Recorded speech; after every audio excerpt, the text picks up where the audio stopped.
So I thought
Worry. You see? Do it before time.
Colleagues will start just now. There's tea available there. If you can just help yourself to tea quickly.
Now, good morning, colleagues. It's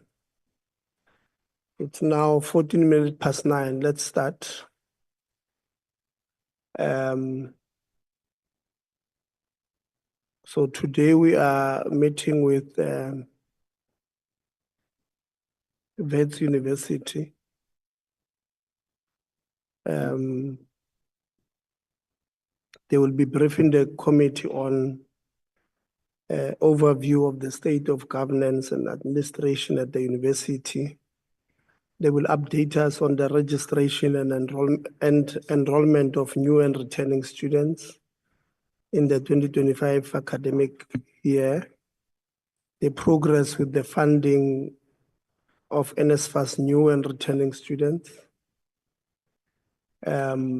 safety and security of students and staff, including policies and measures put in place to curb the incidence of gender-based violence and femicide, overview of the student accommodation and infrastructure development project at the university, overview of their university's finances and audit outcomes for the 2023-2024 financial year, and partnership with industries for work integrated learning and other projects.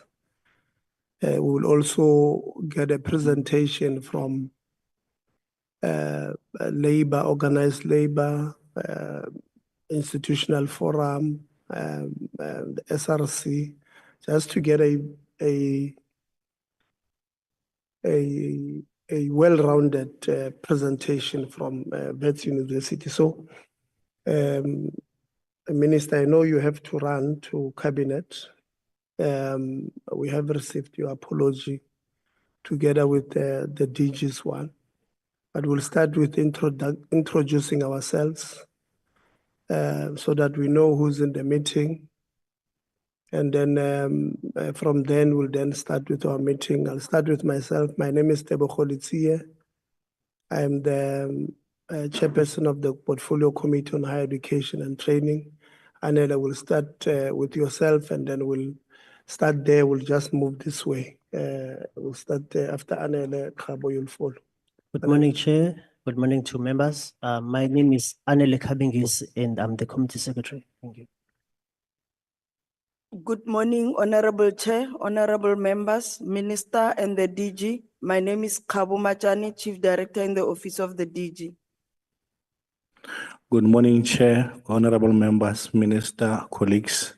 My name is David Mohlamme, Parliamentary Liaison Officer in the Office of the DG. Yeah, that's right.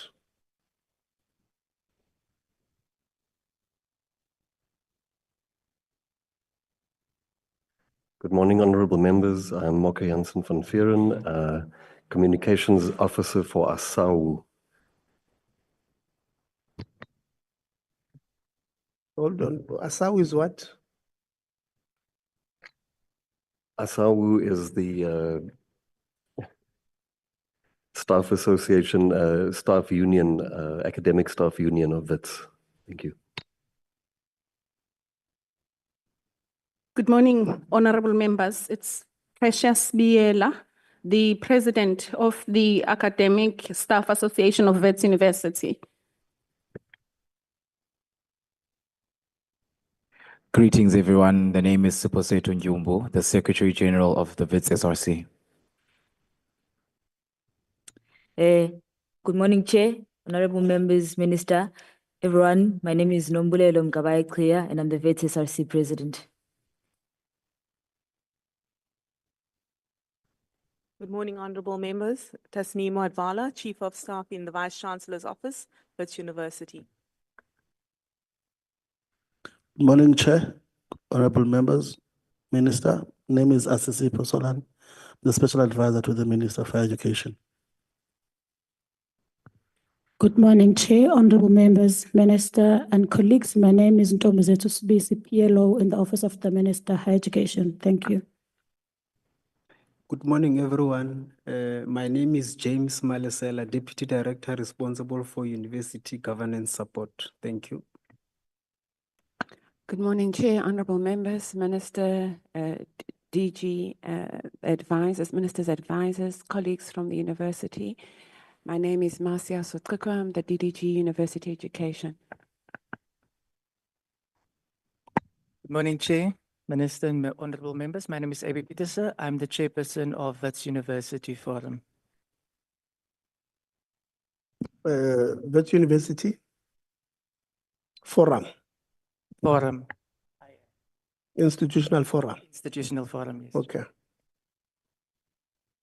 Good morning, Chairperson and honorable members of the Portfolio Committee on Higher Education and Training. My name is Nobuhle Nkabane. I'm the Minister of Higher Education and Training in South Africa. Thank you. A very good morning to you, Chair, and honorable members of the Portfolio Committee.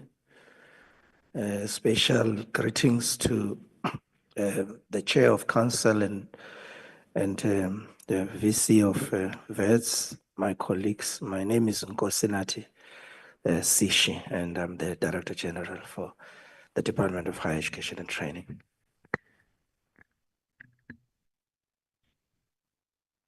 Honorable Chair, members of Parliament, colleagues and Please students. bring the mic closer to yourself. Honorable Chair, members of Parliament, colleagues and students. My name is Isaac Shongwe. I'm the Chair of Council at Wits. I have served as Chair of Council for the last 6 years. The Wits Council is made up of our captains of industry, colleagues from government, donor representatives. We're just introducing ourselves so now, Mr. Shong. Okay, it's still just introductions. Okay. Good morning, Chair. Minister, DG, honorable members of the Higher Education Portfolio. My name is Zebulon Vilagazi. I'm the I'm the Vice Chancellor and Principal. I demoted myself. I'm the Vice Chancellor and Principal of the University of Witwatersrand.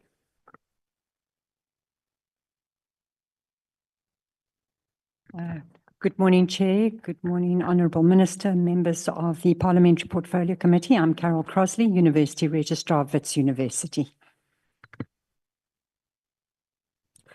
Morning, Chair.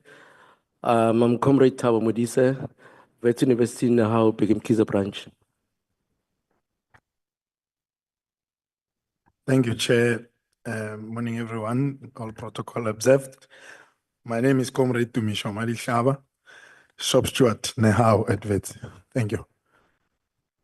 Good morning, Chair. Good morning, honorable members. My name is Maureen Manyama. I'm the Chief Financial Officer for the Wits University. Good morning, Chair, Minister, honorable members. Jerome September, Dean of Student Affairs at Wits. Good morning, Chair, honorable members, Minister, colleagues, students. My name is Garth Stevens. I'm the Deputy Vice Chancellor for People Development and Culture at Wits University.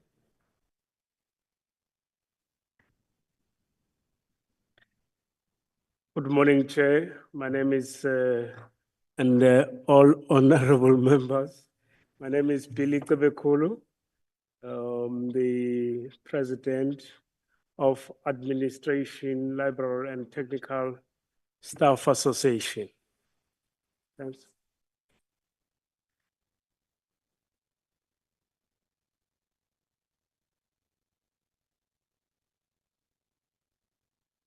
Is the mic not working?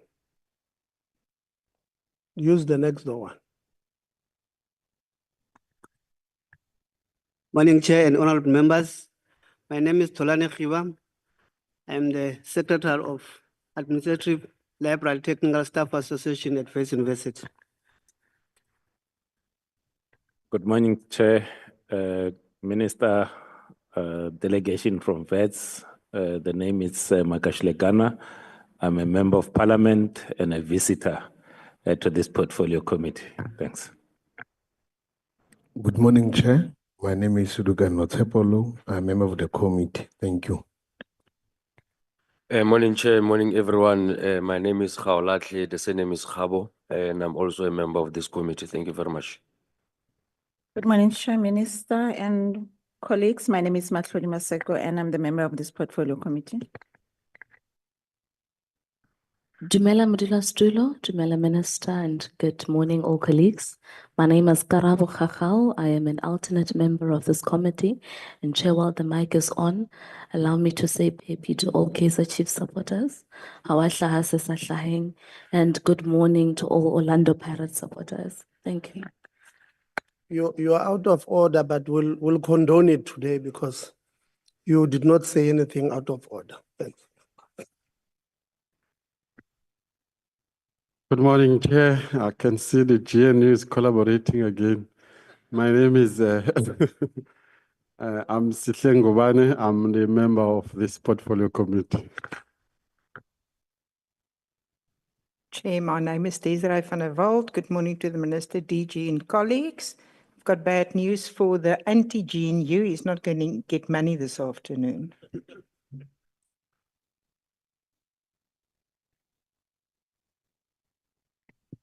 Good morning, Chair, Honorable Minister and Honorable Members, colleagues from Wits. My name is Mampho Mudiba. I'm the Committee Content Advisor. Good morning, Chair, Minister, DG, members and colleagues. Agnetha Orense, the researcher for this committee. Thank you.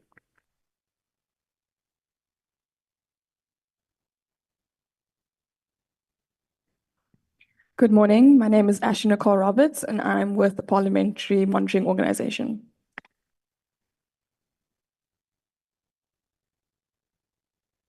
Good morning. My name is Sithembile Cembi, and I'm with PMG. Thank you. Good morning. My name is Angela Makubele, and I'm with PMG. Good morning. My name is Shannon van Rensburg, and I'm also with PMG. Good morning. My name is Pilam Kwichana, and I am also with PMG.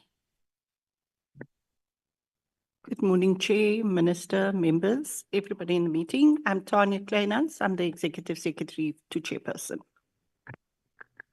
Morning, Chair. Morning, everyone. I am Tando Kolo Potoman. I'm a committee assistant. Good morning, Chair, honorable members, Minister and colleagues. My name is Poga Zigana. I am the researcher for the ANC Parliamentary Caucus. Thank you. Introduce yourself. My name is Mulifi Trinity Makola. I'm the current acting chair of Nehau Begum Kize branch at Wits.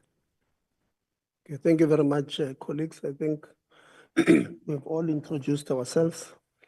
I'll run through the apologies quickly. We have Honorable Souls, who is attending another committee. Honorable Zondo, who has a bereavement at home in KwaZulu-Natal. The minister will leave the meeting before 10, as she has a cabinet now at 10 next door, together with the DG, who will be supporting the minister in cabinet. DM Manamela, doctor's appointment. DM Gondwe, meeting at University of Cape Town. Honorable Msezana, doctor's appointment. Honorable Younger Governor, doctor's appointment. So those are the apologies. Honorable Matlodi Masego, we can't call your apology. You are here now. You had apologized that you'll arrive late, but you have arrived before we started. We waited for you. So the apology falls off. Colleagues, like I said, we're meeting Wits University today with all the entities there. As a result, because we had indicated why we're meeting with them, we wrote to the Chair of Council on the 24th of January, Mr. Shongwe, and I'm going to read our invitation letter to them. We said re-invitation to the meeting of the Portfolio Committee on Higher Education and Training. The Portfolio Committee, as part of the first term program of 2025, hereby invites the Council and Management of Wits University to a meeting scheduled for 19 February 2025. The university is hereby requested to prepare a PowerPoint presentation that will cover the following: overview of the state of governance and administration of the university, update on the registration and enrollment of new and returning students in the 2025 academic year, progress with the funding of the new NSFAS new and returning students, overview of student academic performance from 2022 to date, safety and security of staff and students, including policies and measures put in place to cap the incidence of gender-based violence and femicide, overview of student accommodation and infrastructure development projects of the university, overview of the university's finances and audit outcomes for 23-24 financial year, partnership with industries for work integrated learning and other projects. In terms of the university delegation, the committee will also be extending invitations to the SRC President and Secretary General, Chairperson of Institutional Forum, and Branch Chairperson and Secretary of the labor unions to be present at the meeting. The details of the meeting are as follows: date 19 February 2025, time 9 till 3 p.m., venue Good Hope Chamber Parliament, which I signed. From there, we received, on the 28th of January, we received a response from Wits University, which was addressed to myself. It says, addressed to myself, Portfolio Committee of Higher Education and Training, 28 January 2025. Re-invitation to the meeting of the Portfolio Committee on Higher Education and Training. Dear Honorable Chairperson Litsia MP, we confirm receipt of your letter dated 23 January 2025 and a subsequent email. I have shared your request to the management team of the university. They indicated that it will be instructive to get a sense of the purpose of the meeting, given the remit of the Parliamentary Portfolio Committee and the fact that the information requested largely relates to the internal operations of the university. It will also be useful to understand the reasons for inviting the various constituencies of the university to attend Parliament on matters which largely fall within the purview of the university management team. I note further that the university management team met with the colleagues from Department of Higher Education and Training, including the DDG University Education, Dr. M. Sotriko, on Friday, 24 January, to discuss many of the items listed in your letter. We are happy to share this report with the Portfolio Committee. This may obviate the need to meet, particularly in a context where the date proposed may be challenging, given that it occurs a week into the start of the term, which is extremely busy time for the Vice Chancellor, the university management team, and the various constituencies referred to in the letter. We're also here to ascertain the availability of the Chair of Council. We look forward to receiving feedback of the queries set out above. I'm reading this letter because I hope members can hear even the tone of the letter from, it was duly signed by Carol Crossley, the Registrar of the University of Witwatersrand. The tone of the letter would have suggested that amongst many other things that you would have had, the tone would have suggested that if we need information, Minister, we must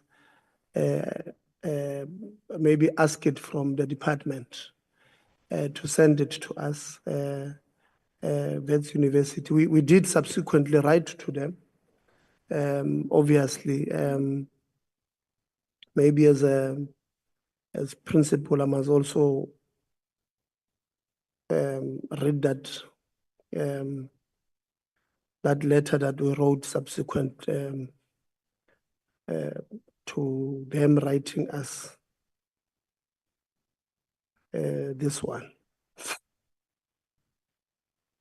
And then they did respond. That is why they're here after we've written to them. So we wrote to them again.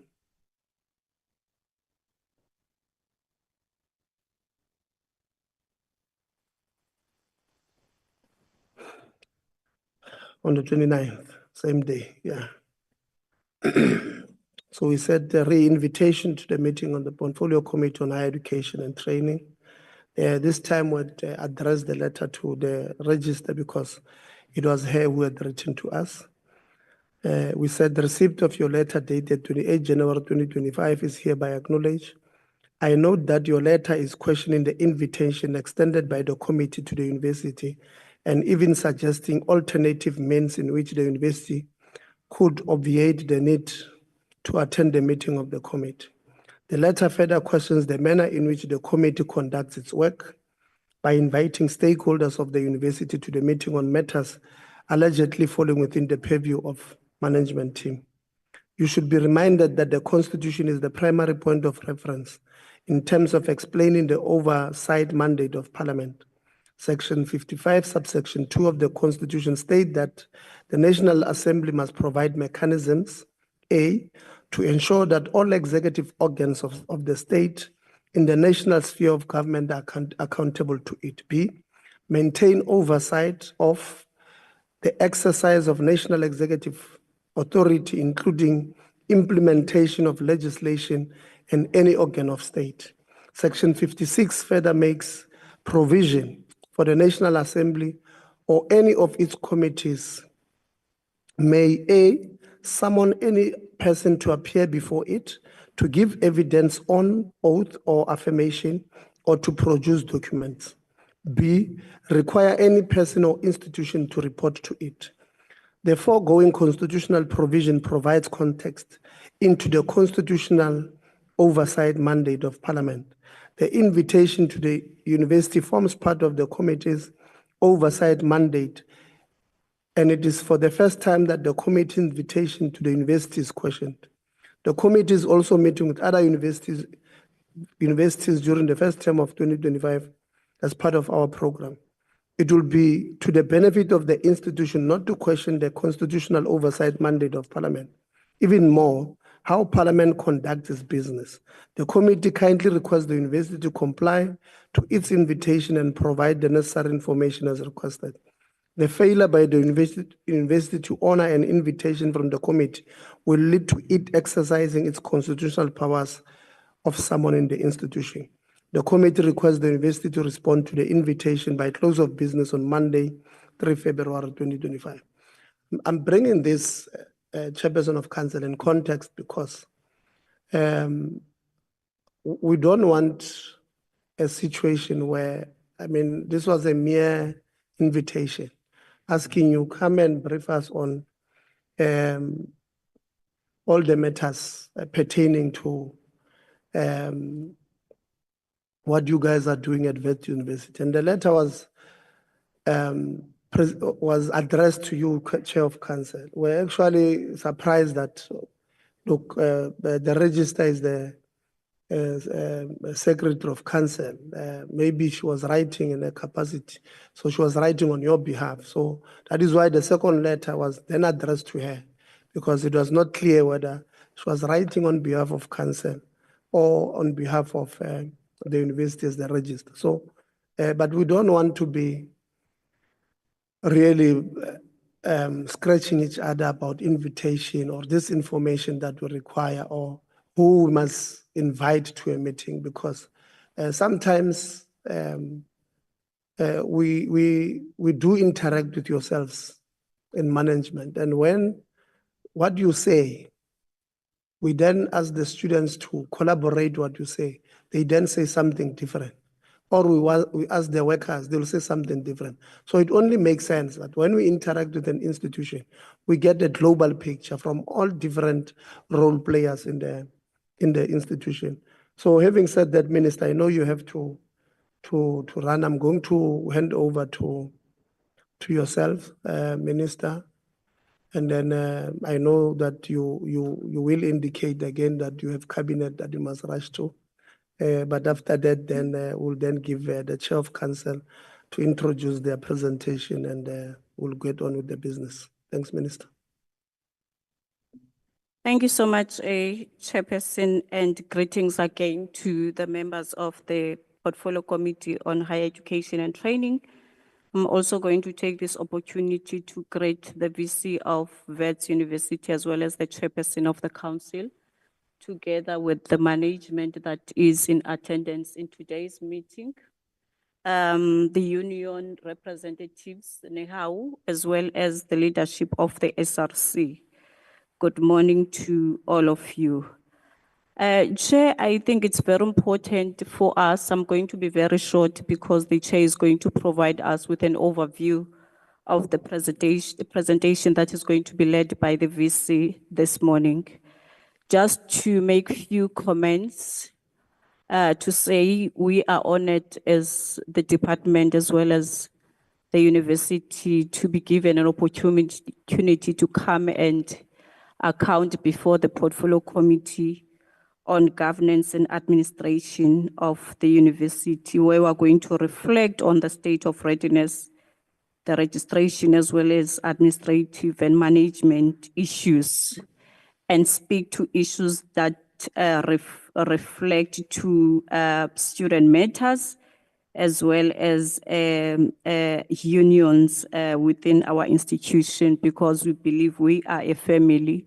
So there should be a strong stakeholder engagement within our institutions as to make sure that our institutions at the end of the day, they are stable and we take into consideration of their concerns as well as some of the grievances that they have. Chair, I think I also need to brief the committee that as part of ensuring governance, administration, as well as management, because NSFAS is the major concern that brings instability in most cases, as much as there are other institutional matters that are of a concern in our institutions. We've tried to stabilize the entity. As in to date, I just want to brief the committee that on the 18th of February, we issued a gazette announcing the NSFAS board. The matter was tabled before the cabinet late in January for consideration, and it was then adopted. I wish to indicate the chair and the members of the portfolio that the chair of the board is Dr. Karen Stander.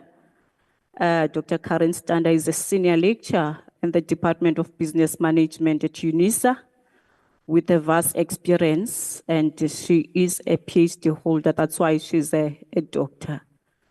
We made sure that the approach that is being employed in trying to get the best of the members who are going to turn around the institution, meritocracy approach is being employed. We also have Ndilega Posia Loyana, who is also a board member. She is representing people with disabilities. I'm not sure whether I'm using the word correctly because it is a bit sensitive. We also have Advocate Richard Tlou Ramashia, and is an admitted advocate of the High Court, holding an LLB. We also have Advocate Lavandran Gopal, and this one as well hold an LLB. We also have 4 CAs because the legislation, NSFAS Act, requires that we need to have 4 people with the finance background. We have Ms. Philisiwe Sibia, CA. We have Ms. Clarinda Elizabeth Simpson, CA. We have Ms. Prashika Hashen, CA. And then we also have Dr. Siyanda Mngadi, who holds a PhD in geophysics. We have Ms. Karabo Mohale. She holds 2 masters. Both Dr. Siyanda Mngadi as well as Karabo Mohale are young people, which is very good because we made sure that our board is inclusive. We also have Dr. Johanna Maputa, who holds a PhD in education leadership.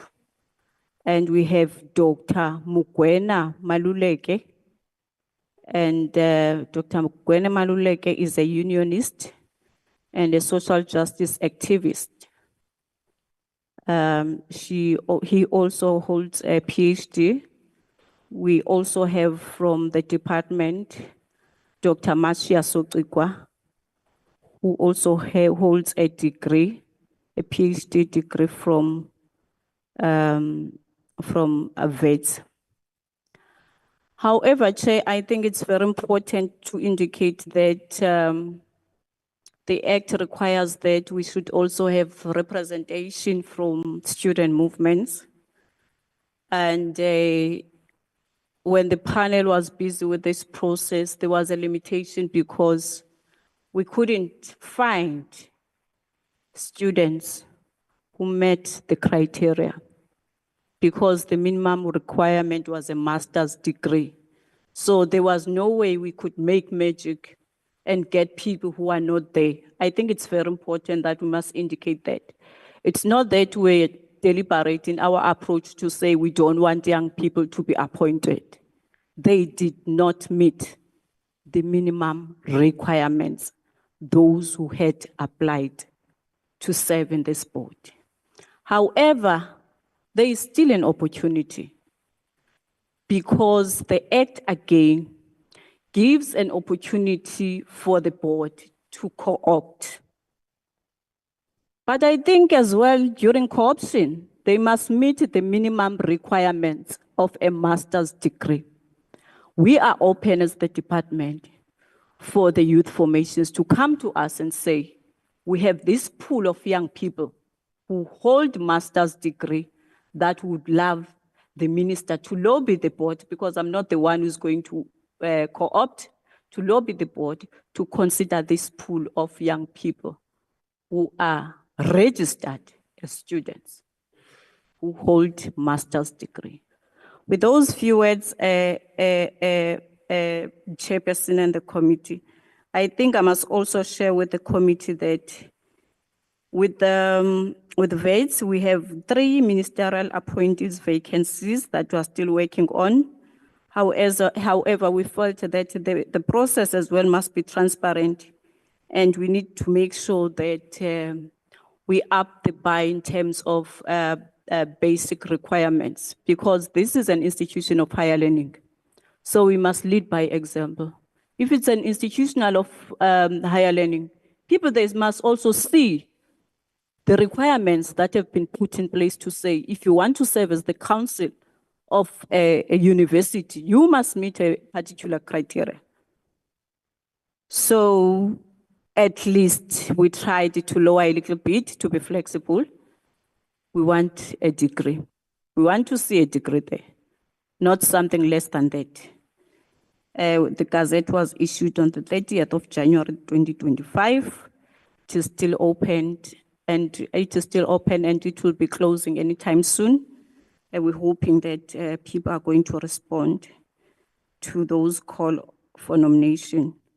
But the critical issue that we're facing with Wits is student debt, which is sitting at 1.42 billion rands. The sad part is that they are accumulating interest out of the student debt, of which it's something that I think as the minister, I need to make a directive to universities to say, no, we must not accumulate interest, because some of these young people, they completed their studies, but they are not employed. Then if you accumulate interest, it impacts to the person who is there on the ground, who is not working, who's not doing anything, who's still looking for opportunities. So it's one of the critical matters that we need to look at, both as the portfolio committee as well as the department, working closely with the councils as well as USAF. With those few words, I'm going to hand over to the chairperson of the council to give us an overview of the presentation. Thank you. Thank you very much, Minister. At any given time during the presentation of the university, if you will be allowed to dash out to the Director General, because we did receive those those presentations. Just a concern, we do share our program with the department and NSFAS, and NSFAS is not here now. And every time when we interact with institutions, we inform them that they must be part of the meeting. Why? Because students will make certain remarks that would want NSFAS to respond to, or the university will make certain remarks, and they are not here today, which is something very concerning, Minister, because we've shared our program with them in January already. So I don't know, because they are not far from here. We have reminded them even on email, but I don't know why they are not here. They are making our lives very difficult, because usually when they are here, they are able to have a working session on the side with the students to resolve issues that students will raise, or if the university have got such issues, they resolve them on the spot. And that is why we always want them to be part of the meeting. Maybe you want to respond to that, Minister. Thank you so much, Chair. We have a plan of rolling out the program as an outreach to make sure that we bring services to universities. On Monday, the Deputy Minister is going to lead a delegation to Wits to maybe solve some of the problems with NSFAS. They will be Deputy there on Minister? Monday. Deputy Which one? Minister Manamela. Yeah, NSFAS will be there to work with the council, the VC, and student formations to make sure that some of the issues that are outstanding as far as NSFAS is concerned are being addressed. Thank you. Thank you very much, Minister. I think that's it gives us a little bit of comfort. Next week, if all goes well, we are likely going to be in Johannesburg the whole week. On Wednesday, we will meet with NSFAS, USAF, SAUS, SACPO, SAFETA, your department. We have written to you, Minister, to get us a venue on Wednesday, a big enough venue for our meeting, including these accommodation providers, private accommodation providers, so that all the issues that are being talked about in the media, we're able to attend to them in one day. It's going to be a very long day, but we are there the whole week, visiting some of the Gauteng institutions, if all goes well from a parliamentary planning point of view. So I thought I must just inform you, Minister. We have written to you. I hope you have received our letters. We have written to you. We are visiting about 5 institutions in Gauteng. And next week, Chair of Council, let me give you to introduce the report of Wits University. Thanks.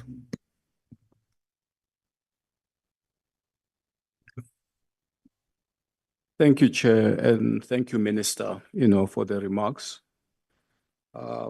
Chair, I'm not going to introduce kind of like the report, but I'm just going to sort of position, council within kind of like, the institution and the role, that we as council, play. I have served as a chair of Wits Council for the last 6 years. The Wits Council is made up of our captains of industry, colleagues from government, donor representatives, alumni, the SRC, and staff from the various constituency groups in the university, among others. The internal members of council serve the university on a Chair. voluntary basis. Sorry, Chair, to disturb you. We are recording the meeting, so we'd like you to please put the mic Very close. Yeah, if you Yeah. can. Thank Okay. Is this better? Thank you. The external members of council serve the university on a voluntary basis. They are not paid for their contribution to the university, and they do so with diligence and commitment. We are fortunate at Wits to have a stable, coherent, and collegial counsel. Of course, there will always be differing views and difficult matters to contend with, but I'm pleased to say that members make every effort to ensure that the university's best interests are upheld. As the highest decision-making body in the university, the council has oversight of the governance of the university and is focused on thinking strategically about Wits, its role in society, and how it remains sustainable for generations to come. The issue of sustainability is front of mind for council, so much that we recently held a standalone and a special strategic planning workshop to focus on how we leverage opportunities, implement cost savings, and grow the university's income in context of an unpredictable economy. Limitation in relation to student and research funding, a changing technological context, energy and water insecurity, artificial intelligence, and machine learning, amongst many other challenges. Notwithstanding these challenges that we navigate as council members, we are proud to be associated with Wits. Wits remains a beacon of hope and excellence. Wits still attracts thousands of applications for about 6,500 new places. And I think this will come through, in the presentation. An indication of the demand of higher education, despite the students' funding and other financial challenges that confront university. The Vice-Chancellor and his team work tirelessly with partners in the public and private sectors, donors, and funding agencies to secure funding to enable access to education for qualifying, students, and as far as our resources allow, and to ensure that Wits retains talent and competent staff complement. However, Wits can't offer free education and clear historical debt. If we do so, we will become unsustainable. These are national conversations that must be held to address these matters. In closing, while no organization is perfect and there is always room for improvement, as council, we are confident that Wits has good governance structures in place. It's stable, financially sound, and is led by a coherent and competent senior executive team where each member has stature, gravitas, and expertise in their own right. Chair, as I finish, I just wanted to say a couple of words in terms of the exchange of the letters that you alluded to at the beginning, and unreservedly, apologize, if it came across as, questioning the integrity, of the work that you do, and I think that, given that it was the beginning of the year and with the business that was there, I think that, we must have erred, in terms of, asking in terms of what the meeting is all about, and I, on behalf of the institution, I profusely apologize, for that. Thank you. VC, you can lead the presentation. Thank you, Chair. Thank you, Chair, and I also echo the sentiments of the Chair that we are a constitutional organ in the country, and we will actually, which is the supreme law of the land, and it was just basically the time of the year with many moving parts, so you get caught in a treadmill. So on the there'll be a series of my colleagues who will present. I will just do the intro and say a few words, and then the various, as you requested, the various specialists in the area, from finance to student affairs and so on and so forth, will report. But first, let me just, just give it a helicopter view of the university, those that are not familiar with. And if I talk too fast, please slow me down. I'm a fast talker. Wits, of course, has a reputation of being among the top 1% in the world, and that's not to be taken lightly. And I'm saying this not because we are being boastful. This country needs centers of excellence that will be beacon for the next generation to lead in areas like AI, to lead in areas like quantum, in humanities, that we don't actually import knowledge from the West, that we need to generate our own knowledge and develop our own vaccines. We witnessed this during COVID, and we must make sure that we have those centers, and then we'll collaborate and uplift others. That's our mission as a university. In terms of its subsidiary companies, we have the West Health Consortium that currently is facing a bit of pressure because we distribute a lot of these PEPFAR drug treatments. We have a commercial enterprise, a macro credentialing company, and the Tsimologong Digital Precinct, which gives us a total of 10 billion rand in entity, and I think that the CFO will talk more about it. We have got 38,000 students and 10,000 odd students at the university. It's by far one of the most diverse universities in the country, of the historically white ones. In terms of research, I suppose, I don't want to go into detail on that, but in terms of our progress towards achieving our key objective of having 40% of our students comprising postgraduate students, and therefore growing research output, and therefore move towards the knowledge economy as per the DSI's 10-year plan. We are focused on enabling optimum supervisory capacity, better staff-student ratios, and working on big questions of the 21st century. We have already laid out the strategic framework that we prepared to the department, and the chair spoke about the financial sustainability. Notwithstanding that, as the minister mentioned earlier, we do have challenges with regards to funding the missing middle. We have gone out of our way, and I will say more about that in a short while, regarding looking for private funding through donors, through the mining companies that are actually in certain areas are beginning to plug that gap. So that's part of the ongoing effort.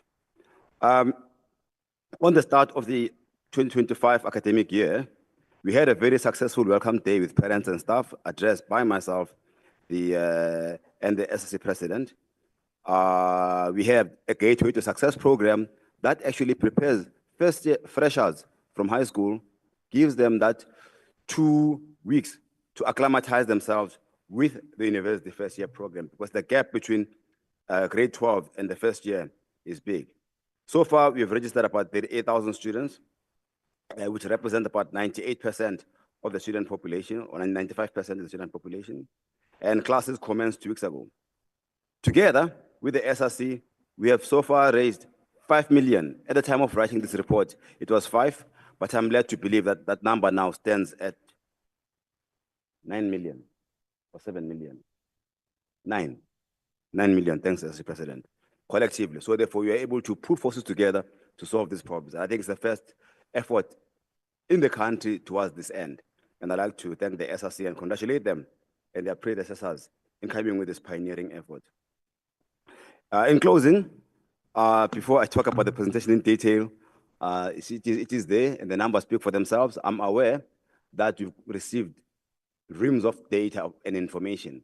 But in terms of what we are doing, in terms of ensuring that the next generation of students who come to Wits have opportunities that will make them change their lives, is 95% of our students get employed within the first 6 months of getting their degrees, which means that someone who comes from a rural community will within 6 months have changed their lives completely, which is why our degrees are in demand.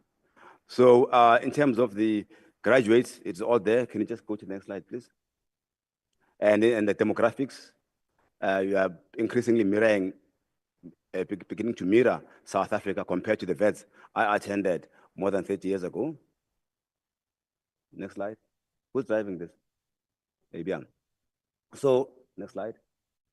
These are the kind of issues we are trying to solve by moving towards not just disciplines, but cross, multi, inter, and transdisciplinary.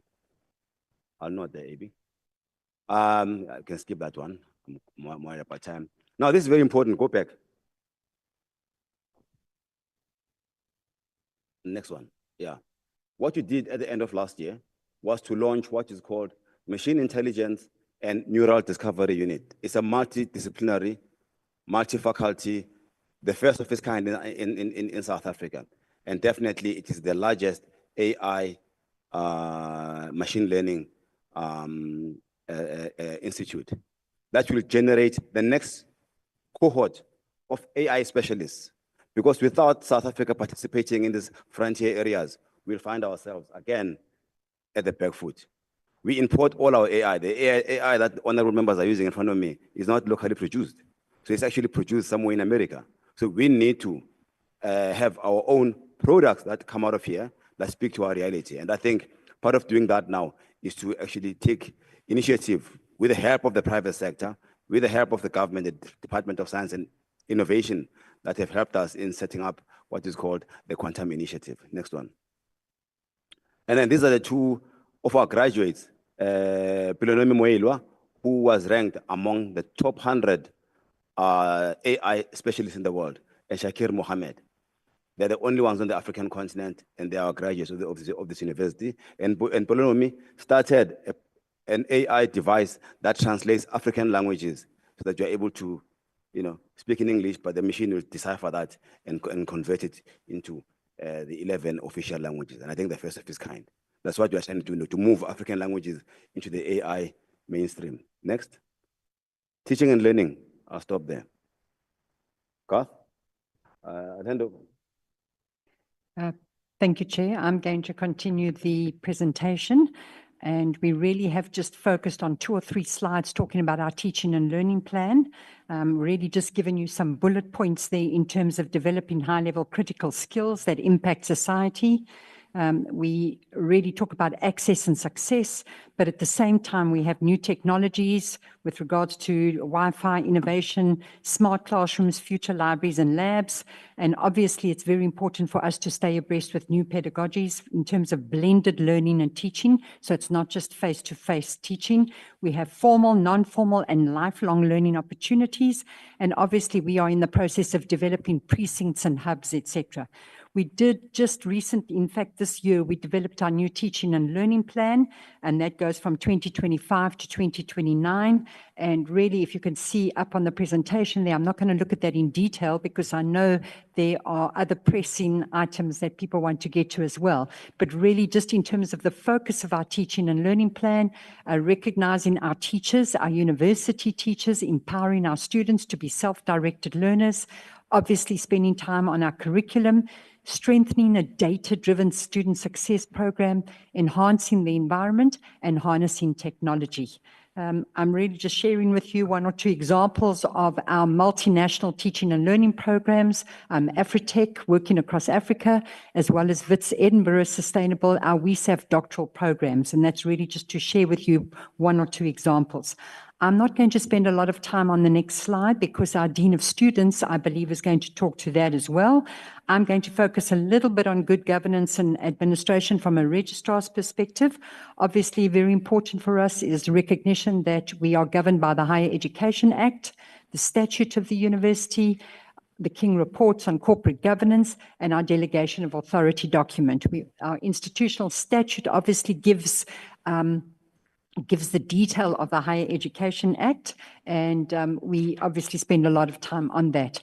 Our next slide, apologies for the small detail, but it just gives members an overview of the hierarchy of academic governance, where you see obviously the most important is the Higher Education Act, and that is then followed by our statute, our rules, our policies, our procedures, our standing orders, etc. I'm not going to look at that in detail, but it was really just to share with Parliament the fact that we do have this hierarchy that guides us in terms of governance. Our next slide, also a reminder, you will be familiar with these structures, but the committees of Council, Senate, and Forum are our kind of what we call our landmark committee structures, obviously council being the overarching governing body of the university, Senate being the academic body, and forum then obviously, which incorporates all our stakeholders, and our chair of forum will obviously talk to that in a lot more detail later on when he does his presentation. We do have a set of institutional rules. Fortunately, we're able to update this as things change along the years, but our institutional rules are a lot more granular and they give a lot more detail about the how of what the Higher Education Act is and what the statute is. So it talks a little bit about quorum, it talks about our codes of conduct that we have for all our committee structures, it talks about elections, nominations, and essentially it incorporates the roles and responsibilities, rights, duties, and obligations of the different governance bodies and the stakeholder groups. It talks about our rules of consensus, and obviously each of our structures has a charter. Thank you, Chair. We're then going to, I really just wanted to share with you as well the detail. It's very detailed here, but what it does give you is an overview of the committee structure at the university. Obviously, our key bodies, once again, being Council, being Senate, being the SRC and Forum, and the EXCO of Convocation. At Wits University, we have an executive of Convocation, and that meets 4 times a year as well. Our subcommittees beneath all of those are where the hard work happens. That's where the engagement happens. That's where the communication in terms of faculties and in terms of the structures actually they do all the work so that by the time it comes to Senate, that there is wide consensus at that stage.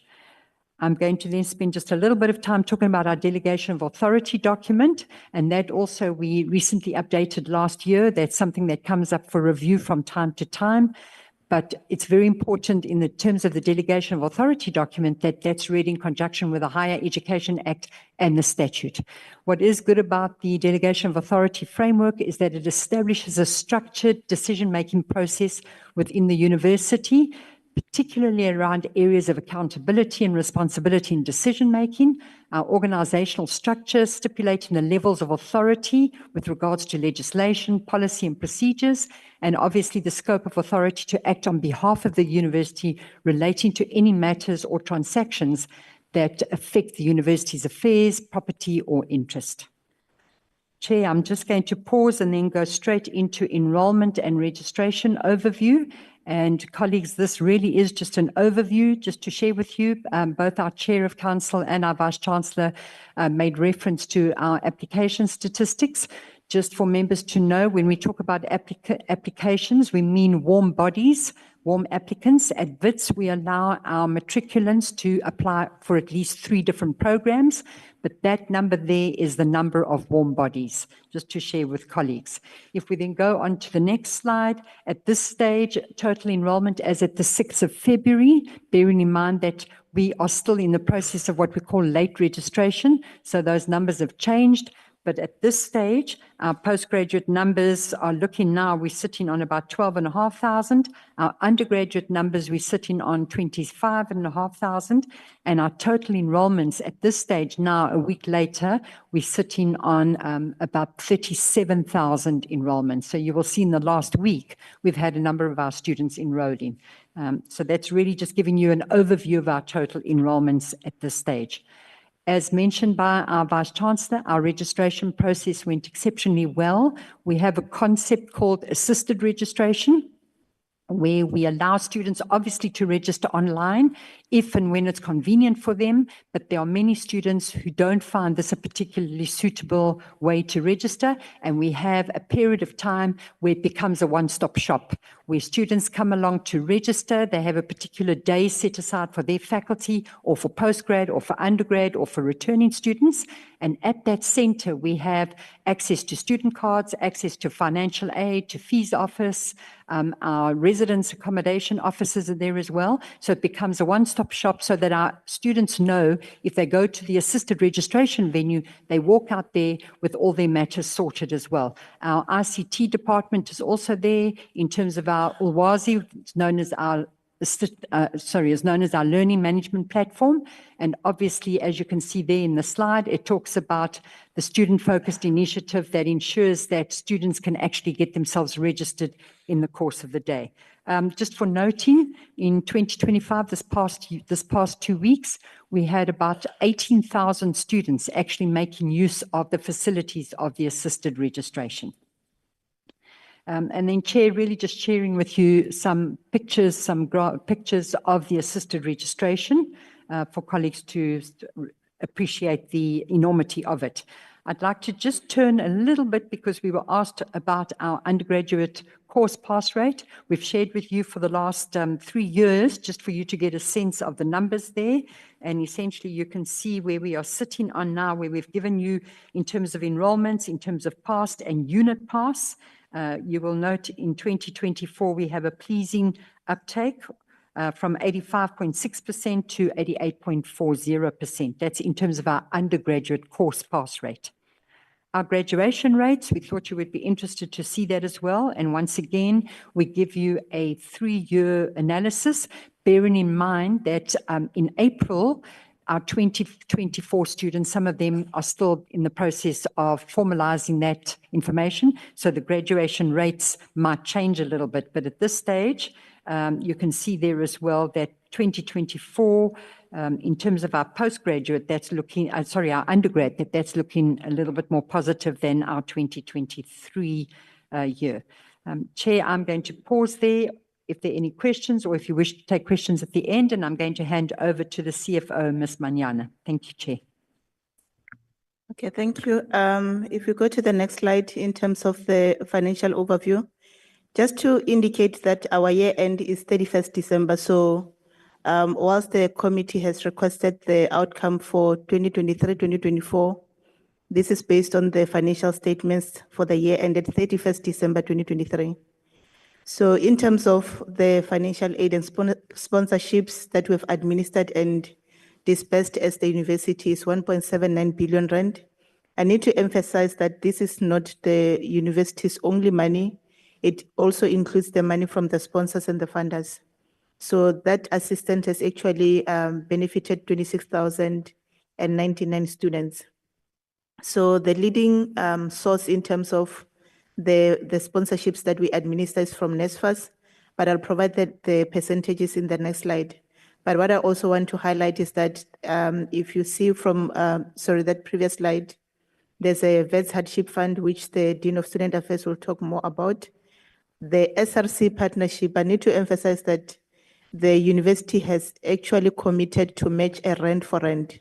So if the SRC raises R1 million, there's a VC matching principle that the university will also put in another R1 million to make sure that we assist the wider students.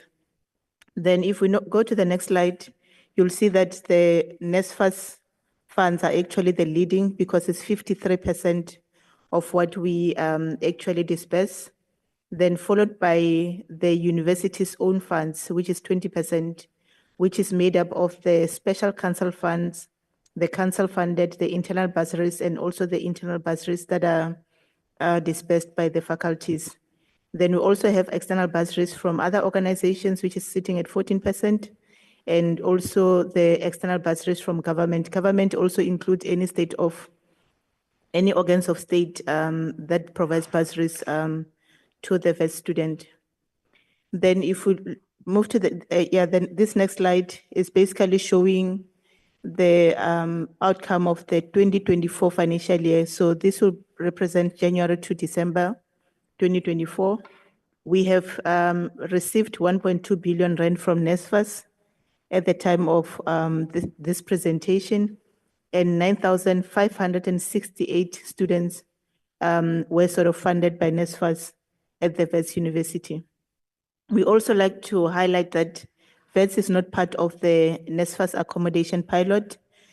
From our end, we continue to accredit the external accommodation service providers through the Dean of Student Affairs portfolio. But from the finance point of view, we continue to pay them on behalf of NSFAS. So NSFAS gives us the funds, and we ultimately pay the external accommodation service providers. Then in terms of the NSFAS loan, the numbers are quite low for the university. We had like 43 potential loan beneficiaries, and at the time of the presentation, 6 has already signed. Then if we move to the next slide, for the 2025 academic year, this is the funded status as at the 6th of Feb 2025. The numbers would have changed by now. At that point, we had 7,801 NSFAS funded students who have actually registered. Then there was a question around the challenges that we've experienced to date. The challenges from the university point of view is just to highlight that the loan agreement process is currently manual, and the complete funded list is usually not received on time. Sometimes we do have, actually every year we do have the medical students who registers early in January, and most of the time we had not, as the university, received the funding list, but we've continued to allow the students to register in good faith. And I think it's something that can, or an area of development going forward. Then the other challenge is around the lack of distinction between the funded list as it relates to the bursary students and the loan student. And we also had some students who qualified for the loan were incorrectly funded under the bursary scheme. The other challenges around the policy guidelines for 2025, which were received late. And if we move to the next slide, we've got the incomplete closeout process since 2017. Whilst we have paid over 450 million, the process, there is still a process with NSFAS to ensure that the reconciliations for those years and the closeout reports are actually closed sort of permanently. The last challenge that I'd just like to highlight is that, and as the university, most of them, especially those that have qualified, would have been allowed to graduate in good faith again, hoping that NSFAS will be able to pay the university. So the total number of students that have been impacted is 1,032, and their total debt was 120 million. Then from the recent or 2025 academic year, we had 227 students that were defunded by NSFAS to date, or who exceeded the household income threshold. And then we also have 64 that has failed the N+ or the qualification check. Then the VC has actually covered in terms of the Wits group. So when we talk about the numbers for the Wits group, it's actually Wits, the university, including all its entities as depicted there. I'm happy to say, Chair, that we have received an unqualified audit opinion for the FY 2023-2024, the university together with all its entities. They got a unqualified or unmodified audit opinion. Then if we move to the next slide, it's just highlighting our sources of income. The income for the group for 2023 was sitting at 11.8 billion rand, which is a slight growth as compared to the 2022 financial year. And I'm also highlighting that the dominant sources of income for Wits group, it's actually state subsidies and also tuition and other fee income. Then on the expenditure side, our expenses were 10.5 billion rand at the group level, which is a slight growth as well. Actually, it's not slight growth, it's actually a significant growth year on year, especially on the employee benefit expenses. Due to the other reasons and decisions that has been made internally. Then when we move to the next slide, this is just to highlight that as the university, we assess the going concern at every year end to assess that the university is a going concern, and also we can prepare the financial statements based on the going concern assumption, which therefore means that we are saying that the university has adequate financial resources to be able to meet its short-term obligations. So from the slide, you can see that our total assets at the group level was 16 billion rand. Our total liabilities was 6.46 billion, which therefore means that the university group was on a net asset position of almost 10 billion rand. But what I'll also further like to highlight on the asset side, on the property, plant and equipment, which is the PPE, 7.5 billion rand of that 8.3 that you see on the graph relates to land and buildings. Then on the liability side, the first one, that 1.35 billion rand, it's actually including the conditional funding that we've received at the university where we still need to render services. These are projects where we have received the funds and we still need to render the services and make sure that we meet the obligations attached to those funding. Then we also have the government grants, which is basically DHET grants that are not yet implemented. But also another thing that I would like to highlight is the post-retirement medical benefits liability, which is currently sitting at 690 million. Then on the issue of student debtors, last year we had a highest balance in terms of the student debtors. The gross amount was sitting at 1.4 billion rand, and the chair has already touched on the issue or the focus on financial sustainability.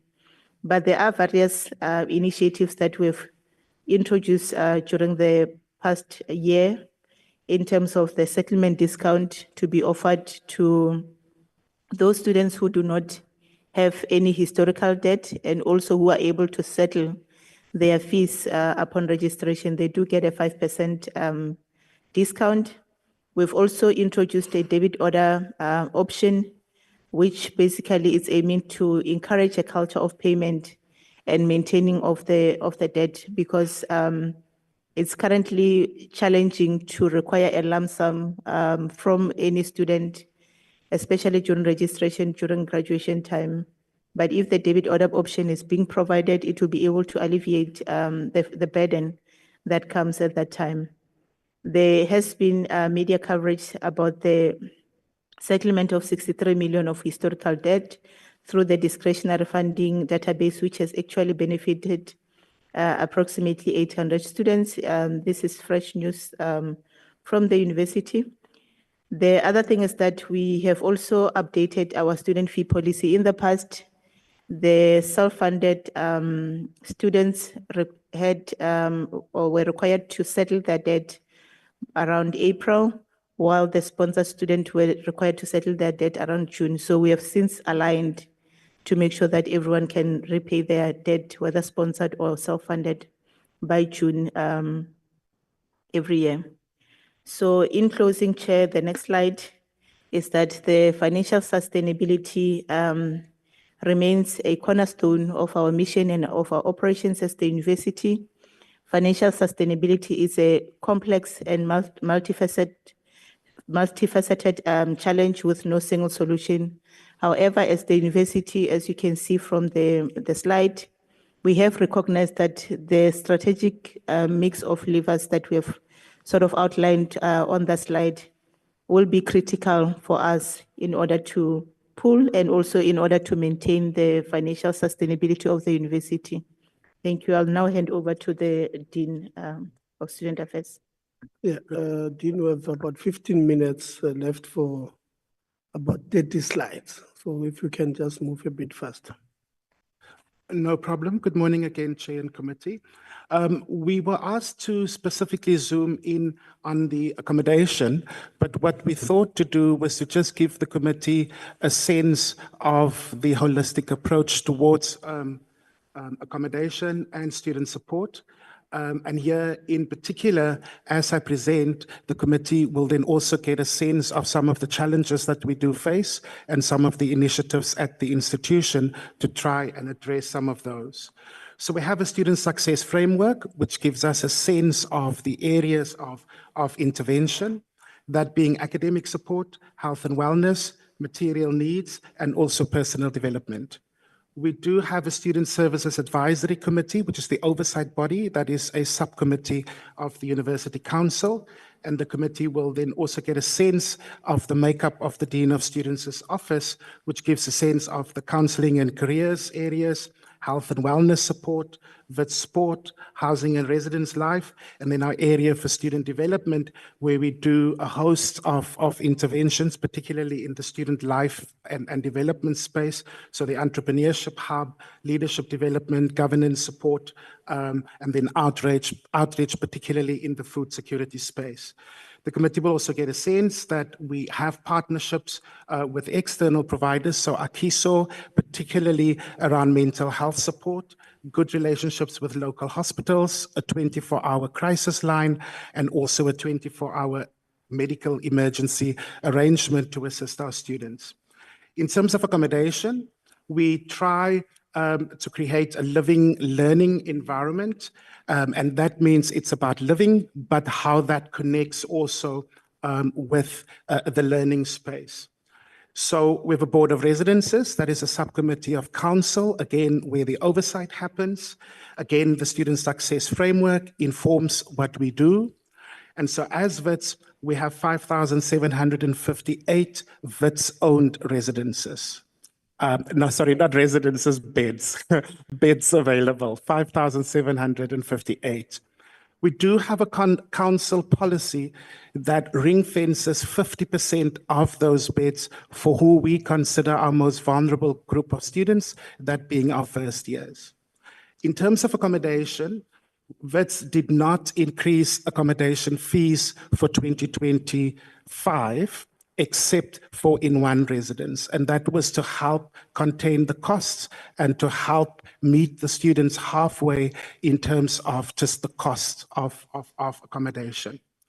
We've also reduced the prices in 2 of the residences, and this is part of our ongoing project to look at the cost drivers to see how we can bring that down to ensure that we come closer to the NSFAS cap. So one of our challenges is that our internal residence prices are higher than the NSFAS cap, and through this multi-year project, we are trying to bring that closer. We've also reduced the housing deposit in 2025. It was 10,000. We've reduced that to 5, and students do have the option to also postpone that first payment. We have strong partnerships with private providers, and so in our area, we have accredited 24,000 beds for 2025 with a wide range of offerings. So there are still beds available in between the university and the private providers, but our challenge is the missing middle group of students and also students who do not have funding, which we would refer to as self-funded students. We've made provision for 2025 for 330, that figure now is 330 emergency transitional accommodation. That is in support of students who might be facing socioeconomic challenges, particularly at this time of the year. As indicated, the NSFAS cap is a challenge for us. And then, of course, linked to that, also issues around food allowances, that being a mismatch between what is provided and what the actual cost is. But for 2025, we have now also introduced in our residences a budget meal. So to assist with food security, given that we have this challenge, we do run an extensive food support program, serving about 1,000 hot meals a day, plus around 3,500 meal packs a month to assist those students who are in need of support. And I've indicated some of the private providers or the private companies that are supporting us in this endeavor. We also started the end period poverty program. This was in fact an initiative from the SRC in 2023 that we have pulled through, and we have been in partnership now for just over a year, again with private providers. Last year, we assisted 1,050 female students with access to sanitary products. There's just a picture of some of the food gardens that's available on our campus. This is student-driven, where students come, work the gardens, and the produce go into the food support project. I'm going to run quicker now. We're at the Gateway to Success, which the Vice-Chancellor did allude to. It's a 2-week a 2-week orientation that integrates the academic content with the student life content, gives students a sense. You'll see there, we are one of the first universities, we believe globally, where as part of the orientation, there is also a program on climate change. Our gateway to success, just some pictures of how the students got involved, the SRCs involved, there's residence life activities, students are linked to mentors. There were mentions earlier about certain clubs. The Wits football club played Orlando Pirates as part of the first year game this year, and it's about building Wits pride and a sense of belonging on our campus. Each first year is linked with a mentor, and Wits still runs. This comes from COVID, where we needed to support our students with access to devices, and we have kept this program, a loan bank for first years who are then able to access a laptop. You'll see we also ran a postgraduate orientation where we're trying to provide better support to postgraduate students. I'm going to run a bit in terms of the future projects. We have one residence in development as part of a new sports complex. It's a small residence, only 44 beds, but this is particularly for sports students. We are moving into the high-performance sports space through the Zalstra Sports Complex, which is around exercise medicine and combining that with high performance of our students. Just a sense of the sports that's available at Wits. And so while there are challenges, we tried to give you a sense of both the challenge, but also how as an institution, we are trying to intervene to ensure that our students are supported. I now hand over to the DVC People Development and Culture. Thank you, Dean of Students, and thank you, Chair. Chair, I'll try to make this brief and to take us to the end of the presentation. Just to say that in extending on the question of safety and security, we have a 24/7 campus protection services for our students and staff. This involves both on-campus access control, monitoring, surveillance, response, security awareness, and of course, a student and staff service center. In terms of our off-campus response, this includes escorting after-hours bus services, security deployment at residences, and of course, because we are a city-based campus inside Johannesburg, we are part and parcel of the partnership with the Braamfontein Improvement District Initiative. The institution has a dedicated crisis line for students where they can reach out at any point that they are needing to if they are unable to have face-to-face contact with support. In terms of our relationship to external stakeholders, we have a new safeguarding policy in place to ensure the protection of vulnerable groups that interface with the institution. The Office of Transformation and Employment Equity has been around for more than 2 decades, and it's really scaffolded on policies on anti-discrimination, anti-bullying, alongside training, mediation, advocacy, investigative arms, and public engagement arms. This office has been responsible and remains responsible for coordinating our social justice, diversity, equity, and inclusion initiatives.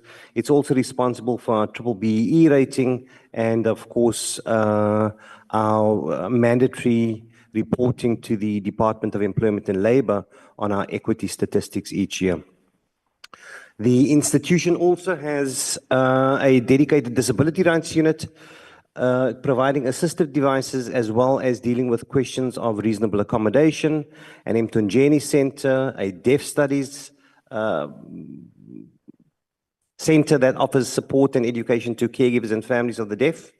And then in particular relation to gender-based harms and femicide, it has a dedicated gender-based harms office called the Gender Equity Office, dealing with all sexual and gender-related misconduct, offering psychosocial support, legal support, and this is supported in turn by a Gender Equity Advisory Committee with a number of experts on it. If you then move to the next slide, you'll see that this is really undergirded by a policy and a disciplinary procedure on sexual and gender-related misconduct. We also have a prohibition on sexual and romantic relationships between staff and undergraduate and honors students. And of course, the Gender Equity Office coordinates a university-wide advocacy engagement. We have been involved with external stakeholders like SAPS, NGOs, and so on, and so the reach of the office extends into the surrounds as well. We have a community of gender-based practitioners in higher education that our office has spearheaded, and of course, we have continued to think about and draft guidelines to report incidents of gender-based harms on campus in line with the Sexual Offences and Related Matters Amendment Act. We've also participated in the MTT report on sexual harassment and gender-based violence, and in conjunction with the NRF and the Female Academic Leadership Fellowship, we now host a chair in gender-based harm and femicide. As far as staff wraparound support is concerned, again, multiple medical aid options, on-site staff clinic. We have onboarded Life Health Solutions as our EAP, our employee assistance provider. We have a staff wellness forum, an independent university of the Witwatersrand Retirement Fund that has sitting at somewhere in the region of about 6 billion rand. We have Zelushli Financial Wellness Consultants, dedicated human resources development units, as well as a Center for Learning and Teaching Development. Chair, just to end off, maybe to say there are a number of places in the institution where we focus on questions of inequality, diversity, migration, and society. The SCIS, Southern Center for Inequality Studies, is but one such example. We are also involved in the promotion of better healthcare for all. Of course, we are a significant contributor to healthcare in the region. You will see this picture of the Wits Roy McAlpine Burns unit at Barra that has just recently been opened. And of course, we continue to be involved in homegrown energy solutions in an energy-constrained environment. We have also partnered with industry, and most recently, the generous contribution from Anglo American has allowed for the upgrading of the Wits Planetarium to the new Wits Digital Dome. So, Chair, I think that concludes our presentation, and we invite comments and questions at this point or after the other presentations. Thank you. VC, closing remarks? You have any closing remarks or you're fine? I'm aware of time, Chair, I won't be long, but you know, what I think I want to emphasize here, given our location in Johannesburg, I mean, if you're a parent to send a child to Wits, will they be able to walk from Park Station to Braamfontein, you know, where we are? I think that as part of extending now our security, because that's been now my priority number one, because when students are sent, they are under our care. We have made sure that the Wits campus internal, the SC president will definitely agree with me that it's now the safer and the members that within campus we are safe. Speak next to the mic. Within campus we are safe. But when you move beyond, I don't know how you know Johannesburg, when you move beyond the campus environment, as long as you're like 200 or 300 meters, then it becomes a nightmare for us, it becomes quite tricky. So we are working with the Braamfontein Improvement District and an initiative called Jose Majos with the banks to allow for a corridor that will be built between where Wits starts to Park Station. That actually, obviously we can't have the resources, therefore we rely heavily on the main banks that are in town, ABSA, FNB, and Standard Bank. And of course, we've acquired an old building in town, the old Anglo-American building. That's where we'll be having a center for entrepreneurship. So through that, we are able now to actually create a space for our students and staff to work and play. And that to me is, I think, as the Chief Security Officer of the university, is my primary concern. Thank you.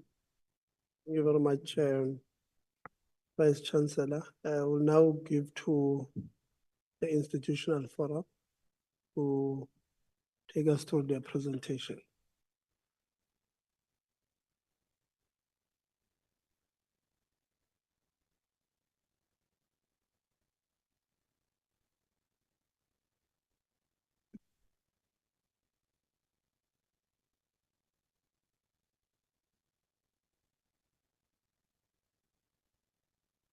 Thank you, Chair.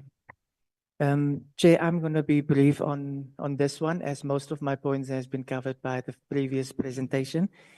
Important to note that we call it at Wits, we call it the University Forum. Other institutions is referring to the Institutional Forum. So the University Forum is an advisory body to council, and with that being said, all the points that's coming to us, it's about the implementation of the Act, the race, gender equity policies, the selection of candidates for senior management, code of conducts, fostering of institutional cultures. The forum must also perform the functions that's determined by council and provides council with the written advice on matters affecting the university. We do consider the written feedback from the council on recommendations of the university forum not accepted by the council. So the University Forum, the hierarchy consists of, I'm the chairperson of it. We do have a deputy, Mr. Malautsi, and the University Registrar is the secretary to Forum. But then there's different constituencies also forming part of this institution. And we have council members appointed by the council. We have the vice chancellor and principal, senior DVC, then a DVC. Then we also have the Dean of Students, 4 members of Senate, the Dean representative. We have 5 faculties at Wits University, and one of them is representing the deans. Then there's 5 academic employees, 7 non-academic academic employees. We have 5 students, 4 of whom are nominated by the SRC and 1 who is nominated by the PGA, the Postgrad Association. And then not more than 4 other students. So 3 members of the historically excluded or marginalized groups, 1 donor nominated by the Wits Foundation, 1 member of the Executive Committee of Convocation, 1 person nominated by an educational organization, 2 representatives from organized labor associations, 2 representatives of organized employee associations, and 1 member of Transformation. With that being said, as I've mentioned, as an advisory council, what we did is, and it started in 2018, to group all the conversations and all the matters that's been raised with Forum. We've come up with themes that we address throughout the period. We have quarterly meetings, that's 4 meetings per year. And in that 4 meetings, we try to cover the 6 themes that we came up with: teaching and learning, research, innovation, postgraduate affairs, people development and culture, social justice, student life and student experience, and climate infrastructure and sustainability. And when we have these points, so all of these points will at least have 2 opportunities to present throughout the year. And it is within the DVC's portfolio who will then present. We had our first forum meeting yesterday, and the 2 points that were covered was teaching and learning, people development and culture, and climate infrastructure and sustainability. So, Chair and colleagues, I'm not going into detail on the readiness of this as it was covered in the previous presentation, as the teaching and learning portfolio reported on the gateway to success, the postgraduate orientation program, the 5-year learning and teaching plan, and also the Wits Plus. Also during yesterday's meeting, we have the SRC reporting, and the SRC will table some of those that they refer to the forum as well after this in the later report. And then the Pro Vice Chancellor reported on climate infrastructure and sustainability projects. And it was covered with the previous speaker, also with the images that we have seen in the previous presentation. And then he also referred, he was covering the people development and culture part. So those were the 3 themes that we addressed. The University Registrar and the Senior DVC academics, and also report to Forum on the readiness of the university, but also particular with regards to the registrations, and that was covered in the previous presentation. So some of the recommendations going forward, what we as Forum would recommend is that to enable robust engagements on matters of strategic importance, for example, sustainability and climate change, which has been on the discussion points. We would like to build on the themes. The thematic areas provide the structure for reporting stakeholder engagements and feedback. And at any point of time when one of the themes were not covered, we are also continuously evaluating and looking into if there's a new theme that is developing, if it can fit into the current ones that we have. If not, then we revisit and we relook in it. And one of the key focus areas was the staff development and career growth that the DVC people development and culture also referred to. And then, Chair, just as going forward, we would like to take the recommendations from the portfolio committee or the discussions that is here going forward, and to address and engage with the rest of the forum members on these recommendations and see how we can also going forward within the university forum, but also how can we engage with all the other institutions or the other IFs that is there. And that is my presentation. Thank you, Chair. Thank you very much, IF students. Please put the presentation of students. Do you have it? To me, I'm just going to open it. Please open it, yeah. And then, President,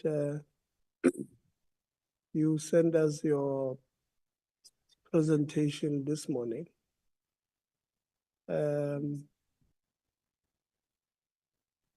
Which makes it very difficult, students, for members to, we actually got it when we're in the meeting today, which makes it very difficult.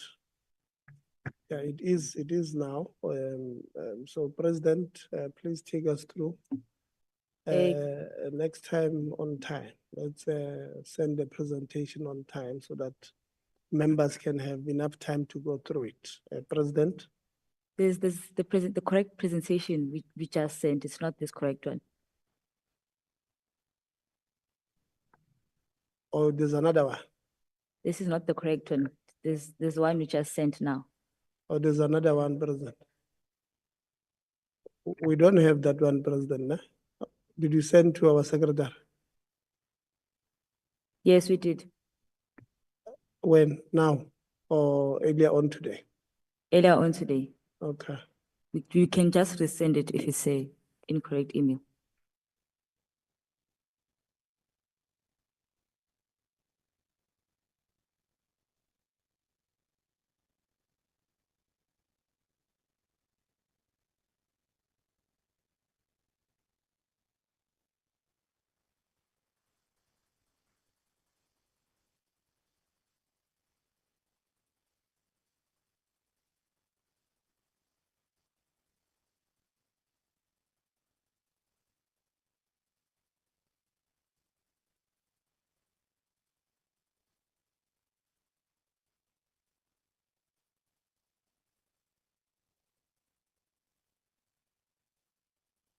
And go ahead, President. This one we don't have. I'm sorry, Chair. I've received the presentation, but it's still loading. So it is up there. Let's be patient with the students, Chair, please, with respect. Which one is this one, President? Is this the one? Yes, Chair, that's the one. Yeah, continue on this one. We don't have it. Just send it to us as well when you're done. So it's been sent. The contents within the one that was sent to you and the one that's here right now are the same. It's just been converted to PowerPoint. So continue, President.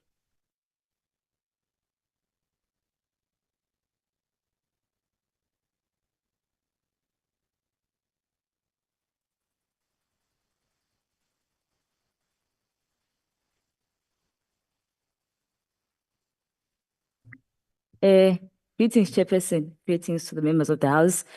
I would like to take some little bit of time because I'm here representing a huge constituency that needs to be attended to. I want to start by briefly introducing myself so that when I speak, everyone has a better context of where exactly am I coming from.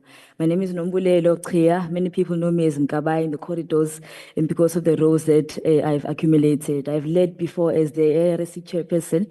I've led as a school council chairperson. I've led as the humanities faculty deputy chairperson. I've led as a deputy secretary of a house committee. I've led in the SRC subcommittee as well, and currently the elected Wits SRC president. So when I speak today, I speak from the point of experience. When I speak today, I also speak from the point of properly understanding the issues that students on the ground are actually facing. As much as I've led, I've also faced issues. I've been a student who had issues of not being able to register. I've been a student who has not been able to get accommodation. I've been a student who's also been struggling in other terms. So the issues I'm speaking about, it's not only issues I've heard about, it's issues I've experienced and issues I see on the ground. The numbers that I'm going to present here is not numbers that only pop up on my laptop, but it's numbers that I deal with on the ground. So I do want to start by firstly outlining the chairperson.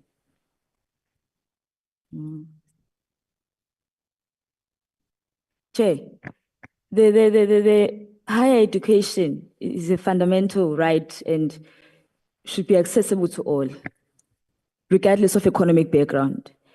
However, financial barriers continues to be a significant challenge, leading to student exclusion, high dropouts, and mental health struggles. Many students, particularly those who come from disadvantaged economic backgrounds, face immense financial burdens that make it difficult for them to complete their studies. As I speak, Comrade Chairperson, we are currently in a situation of registration, and I do want to properly outline that the stats that were shown on the screen, yes, are correct, but we have an issue of students who remain unregistered. And I do want to speak from that aspect. The issue of the students who remain unregistered, majority of them are from the issues of financial exclusion.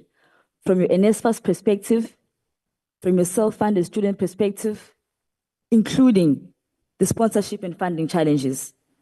Students who are funded by NSFAS find themselves in a situation where NSFAS defunds them within the middle of the year.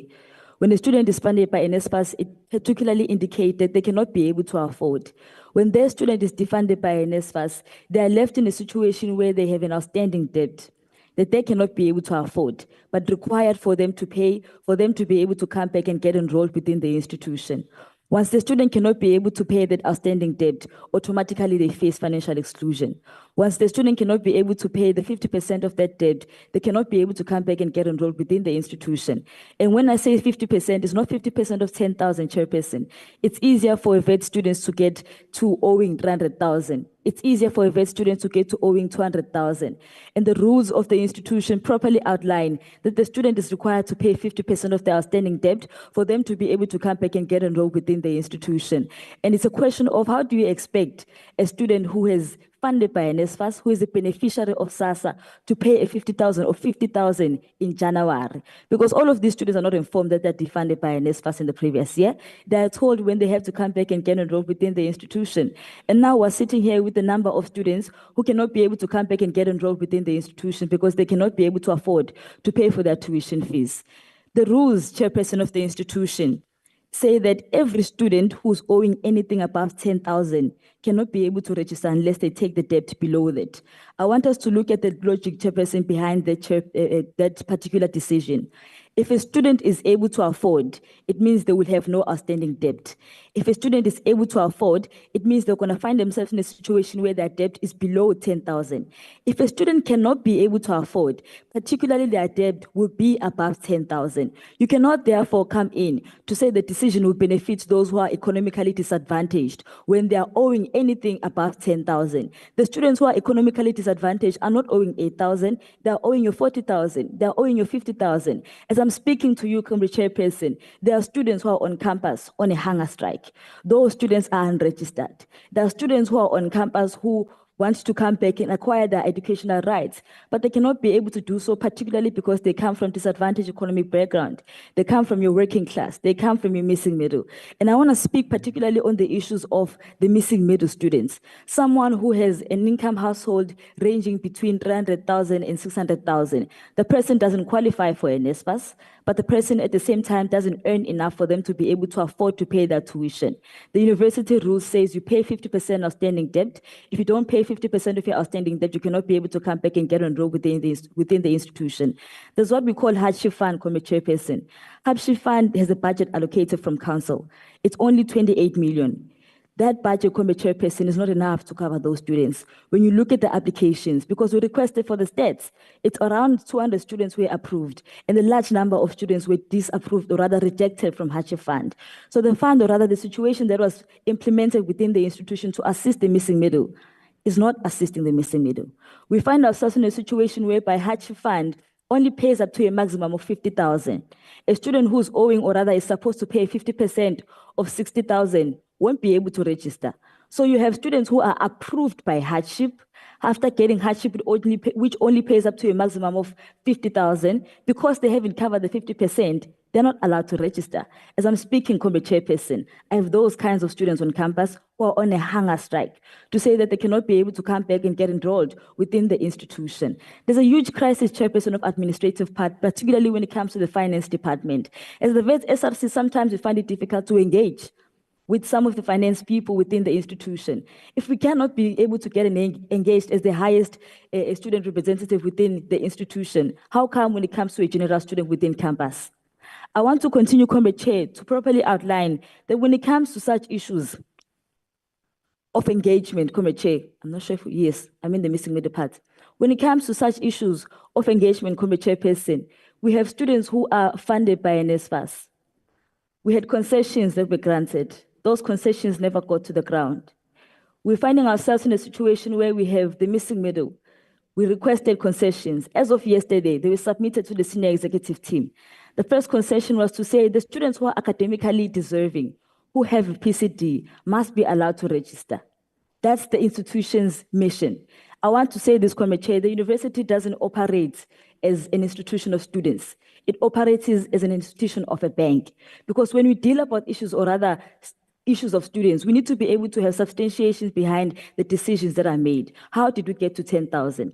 How did we get to a decision that any student who's owing 15,000 and above cannot be able to come back and graduate? There's no substantiation besides the fact that the finance situation of the institution must be protected in the next 30 years. And of course, as the SRC, we agree with that. But we need to look at the current situation that we're finding ourselves in to say these are the issues that we're currently facing. How can we be able to come in and intervene to be able to properly assist with the students? 9 million, Committee Chairperson, when it comes to assisting students, is not enough. If it was enough, we wouldn't be having a hunger strike at Wits University. When it comes to distribution, there was a distribution committee that was made from the discretionary fund. That distribution committee chairperson assisted some kind of students, when we do appreciate that as the Wits SRC. But concessions are the ones that are able to come into the picture and assist students when it comes to the issues of registration. It's not only registration issues, committee chairperson, it goes forth as, or rather it goes far as the issues of accommodation. If a student is not registered, a student cannot be able to get accommodated. If a student is not registered, a student cannot be able to go to class. If a student is not registered, that student cannot be able to even come on campus. Some of them come on campus forcefully. They're sleeping in libraries, some of them. They're sleeping in labs, some of them. And as the SRC committee chairperson, we've put forward these issues, and we haven't gotten any kind of assistance. And I do want to properly outline, Chair, that there's some beds which are available for undergraduate students within the Wits University residencies. And of course, senior executive team was able to say we approve that these beds will be allocated to postgraduates, and I do want to commend that. But it doesn't end there. We have an issue right now of students who haven't received their NSFAS allowances. A student who's from health sciences started their academic year in January. They have not received their NSFAS allowances. As I speak to you, Chairperson, the academic year for each and every student has started. Students who are funded by NSFAS have not received their NSFAS allowances for food, have not received their NSFAS allowances for books. Those students are expected to perform academically well in the same way as everyone does, but they have not received necessary tools that will allow them to ensure that they're able to perform academically well. In the present.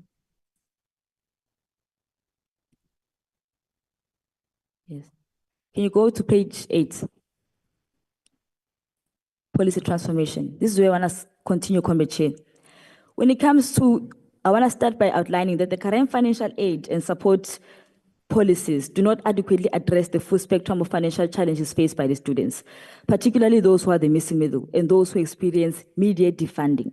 The existing system impacts students from low income and working class backgrounds, making it difficult for them to continue their education without financial instability.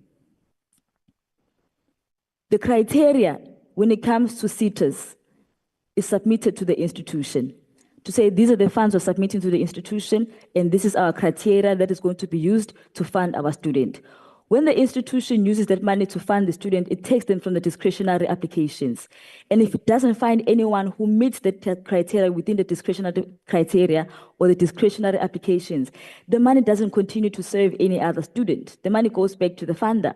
We had an issue, Comrade Chairperson, if I might just get the attention, Comrade Chair.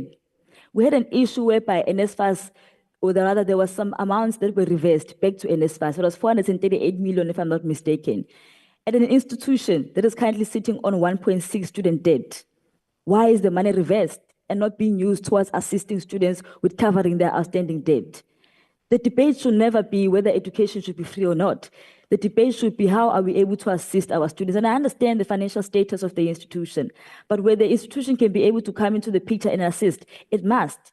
We can't be able to have students who are benefiting from your hardship fund, students who are benefiting from your discretionary fund, but those students cannot be able to come back and register because there's a cap, even though the university has used its own resources towards those very same students. I want to speak on the curriculum transformation committee chairperson. When it comes to the curriculum of Wits University, it's a very good curriculum committee. It's a very perfect perspective. However, we need to be able to look at the time that we're finding ourselves in terms of firstly, Africanizing the curriculum. I was sitting as a representative undergraduate for the transformation part for the education school. When you look at the type of the content that is being provided towards students, it's remained the same, Comrade Chair. When it comes to your master students, when it comes to even undergraduate students, the transformation in terms of the curriculum must happen. But in that procedure of transformation for the curriculum of the institution, a student representative must be there. It can't be that we're having a transformation of the curriculum, academic curriculum, but there's no student voice there. And I want to say this, Comrade Chairperson, in terms of the transformation parts, even including the policy transformation parts, there's decisions that are taken within the institution that student representatives don't form part of. Yes, we form part of student forum, or rather the forum of the institution. We form part of council. We form part of council ESCO. There's different committees that this SRC forms part of. But when it comes to decisions like the senior executive teams, the one we submitted yesterday, the deadline for registration, Committee Chairperson, was rejected. As I speak to you, the current deadline for registration is Friday. There are a number of students, Committee Chairperson, who are on a hunger strike, who are academically deserving and are able to come back within the institution, but cannot be able to do so. When we requested to the senior executive team to extend the registration deadline to allow those students to get some form of assistance from the fund that we're currently doing, because it's an initiative that was taken by the SRC to fundraise, to assist our students, which is not the mandate that was given to us. It's our own initiative. The registration deadline committee was rejected. After Friday, all of those students will have no way forward. And when you look at the particular substantiations behind that, it's the university rules. Sometimes you must be able, Comrade Chair, to come into a seat table and look at the university rules and actually think, do they benefit the students or they're just existing for the sake of being university rules? University rules must benefit students. University rules must be accommodative of students. And the deadline for registration, which is Friday, is not accommodative of the students. Even the procedure of admin that is currently happening with hardship, that is currently happening with the SRC fund, we're not done approving the batches. But all of those students don't have enough time for them to be able to come back and get involved within the institution because the deadline extension was rejected. And you find in a situation whereby all of these issues lead to one and one thing only, because students believe that they're not being heard. Students believe that they're not being assisted. Students believe that the decisions that are being made are not in favor of the students. It leads to one thing and one thing only: movements, protests, hunger strikes, demonstrations. As I speak to you, Comrade Chairperson, classes at Wits University are being disturbed because students want access to education, some form of assistance. Can the person move to the next slide? Thank you. Throughout history, Committee Chairperson, of course, student movement have played a critical role in advocating for change in higher education sector. And I want to speak about the response, brutality of student movements or brutality towards student movement. As I go back, Committee Chairperson, to my own constituency today, I'll find the ground burning. The pressure is on me, but never on the institution, because the institution comes back with the same, it's the rules of the institution. It's the policy of the institution. But for people to be in these particular positions, they are meant to assist. If we go to the office, I'm making an example, Chairperson, if we go to the office of the CFO and say we want to meet the CFO urgently, it means it's a matter of urgency. It means we need some assistance from the ground. But as I speak to you right now, we'll go back to the constituency, a number of students, Committee Chairperson, will be suspended for disrupting the academic curriculum of the institution. There's never a time whereby from both sides, senior executive team, students sit down and properly find a solution moving forward. It's always a response of, if you come, you call a mandla in a class to say, here is a policy transformation part and it must be attended to. There's a brutality in terms of the response. Campus will be militarized. There'll be securities everywhere. The university has money to pay securities to come and move or rather deal with students, but it doesn't have money to come and distribute towards financial exclusion. If the institution can be able to match us rand for rand when we fundraise, why can't they give that money even if the SRC doesn't fundraise? If there's already money existing ready to match the SRC fundraisings, why can't it be directed to students who are currently facing the issues of financial exclusion? If I can wake up, Committee Chairperson, tomorrow and I fundraise 15 million, the university is ready to match me halfway. Where's the 15 million coming from? Why can't the university use that money that's already existing to assist students in terms of registration? And thereafter, when it leads to protest, your hunger strikes, your demonstrations, it's now brutality towards students, of which comes from the fact that students' voices are not being heard on the ground and decisions are not made in favor of the students. There's no logical reasons, Committee Chairperson, as to why can't registration's deadline be extended, except for the fact that the academic year has started a long time ago, students won't be able to catch up. It's vet students. They get there because they are academically deserving and can be able to take the work that comes from them or rather towards them. The issues of accommodation, Committee Chairperson. Students are sleeping in my offices, SRC offices. Some students are sleeping in the bathrooms. The dignity of students is now on the ground. And the only thing the university can say is we can't increase the hardship accommodation beds because it comes with a difficult financial decision. What must happen to the students then? Must they continue sleeping under the bridge of Mandela Bridge? Must they continue sleeping in the bathrooms?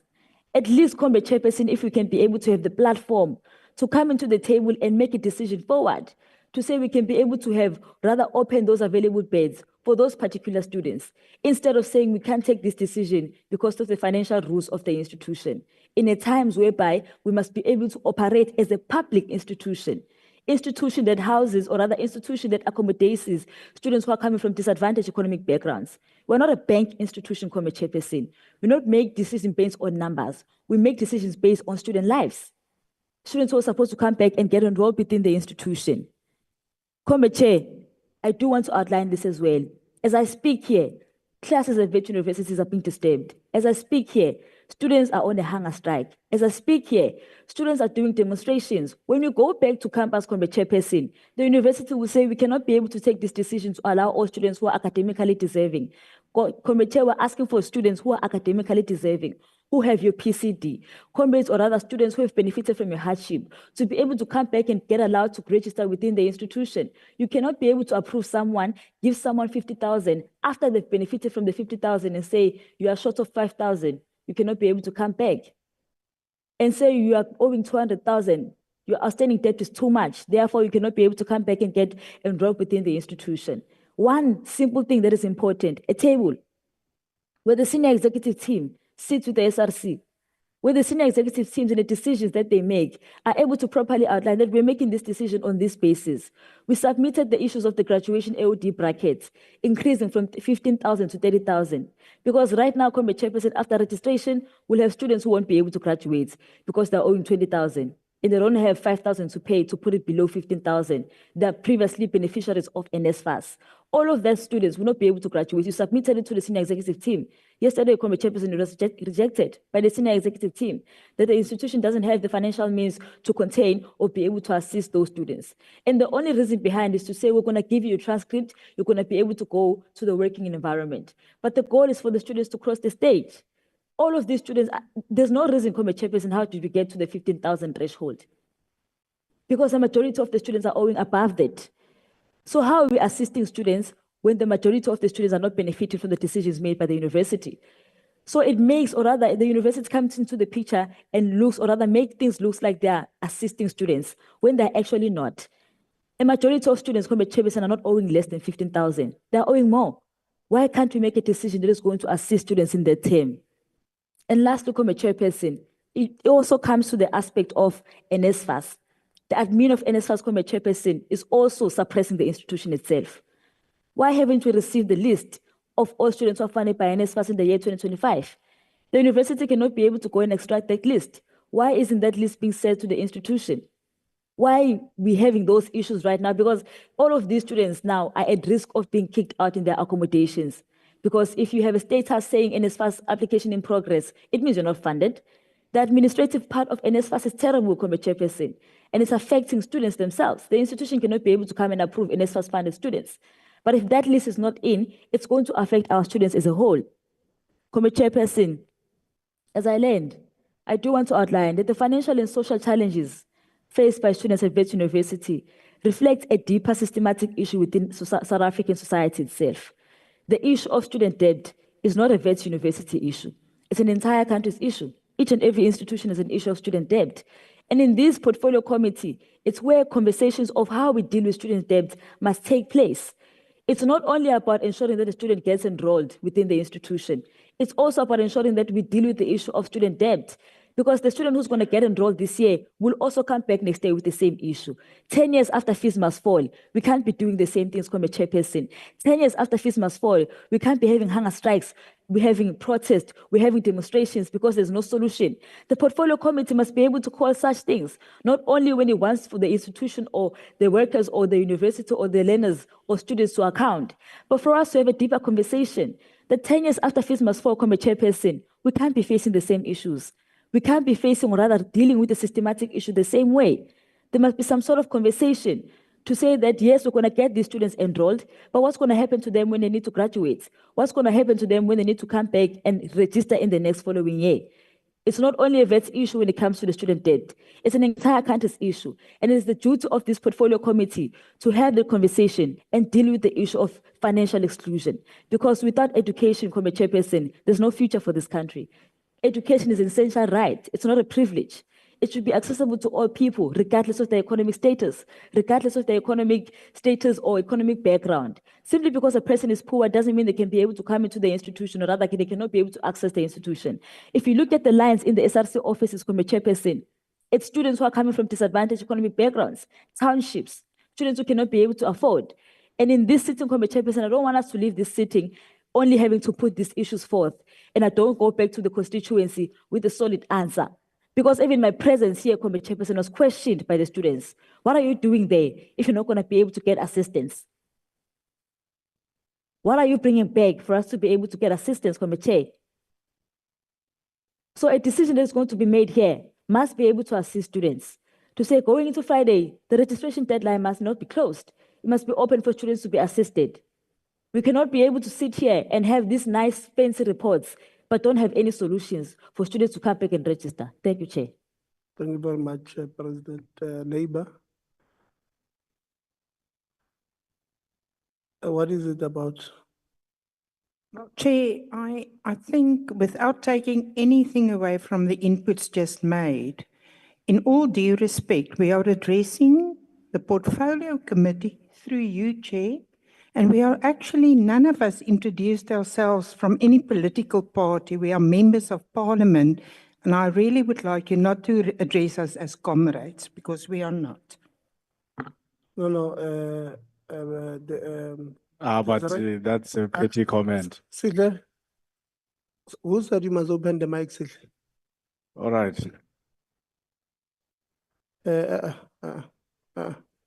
Put your hands down. No, Desiree, I'm going to address it.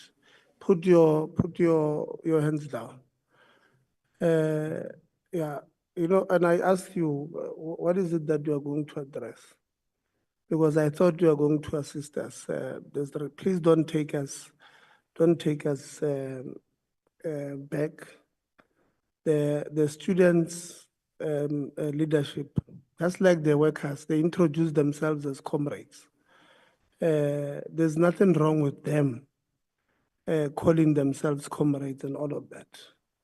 And there's no way where the president addressed you as said comrade members, where you could have felt that, you know, she's addressing you. She addressed the presentation to myself. And I did not at any point call order to her. No, Desiree, I've given you a chance to speak. You're not going to do that here. Desiree, we're going to behave here. We can't behave like this in front of the visitors. We've got very serious issues that you've just had the students raise. Then you want to reduce us to what the president calls me. I've not had a problem with it. Please, workers, it's 11:20. I allowed the president of the SRC to continue beyond the stipulated time because apart from the students being the biggest stakeholders in that institution, the issues that they were raising were, there was nowhere where they were not relevant. So, workers, I'm going to give you, how many minutes? 15 minutes. Please, workers, let's go straight to the point so that we're able to engage the presentations and provide solutions. We do have a budget today at 2:00. So we must leave here earlier than that. So if we can just stick to time. It's 11:20 now. Workers, I don't know who is going to present. Yes, continue. Thank you, Chair. If we can just go to the next slide. And honorable members and Chair, we are here as 3 unions from Wits University, but I would like to speak to the 3 points that we were given from the perspective of ASAU, which is the union representing academics at Wits. Can you please go to the next slide? Thank you. And then the next one. Thank you.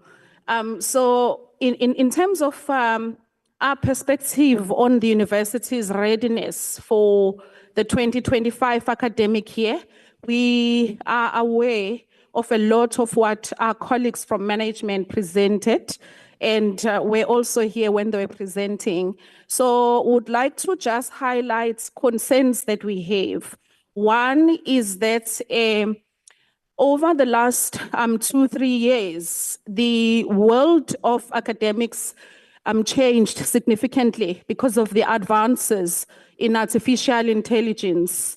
And in particular with generative AI, we at Wits are not seeing centralized leadership in terms of how we are supposed to teach with and despite generative AI. And there's actually AI where that enables students, you know, like they would chuck in papers. So you chuck in your literature, you throw questions at the AI, then it generates a stuff for you. So that presents serious questions for colleagues, especially who teach in contexts where there's extensive writing that must be done. And we would like to see the university really thinking at central level and providing leadership in terms of what, how we are supposed to navigate these unfamiliar waters, because of course, this has got a bearing on our offerings as an institution of higher learning.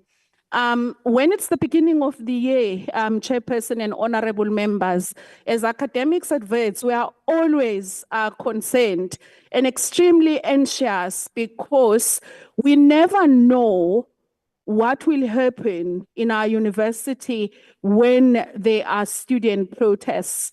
There is very little, in fact, I believe I'm being generous, transparency when it comes to how management handles protests. So we never know what's going to happen. And sometimes decisions are made and statements are made that put even our members at risk. When we approach management colleagues with questions, we're treated as a nuisance. You know, the troublemakers and the people who are always questioning the adults, basically, who are running the institution. So I'm saying this because we are anxious. We were asked to give our perspective on readiness. It's the beginning of the year. Academics are anxious. Thank you. Chair, honorable members and comrades, I want to speak about budget cuts. We have consulted, as a SAWU, we've consulted widely in the university to try and understand how certain schools and departments face up to a 40% cut in operational budgets this year compared to last year, compared to 2022. And depending who you ask, either there are no budget cuts or it's very real. And I can speak from an academic that is working on the ground. We are feeling the reality of budget cuts of up to 40%. There, I think, is a perception amongst management colleagues that the academic program is not being affected by these reductions in operational budgets. But I can report that it certainly is, and in fact, the ones who are hurt most by such reductions are, in fact, the students.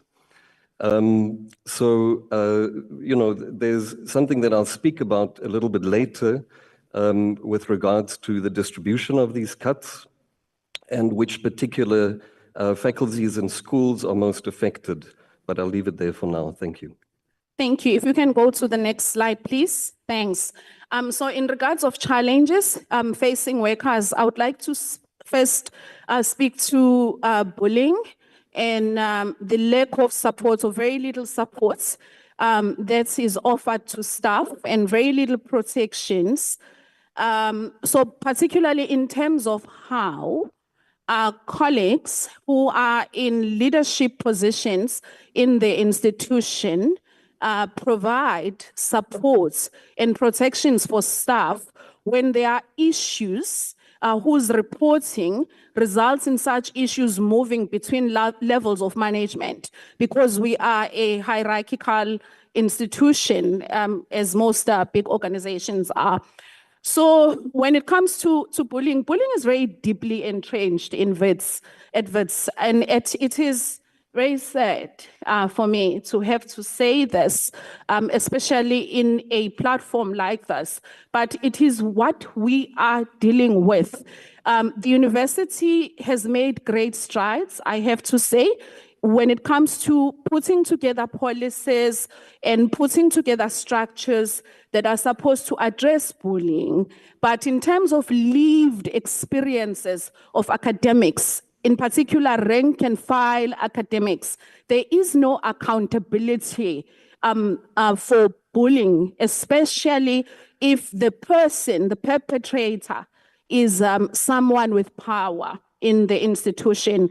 In fact, about 2-3 years ago, there's a colleague who died at Wits, and her colleagues approached our union. She was not even a member, but they came to us because that had created such a climate of immense fear in that division. And people were confused, and people were hurt, and people were afraid. And the colleagues of that colleague that passed believed that bullying was a big contributor, if not even part of the causes of her death. And I just want to quickly move to the second point, because I also want to mention the demise of another colleague. So I did mention that we are a hierarchical institution at Wits. There's lots of instances whereby in middle management, things are not handled correctly. Now, in most institutions, when you've got these layers upon layers upon layers upon layers, there's management at every layer. And as you go up, when issues reach the upper levels, if the upper levels are taking responsibility and ownership of resolution of issues that are being brought to their level, they would usually, want to follow up, want to know if plans have been put in place, what has happened to those instances. We do not see that at Wits. We do not see that at Wits as academics. The members of ASAU do not see that at Wits. There has been instances whereby about a dozen, one, two, more than 10 occasional staff that were teaching were not paid for 1 year, more than a year. These people who were teaching and marking and grading for students and serving the institution were not paid. I do not think there is a colleague in management who would be okay with not getting a salary. This was not pocket money. This was the only wages that those colleagues had. They were not paid. They were not our members. They came to us because our members came to us because those colleagues were threatening to down tools. When we engaged the head of school, and I told the head of school that I'm not sleeping, I stay until 2 a.m., 3 a.m. addressing issues of your staff. I said, I don't think it's fair, Professor so-and-so, that I, an academic in another school, stays up until 2 a.m. because people in your school that are teaching here are not paid. That head of school told me that all academics work late. That was not my primary job. When these issues were escalated, You are left with 5 minutes. No? thank you, Chair. These issues go to upper levels, and then they get de-escalated down to the level where problems happened, and no one follows up in terms of what has been done. And then the union we find ourselves having to step into territories that are not really a problem. Then in terms of, and there's another colleague who is now also a victim of this poor communication, the failure to manage things between layers of the institution, that also died. She had a stroke at 51, no history of high blood pressure, died in December. There are lots of questions as I address you today. There are colleagues who are upset, who are confused, who are angry about these issues. So our suggestion to the VC, whose term is coming to an end, and he has indicated that he's interested in a second term.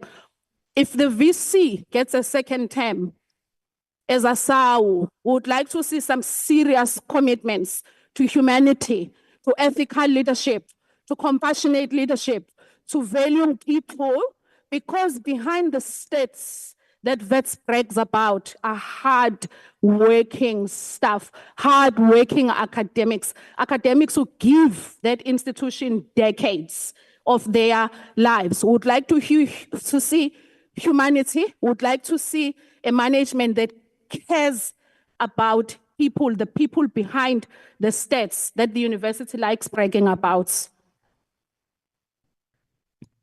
There's a point that I'll keep very brief, Chair and honorable members, around the prioritization of throughput over academic integrity. We have dealt as ASAU with some cases where we have had to actually bring procedures against academics who have, at quite high levels, at high levels within the institution and at high levels of research, that have plagiarized And, it raises the question of who is protected by the university. So in these cases, it seems that the university is more interested in protecting the ability of the researchers to have throughput, generate subsidy, and is defensive over its image, whereas actual cases of academic plagiarism, we as ASAWU have had to push through. So there's a concern there regarding who the university protects and what interests are served. Thank you.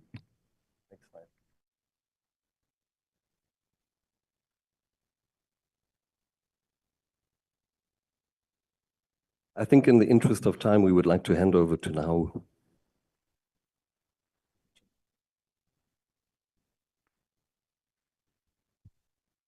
Thank you, Chair.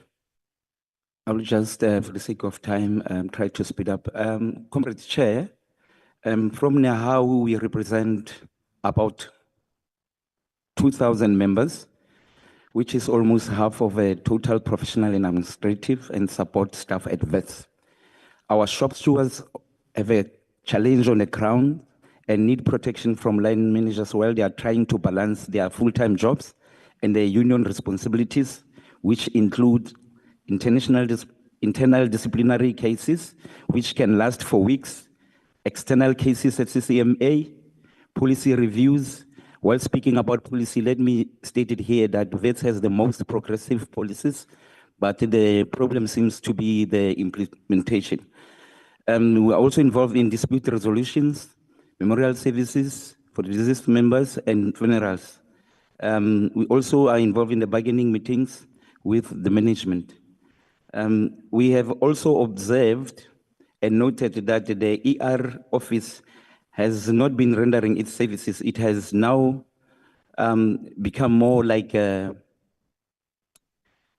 divorce court, where members are separated from the employer.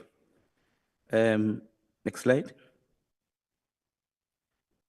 The Social Justice Office has also shifted focus to a workplace bullying, and mostly it's targeting junior managers, which leads to unfair dismissal. We also noted that the directive of DVC Human Culture and etc. has a senior HR director who is not a set member, and this creates unnecessary red tape on simple decision-making processes. Under the recruitment, we have noted the following concerns: that positions of lower grades, which is 17 to 9, are mostly advertised externally, that the departments fail to create succession plans for internal promotions, and there's no enforcement of employment equity compliance, and no penalties for non-compliance at all. Honorable Chair, at the risk of being labeled xenophobic, we have also concerned about the leadership demographics in our schools. For example, in the 33 schools, 46% of head of schools are foreign nationals, 26% are white, 14% Indian, and only 11% are Black South Africans, with even fewer Black women leaders.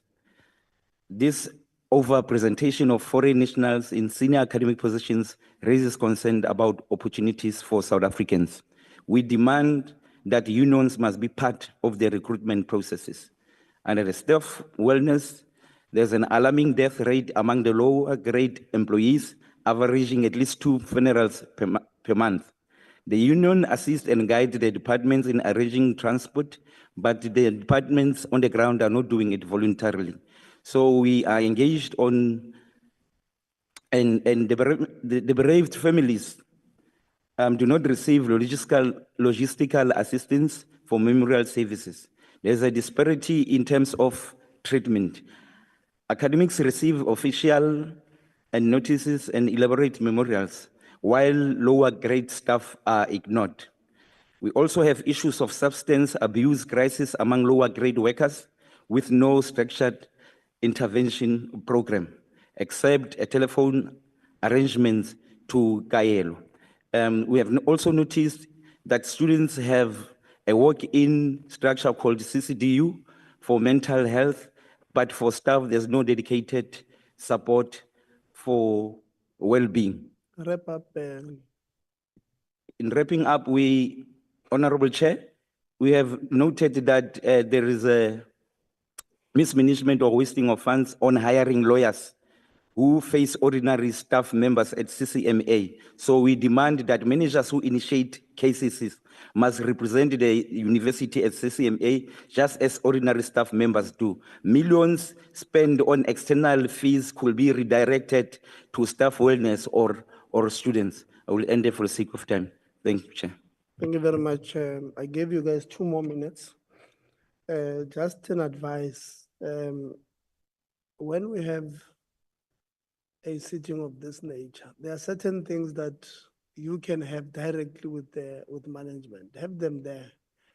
At this level, I think maybe you wasted a lot of time on issues that you could have had with management. You see, the students, they said, we raised these issues yesterday at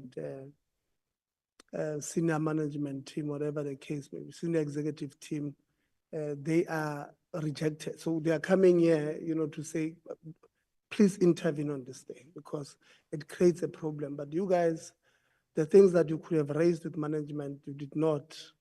Management can simply stand up here and say, no, well, this is the first time we hear of this thing. We'll look into it. There's nothing we can do. I'm just saying, I'm making an example. So let's not miss an opportunity where we have. I think we always advise management of universities that students are your biggest stakeholders in your institution. And when you have SRCs, Vice Chancellor, yourself as the Vice Chancellor and the President should not have a problem of meeting. We should be, having those, especially during this time, should agree that minimum we will have guaranteed once a week meetings. And then if there are issues, then we'll increase. But those meetings between the President of SRC, the Vice Chancellor, the Secretary General of the SRC, the Register, because they deal with the issues related to one another. The Treasurer of the SRC and the CFO should really happen on a regular basis, especially during this time. That is going to minimize problems in future. You would be able to get firsthand what are the issues affecting students. I mean, in order for senior executive team to come up with any policy, chairperson of council to say, we want to assist those who come from poor backgrounds. At least you must have consulted those people who come from this poor background and say, if we say you must pay 50%, it's 50% of how much? If honestly it's 50% of 300,000, and then you are saying you are assisting them, but you want them to go and look for 150,000, they're not going to get it. So it's a policy that may on paper look progressive, but it is not practical for you to implement. So it's important that even when you look at these policies, which may look progressive on paper, at least do a proper consultations with the students. I would be interested to hear what would have been the rationale, DDG, from senior executive who decline a possibility of extending the registration from this Friday, noting what the students will say, but the university will come in. So I'm going to note that Desiree will be number 1. No, we'll start with you, Desiree. You'll be number 1. You'll be number 2. No. Colleagues. Huh?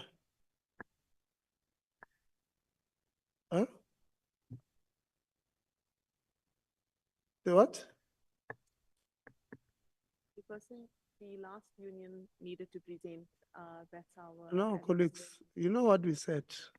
we wrote to you guys, we said, unions, you do a consolidated presentation as unions. And then you submit a consolidated presentation. And we said we are giving you 15 minutes. So you guys did not share the minutes that we gave you. We gave you 15 minutes and you are 3 unions. So you could have taken 5 minutes, 5 minutes, 5 minutes. But, you know, colleagues, you are creating a problem for us.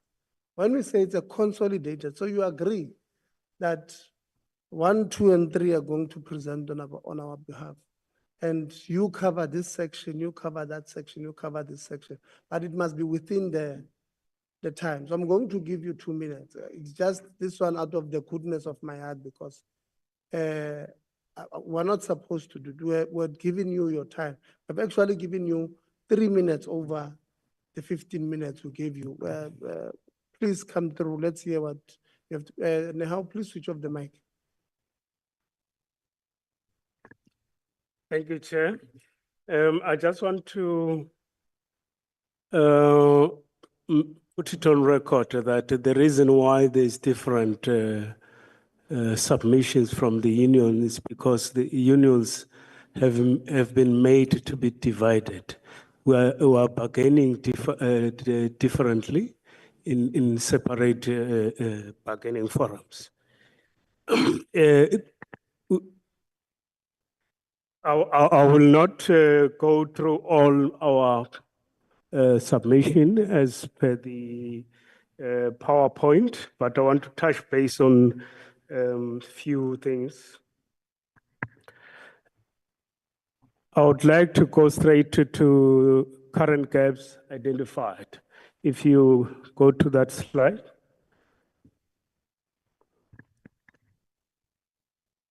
Staffing and employment security for all categories of workers.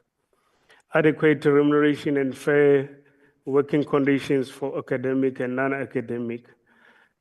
Transparent communication between university management and labor unions.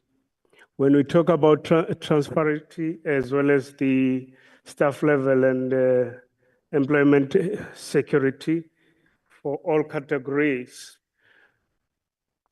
there's a lot of gaps that needs to be addressed by the institution or by management. Let me go, because of time constraint, I'm not going to be too much to that. Let me go to the next slide.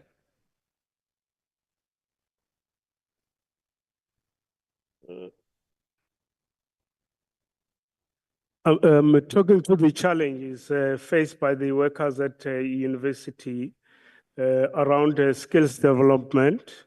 We do have a unity that deals with it, which is HRDU. It is debatable whether this unity has the desired impact as workers still face challenges with career progression. We've got limited career development opportunities, a lack of clear pathways for professional growth and upskilling for support staff. Incompetency in the application of disciplinary measures. There's huge inconsistency in applying the policy in this case, disciplinary measures. There's unfairness. There's no standard practice by the employer. As a result, employees or workers are faced with unfair labor practice.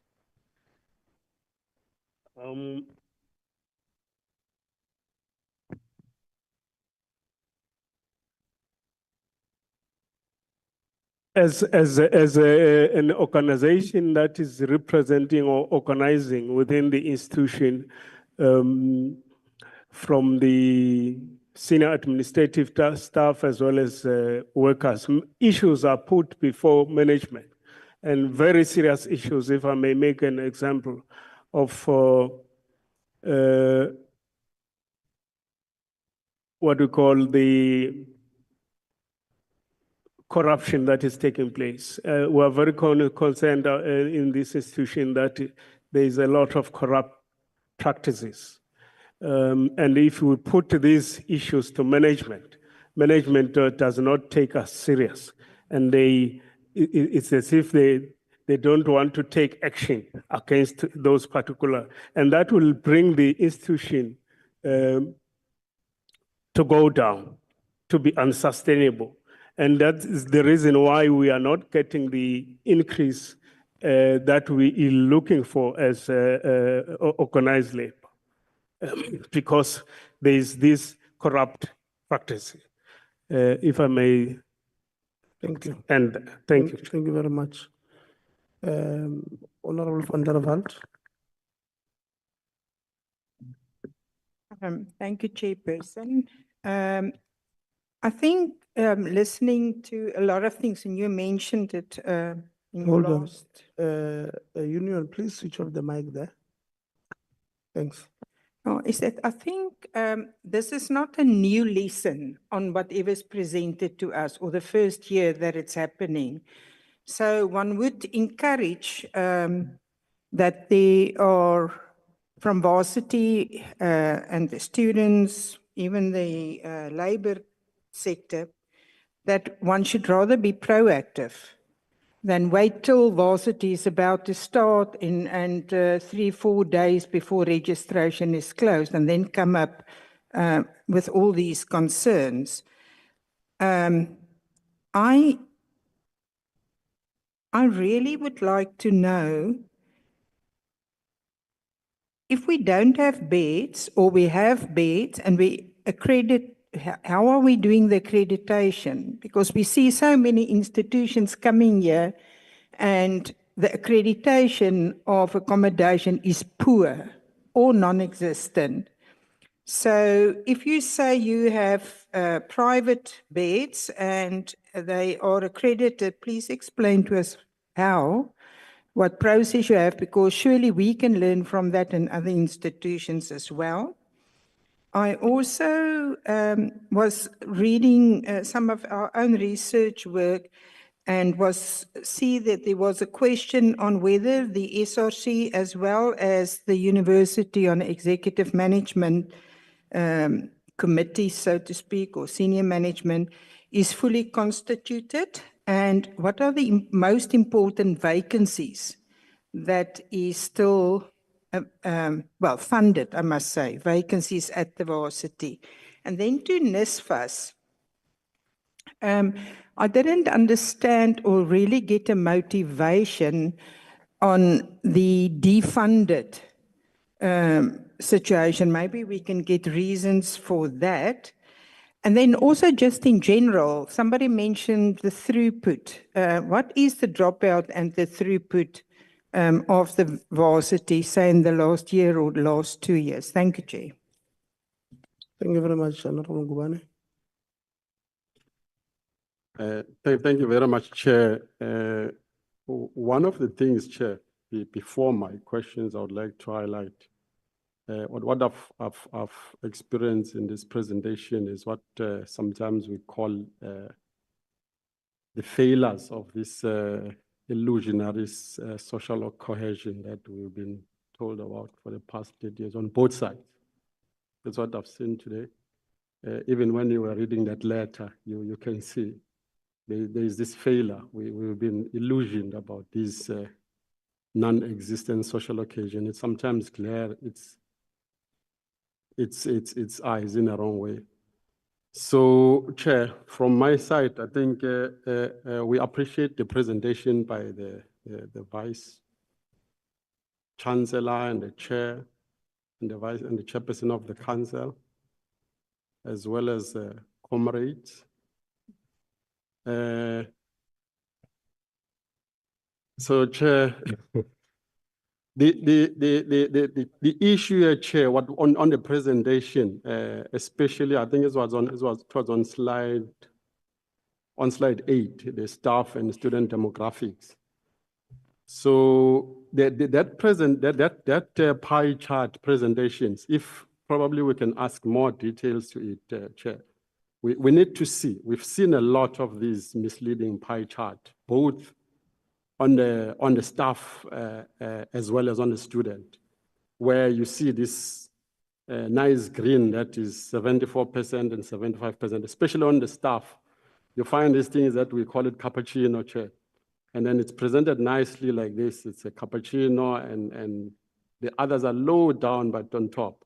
So if we can drill it down, if we can get a drilled down presentation of where is this big number slotted in, so that we don't have that kind of misleading cappuccino presentation, both on the student and the staff, because even on the staff and the student as well, what we've picked on the university, you find that even on institution, though the institution have this nice 74% of representation, it's that part. This thing is happening from the lowest level, student right up until the employment.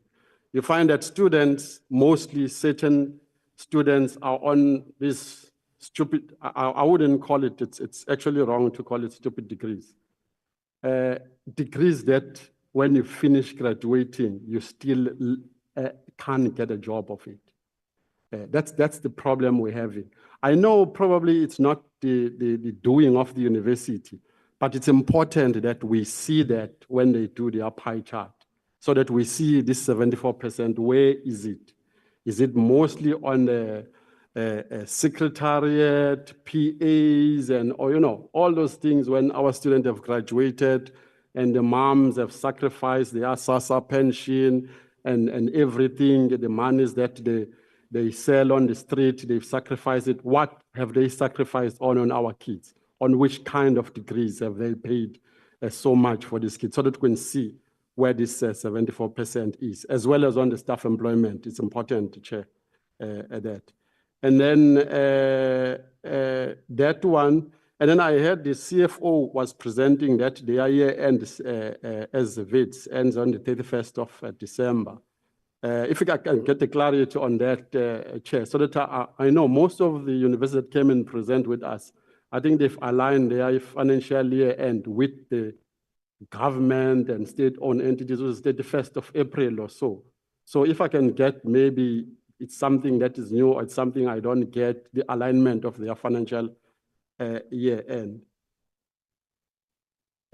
On the institutional forum, I was disappointed, Chair, on the institutional forum's presentation. It's like, it's this thing, somewhere, somehow, again, that letter of yours, it sometimes tell me that the VET doesn't understand what the Portfolio Committee on Higher Education's task and responsibility is for. You know, when you invite someone and ask you what you're inviting me for, it's like you don't know who's responsible for you, who's approving your budget, who's doing X, Y, Z. The institutional forum, to me, it just presented, it's like they are teaching us as a Portfolio Committee what is the institutional forum for. We didn't come here to know what is the purpose of the institutional forum. We want to hear the issues, your job at the universities, the challenges that you are dealing with. How are you assisting the university to transform? The recruitment processes you are involved in. How, you know, your role as an IF in the university. Not that this is what the IF is for, this is what we're doing, this is what we're supposed to do. We know, we've sat with I don't know how many universities. We know what is the purpose of the IF in the university. We know what is the purpose of the SRC in the university. So we don't need to be come and told about that. There was nothing that was presented by IF to chow at or to chew at and speak about. I think the SRC presented in great lengths, and then we appreciate for Umkabai. The presentation was excellent. So a lot of issues there. You can clearly see that the institution, the chairperson of the council and the vice chair, the VC, they are failing on stakeholder engagement, and they are failing to bring in students to their table to understand the policy gaps.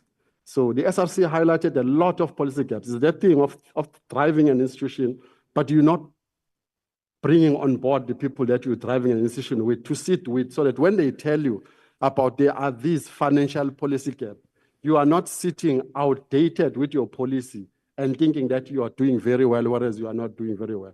So that's the presentation we've picked up on the SRC. Stakeholder engagement is not okay. That came in. It came, Chair, but Chair, you didn't tell me how many minutes. No. Can I finish with 1 minute, Chair, in closing? Yeah. Less than a minute, yeah. Yeah. So there is those issues. I've got a lot of issues. Others, Chair, I will write most of my questions or on the second round. So it's those issues, the policy review a lot. And then we see these issues in institutional of higher learning about foreigners occupying high academic positions. And I know we spoke about a lot of Atlanta that in the Portfolio Committee of Home Affairs as well, Chair. There is a disjuncture as well in terms of checking qualification and bringing people of foreign nationals to occupy higher positions to an extent that some of them are easily faking these positions and are slotted in this higher position without properly verifying their qualification. So there's these issues. The person in the union raised critical issues about that. It needs to be looked at, or it needs to be explained from the universities. How is it happening, so that these issues are addressed correctly at the right platform, Chair. Thank you. No, thank you very much, Honorable Kaka. Thank you, Chairperson. Chair, how many minutes do I have? 6. Okay, I'm going to try to be brief, Chair. I have 12 questions. I'll try to speak as quickly as possible. But just on a lighter note, I'm very happy that Ntate Ngubane made the example of mothers who are suffering, because generally in the country we have a problem of fathers who don't pay papgeld. So it's really great that we know that women are holding the fort out, Chair, and that's something you should take to the men's conference seriously. But firstly, Chair, let me appreciate all submissions made. Of the 1.42 billion student debt that the minister made remarks to, there's an indication there that the 32 million, there's an outstanding 32 million that is outstanding from NSFAS that you presented in your slides. While you're still confused, let me allow you time to go back to it, and then I'll address something else. So of the 1.42 billion, how are you dealing with it? Are you writing off this debt? Are you getting payments of it? How much of that debt is of students that have been defunded by NSFAS who were previous beneficiaries? How many of them do you have commitments of? This is something that you'd probably be able to submit in writing in response. So can you give us a breakdown of where which debt lies? How many of the students who have the debt have subsequently been financially excluded from the institution because of that debt? How many of them have successfully concluded their studies? And in which economic brackets do they fall into? And by economic, I don't mean the broad middle class poor, or because we know which brackets they are. But obviously the institution, you have the financial details of each individual so that we can get a clear analysis of where the actual problem is with the student debt. That analysis will help. Again, in your presentation, you made an indication that there's 32 million outstanding from NSFAS that you still need to receive from 2024. So my question here is the amount strictly for the 2024 accrual period, or is it an extended accrual period? And if it is an extended accrual period, please also make it clear for us. And also provide information on whether or not NSFAS has provided a recon deadline there. Fourth question, Chairperson, do you have a comprehensive analysis of where the 588 NSFAS students who haven't registered are and why they aren't? And I'm saying this alive to the fact that we now have an updated statistics which you haven't given us to date. This is a 6 February statistic, but do you have an analysis of tracing where the students are and what the reasons for their non-registration, returning or fresh is or are? And if you do, then please give us those things. And then I'm assuming somebody here somewhere, particularly the registrar, would have the fresh statistic that deviates from the presentation. I'm assuming you would be able to quickly just look at the information and tell us what the updated 588 statistic is. If that's possible, please, I'd appreciate that. But I also want to know of the students who are not coming back to the institution who were previously funded by NSFAS, how many of them have fallen victim of the current debacle that NSFAS has of the accreditation or financial analysis on the basis of the credit bureau's information versus the ITR 34? There are two imbalances there. Those two documents give you different types of financial ideas. And we know currently we have a problem when NSFAS is credit bureauing people instead of ITRing, which is part of a problem that we need to fix generally so that people are not left out of funding or deprived of funding maliciously or in an unfunded way. So as far as your institution is concerned, if you can give me those statistics, it would be great. The sport residence itself, are there any other plans for general student accommodation developments in the future financial years? Because this is the only one that you have. Are you going to do so? Are you earmarking funds there for student accommodation development? I think it would be great for the university to do so. I just want to say also shout out to you guys for the work that you're doing as far as the multi-stakeholder approach is concerned. That is the one that you're doing to ensure student safety.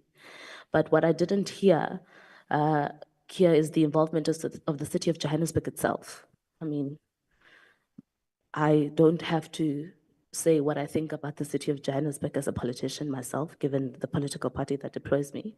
But I think there is value in having a collaboration with the city itself to make sure that you do have the Metro Police being able to work with you there and having the neighborhood watches. So I think a government intervention would be important and something that you should look at. And if you have and it has failed, you should tell us and why, and so that we can rethink around it. The SRC, I want to say also another shout out to Mkabai. And my only worry, Chairperson, and I hope you receive this yourself and the SRC with the spirit it comes from. Generally, as young people, we have a perpetual struggle of being taken seriously. And so it is very important, given the responsibility we carry, to ensure that when we do come to such platforms, we do not get to be brushed off and relegated to nothingness just on the mere fault of not being able to submit documents on time. It seems like a very, very frivolous thing to have to worry about. But in the greater scheme of things, it's actually a very important thing, unless the reasons why the submissions were not there is because politically you would have been compromised within the institution had it been read in advance. Then that would make sense. But you must declare it so that your brand is not tainted, because you bring brilliance to the table and the constituents you represent are very important. Quickly, appetite, Vice Chancellor, on digital education. I'm sure you have seen the time on your phone, eh? No, Chairperson, I have two questions left. You've seen the time on your own phone. Can I still, Honorable Van der Walt? The last point, make the last point. Okay. The one I want to, I'll use this one. VC, I want to lobby you into thinking around something. You did say that your institution is very interested in being innovative, and it's true that you're one of the country's leaders in innovative academic innovation. Have you explored ways or thoughts around expanding education digitally in your institution? We are, as a country, falling behind fourth industrial revolution trends. And I'm asking you this because legislatively, the process to force institutions to do this is a quite complicated one that may have amendments to acts that we may not necessarily be able to carry, but we can have that negotiation. But to you, as the leader of the institution, you don't need an act to force you to try to look at this. You know there's the demand. Digitizing most of what can work, meet that demand. Two, dealing with that digitization would help you deal with an accommodation demand that if people are not there, then they don't have to worry about accommodation. And it could even have some benefits to decreasing the cost of education and making education more affordable for people. So this is something that I want you to really think about and want to pioneer on behalf of the country and Thank see you if very other much. institutions would fall behind. Thank you, Chair. Honorable Maseko. Thank you very much, Chair. I'm not going to take a lot of time. Should have distributed to your colleagues to. That's what you all said before you start. So No. Okay. I'm on point all the time, Chair. Chair, I'm not going to ask the questions that already the members have asked. Just a few that I do have is just to talk to us about if you do have any debt that, not the debt, the money that you have to return to NSFAS. Do you owe any money to NSFAS? And if you can take us in confidence, how much? And share with us the information of when you do the recon, what was that money supposed to be used for? And just take us in confidence about that. And also for the special planning, you talked about to the station and everywhere. Now, historically, when you look at Wits, yearly you increase the students, of which it automatically says to you that also your accommodation and your infrastructure. So to what an extent does your plannings, as you prepare on a yearly, do you accommodate it? Do you keep that in mind that that has to happen? If you can take us into confidence about this, because to me it's about the readiness, it will include that. And maybe if you can share also with us the issue of the private accommodations. To what an extent are you engaging in the private accommodation for the students? And also, if you do have the problem that's been highlighted in the media, and there are students that have engaged with us, talking about the sex for accommodation, are you facing that at Wits? And maybe SRC also can communicate with us if that's the case, because there are private accommodations where NSFAS won't pay and then the landlords will say, you can sleep with me, I'm not going to chunk you out. So if there is a cases like that you are facing around Wits, I'll appreciate if you can maybe share us with that. And maybe if SRC knows about that, how do you handle that if it comes to your attention? But if it's not happening, it will be a blessing. Again,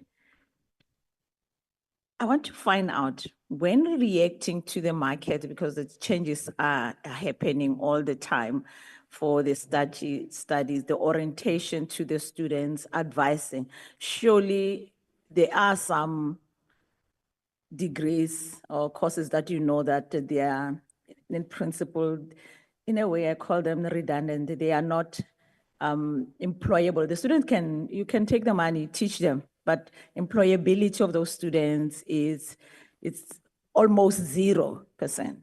So in that instance, how do you communicate that to the students as they come in? That it can be a child is saying, you know what, I'm going to train, I want to play a piano. Oh, what I'm making an example, and I don't have anything against the piano, by the way. So just a disclaimer, I don't have anything against the piano. But that child, you've got the musicians that are born being musicians, at 3 years can play the organ or play a piano, whatever, and then they'll be brilliant. So when you get a child like that or a group and you see the numbers are high, how do you communicate to these kids to say that, listen, here is the facts, but it's up to you at the end, because we want the independence of the students also to say they do what they love doing, that they see they can add and change their lives. And maybe the last one, Chair, it will be the missing middle. And I'm trying to find the communication between the NSFAS and the university when coming, especially on the missing middle, because we engage with the NSFAS, the communication of how to identify it's problematic, especially when coming to the students that were funded the first year by NSFAS. The second year, then they fall within the missing middle. How do you get to do the recon to can communicate that? Is there a system or a data where you feed in that information for also NSFAS to be able to can identify who are those kids? Because when we engage with the NSFAS, it tells us that the funding allocated for missing middle is about 11,000 for this financial year. Application is about 11,000, and applications is 17,000. So if you can maybe share with us, and also the allocation of the funds to the students, are you doing it yourself, or there is a company like Fundi that you contracted to do on your behalf? Chair, that was very short questions. I'm done. Thank you very much. I'm sure you also did not hear the alarm. It's okay. Thank you very much, Chair. I'm not sure if you are chowing from my time or not, but I'm a bit worried. Chair, let me also appreciate the report and also probably appreciate the work that the Council is doing in terms of advancing transformation of education through your reports. Of course, we are yet to find out as to whether is it true or not. But before I run out of energy, Chair, let me firstly attend to this matter. You know, I'm worried about the letter written by the Registrar. To a large extent, it says to us that we don't have what it takes to hold the university accountable. And largely, we need to say it outrightly that we are not happy with the contents of the letter, and we don't take it lightly. And as an individual, I don't accept the apology that you have presented, because to me, it does not make sense. In fact, I'm sensing an attitude that seeks to stand against transformation from the essence of the letter, how I've read it. And it must be clear from where we are sitting that we are going to reject and oppose any intention that seeks to stifle transformation in institutions of higher learning. But second to that, it must be clear that we are not going to allow any vice chancellor, any registrar, or any university council chair to behave as if an institution of higher learning is his or her private property. That must be understood. We are not doing us a favor, by the way, when you are coming to account as per the constitution of this country. You are creatures of statutes. So with that being said, we should be having that understanding. So, Chair, it must be noted that some of us, we are not happy. And with that being said, Chair, we are told that in your institution, through your admission, there are ways that you are stifling transformation. In fact, through your process of admitting students, you are seen to be biased to other students of color. But apart from that, you are seen to be deliberately making it difficult to admit students, especially on the health and science faculty. Can you get clarity on that in terms of, can you get a pattern of students that have been admitted to the health and science faculty for the past 2 years? If you can get that pattern, it will make a lot of sense in terms of having an understanding as to whether this thing is true or not. The other part that I wanted to raise, Chair, it's in relation to the issue of the management generally. Or before I start with the management, Chair, let me state it, some of us, we don't have a problem being called comrades. And we have never appointed anybody to speak on our behalf. I don't have a problem. Peace in our lifetime, there must be war for you to get peace. So war must start. Let me start with this one of finance. Your income statement, Chair, or the CFO, can we get clarity in terms of your income statement? You're indicating in your income statement that one of your contributing factors in your income is tuition fees and other income. Can you clarify the issue of other income as to what informs the other income and how much specifically? Second to that, Chair, it's known that universities have turned themselves into businesses. And here we are here to advance education development. Like the chair, the president has indicated, you are now behaving like a banking sector. that persuade or that pursues the issues of business interests apart from their core function of which is education. We are told that you are charging application fees to students. Can we get clarity as to how much are you charging if you are charging? And for the 2025 academic year and 2024 academic year, can we get clarity how much have you collected from students? Can we get clarity how much was reinvested in the funding of students from the money that you have collected? Chair, while I'm still there, can we go to the issue of the management, Chair? Quick. Can we, from where I'm sitting, I don't believe that it's possible, given the number of, or the level of unemployment in South Africa, I don't believe that it's impossible that you'll get a suitable candidate who will meet your requirements in terms of your senior management. Can we get clarity in terms of senior management? Can we get a breakdown? Who is part of the senior management? The demographics, the age is important. While we are still there, can you give us, if you have a policy on retirement? I'm worried on the age of the registrar. Can we get clarity? Do you have a policy on retirement? And when are you people going on retirement? But second to that, Chairperson, while we are still on that issue, the application of, Chair, can I be protected? Okay. While we are still there on the issue of senior management, because like I said, it's not possible that you cannot get a person who's suitable to be appointed in your senior management who's from South Africa. There is an allegation that your top management is bombarded by foreign nationals. Not that we have issues with foreign nationals, but the expectation is that we should be able to prioritize children of our own country, given the fact that they are able to comply with the requirements. Chairperson, the issue of transformation in your institution, can you get clarity in terms of whether you have a policy? There is a problem of bullying. How do you handle bullying in terms of your internal processes that you have indicated, Chairperson? Chairperson, the last two issues that I wanted to raise is around the 50% historical debt that you are speaking of. What is the rationale of that policy in terms of you demanding students to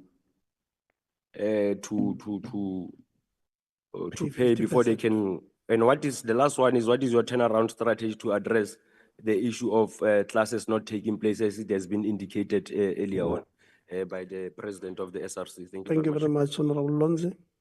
No, thank you very much, Chair. Thank you to the Vice Chancellor, the Registrar, the University, the SRC, and the Institutional Forum. I'm happy the Higher Education Department is here, Chair, because a lot of these issues, I think it's also a failure of the department to be able to assist our public institutions in being able to resolve the issues on campus. I'm saying this, Chair, because as we speak, President, the University of Cape Town is also on a shutdown.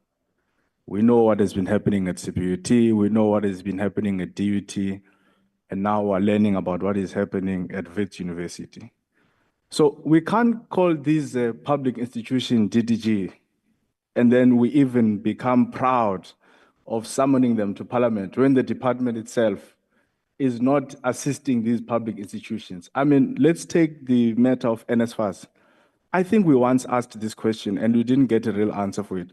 What would justify NSFAS defunding a student in the middle of the academic year, or an academic journey? What? So someone has come all the way from the Eastern Cape province. They've made their way through bus, through trains, they arrive in Johannesburg for the first time ever in their lives. They've never left the province of Eastern Cape or Limpopo. They get to Johannesburg, they register at Wits University, they get accommodation, they begin their classes, they do 4 courses or whatever first semester, and then boom, in June, NSFAS defunds them. What is the justification of that? I mean, what does the department have to say about that type of practice? And then again, we'll go back. I'm not absolving the universities, don't get me wrong, but I do think that there are certain instances where really we are being failed by the Department of Higher Education and Training in its inability to ensure that its institutions are held accountable and they're able to serve our universities and students. At the part of the universities, I just have a few questions. How many students are currently unregistered as a result of fee blocks? Because there are a lot of numbers that are going around, and we want to get a much clearer understanding of that.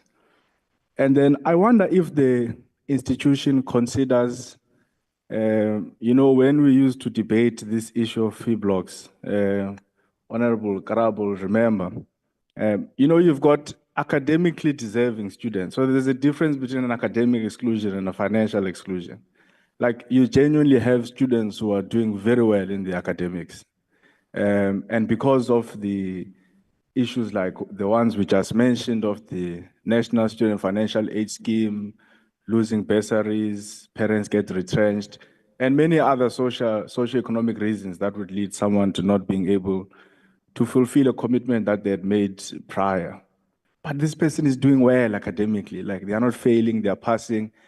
I wonder if the institution itself now, let's put the department aside, can't find it in you to say that, why would we want to stop this person from continuing with their studies? Because they are likely to finish on record time.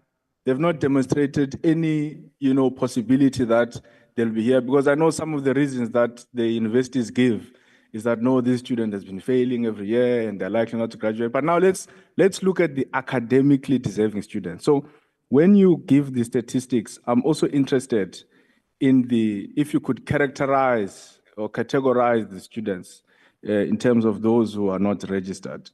And then what are your plans for perhaps let me start by this, because the SRC makes a claim that there are beds which are available. So maybe I must ask you on a platform like this, because sometimes when the SRCs engage you on campus, because you are not speaking to a government body, you may not necessarily be very honest with them. But I want to believe that at least to Parliament, you'll be able to give us correct statistics. Are the beds that are available in the university? And if the beds are there, Prof, why are we not putting students in the accommodations? Because you could even develop a system. I mean, you guys can play around with the words, but just by sitting here listening to the SRC, one would think of, you could even develop some form of a transitory student accommodation program to say that whilst we wait for the incompetent National Student Financial Aid Scheme to send us a funding list, we've got these students who are here in lecture theaters, they are here sleeping in the SRC offices. Can we have a transit? And it becomes university policy that every year we've got a set of beds. That's part of planning, because this is something that you discuss late in the year for the following year, that we know that roughly in January we have this number of students. Can we develop a transit system to say that for 1, 2, or 3 months, whilst we wait to finalize the registration processes, we're not going to make these people sleep under a bridge because they don't have the funding? And then lastly, on the application fee, Prof, you are a scientist. I am not convinced that charging more than 100,000 people 100 Rand, you are doing that simply because, I think you charge 100 Rand. You are doing that because you want to pay the people who are doing the application processes. Yes, there could be some expense, but again, you are a scientist. I'm sure you've got technology within the university. I'm sure you can develop systems that can automate some of these things that don't necessarily need human capital. I am simply not persuaded that you need to charge application fees for so many students when you cannot even admit all of them. Yeah. So please speak to that when you come in. Thank you very much. Thank you very much, Honorable Loans. Actually, the beds, the university on slide 51, they've said they do have 300 beds available. So it was not a claim from the student, it's what they have. Honorable Low. No, thank you very much, Chair. Let me welcome the presentation and also welcome the submission of the debate members. I think what becomes much more critical is that we don't take kind on the letter you've written to us with regard to telling us that we must tell you what you want to forward. Doing our oversight here. if indeed there was everything correct, you were going to have students not protesting and having hunger strikes and wanting to resolve to their issues. So we're not making you a favor to call you as a university to come and tell us why you're running your governance and what is happening. And there's no any other special university in this country, whether it's FEDS, whether it's NW, whether it's SPU, we are all going to account under ourselves and we're going to make our oversight as portfolio committee members, because people who are affected by issues there are our students, who are our brothers, who are our sisters, who are community members, who are portioning all of the problems to those who are politicians and forgetting that the administrators who do not like government, who do not prefer the ministries because they believe they are the most important more than any other students. We're not going to allow it. We'll call you anytime here, you will come and account, or we'll go to yourselves and make sure that you account, because we are going to represent the majority of the motive forces who are suffering, who are affected by serious challenges. Some are depressed, some are killing themselves. We've got reports there that there are workers who have been traumatized. We have lost workers because they were bullied under circumstances where people have turned the institutions to become their own war room to deal with, to nurse their self-interest and forget about the majority of the people whom they are taking even 100 rands and not even accepting them. And they can't even utilize the 100 rand to respond to their outcry, where they must say today, because these students are there, why don't you take the money of those who we couldn't accept and respond to the outcry and meet this matter halfway, so that we're able to deal with issues accordingly. We need to be proactive. You are the ones giving our people the hope, the best systems of education that should respond to the current demands of the economy.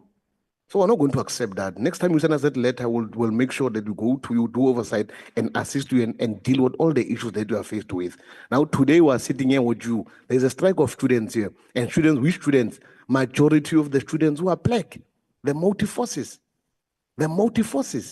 are the ones who are suffering at a point where they do not know where to start, because you have said to them, you are the best university, you offer the best educational systems, you are one of the best in the country, but you must be the best to accommodate those that you think want to transit and transform in the South African country.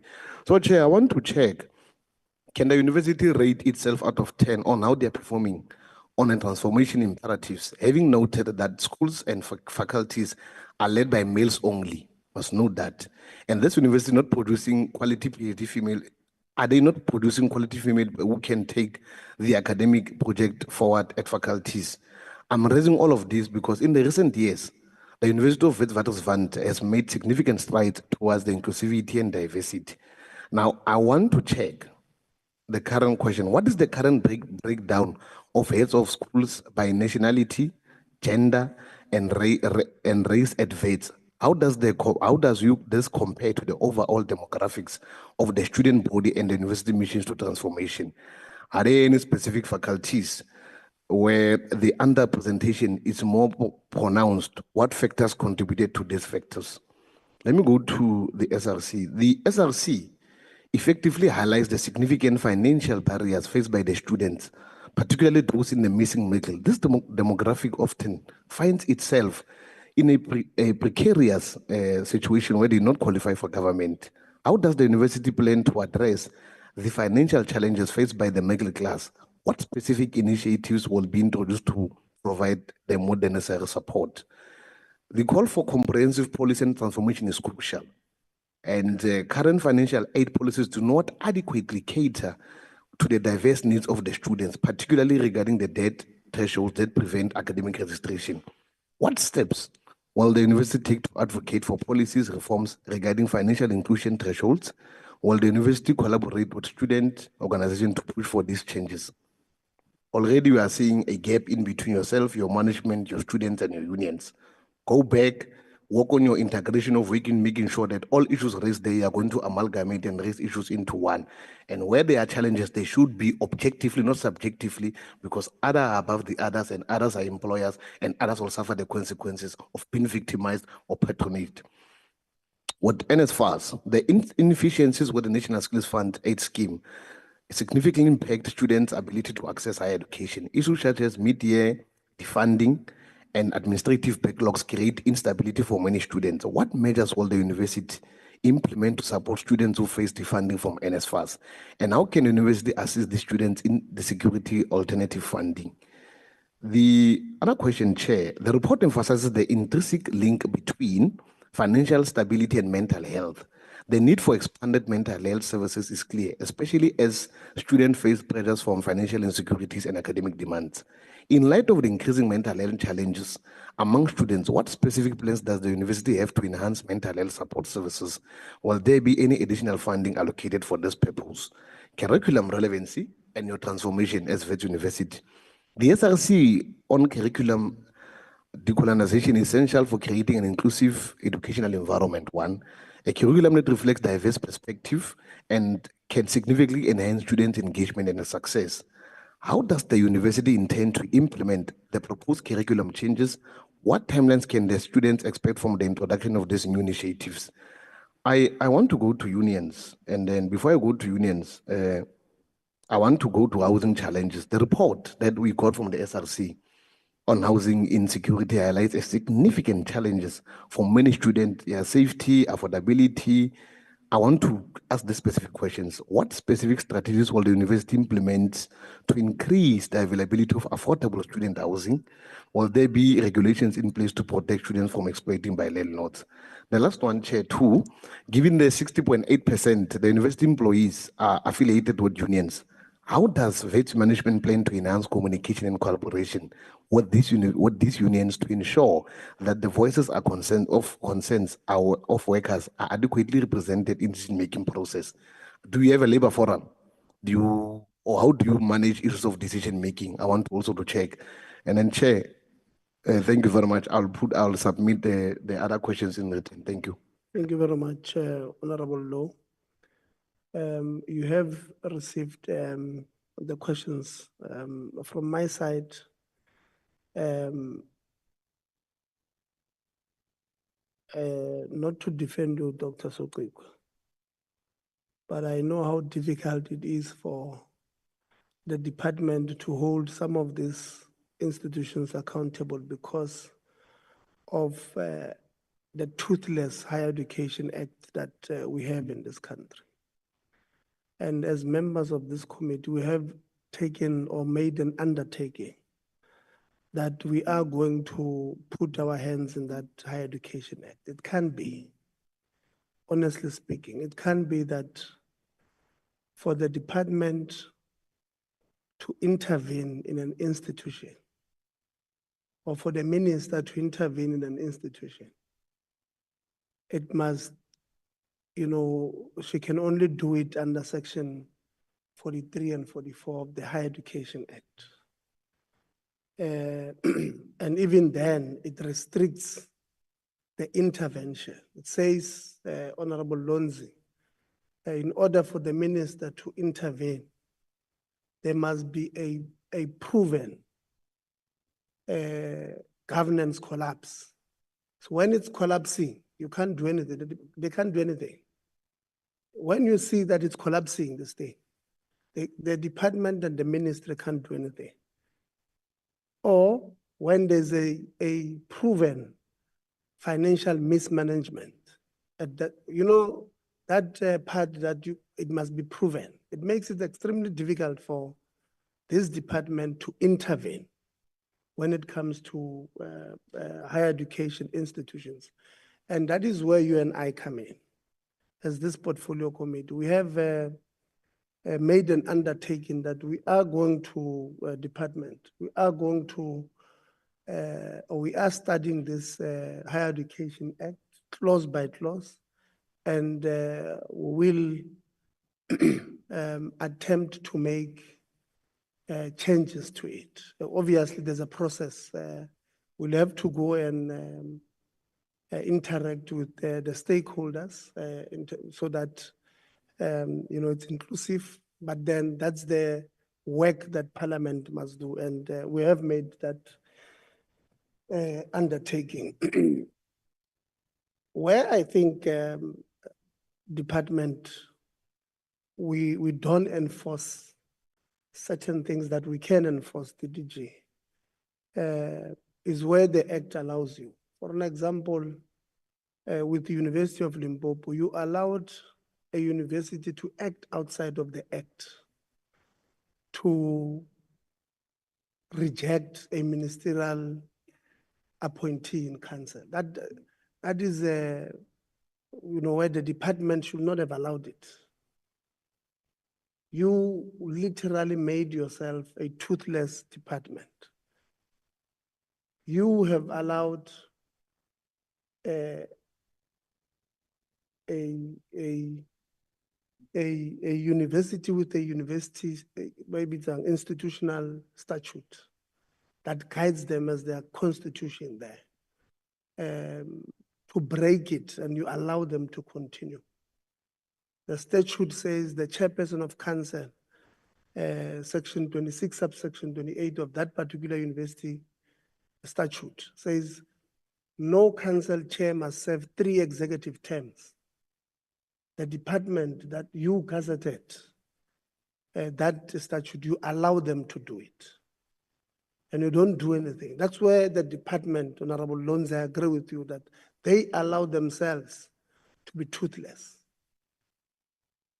You, department, I've read what you've just gazetted now. I think it's Central University of Technology, where you have gazetted law that says a university register can be a register literally for life. That's what you've gazetted now. Is it last week or something? I was reading it just last night, shocked that, you are creating a problem for the sector where you gazette, only the department that can gazette, you gazette law that says a register can be a register for life. Something that does not make sense. So where I agree with you, Honorable Lonze, with the department is on those issues, but on the act makes it extremely difficult for them to deal with this thing. So management, VC, I'm sure you've had, many of you here would have been students. Maybe some of you've not gone through the struggles that some of the students are going through. But I can tell you it's not an easy period where, some welcome COO of NSFAS, we had invited NSFAS, they arrived here at 12. And they could not hear the presentations from the students. And this is the frustration I have with NSFAS, that we share with you, COO, our program for a term, not because we are bored. We are saying to you, the rules of engagement is that every time we have a TVET college, we have a university, there's no way you can be.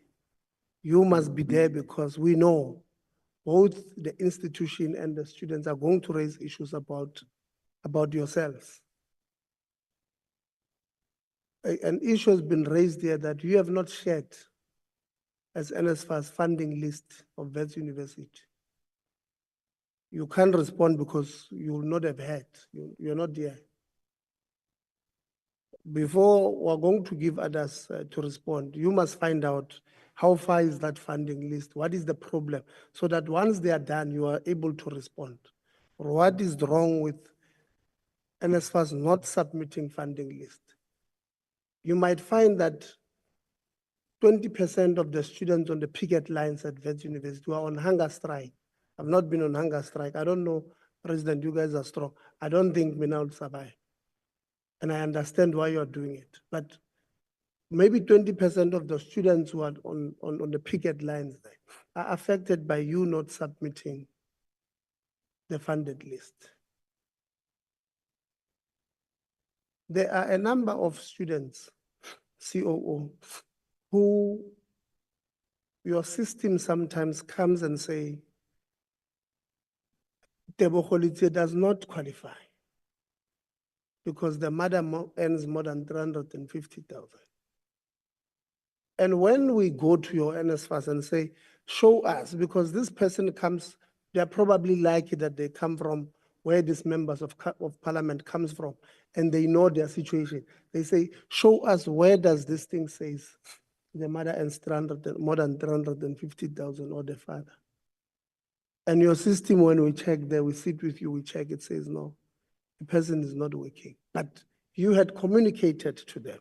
And that is why we said to you, over 10,000 or so of the students that you've defunded last year, go and do due diligence. Go and check if this system of yours have not defunded these students irregularly or by mistake. Can be by mistake, I don't know how to call it, but there is no mistake in your system defunding this 10,000 plus students. We are still waiting for that. Next week, we're meeting with NSFAS. And I've said at the beginning, it's going to be one of the longest meetings we'll have. Because we're not going to leave the COO without being satisfied that there is an effort being made to resolve issues of students. Students don't have accommodation because some of the accommodation people, they are saying you have not paid them. So they've blocked the students from the system. So we're asking you, honestly speaking, that you help us to the institution. CEO, one, I think it's on slide 41, if I'm not mistaken.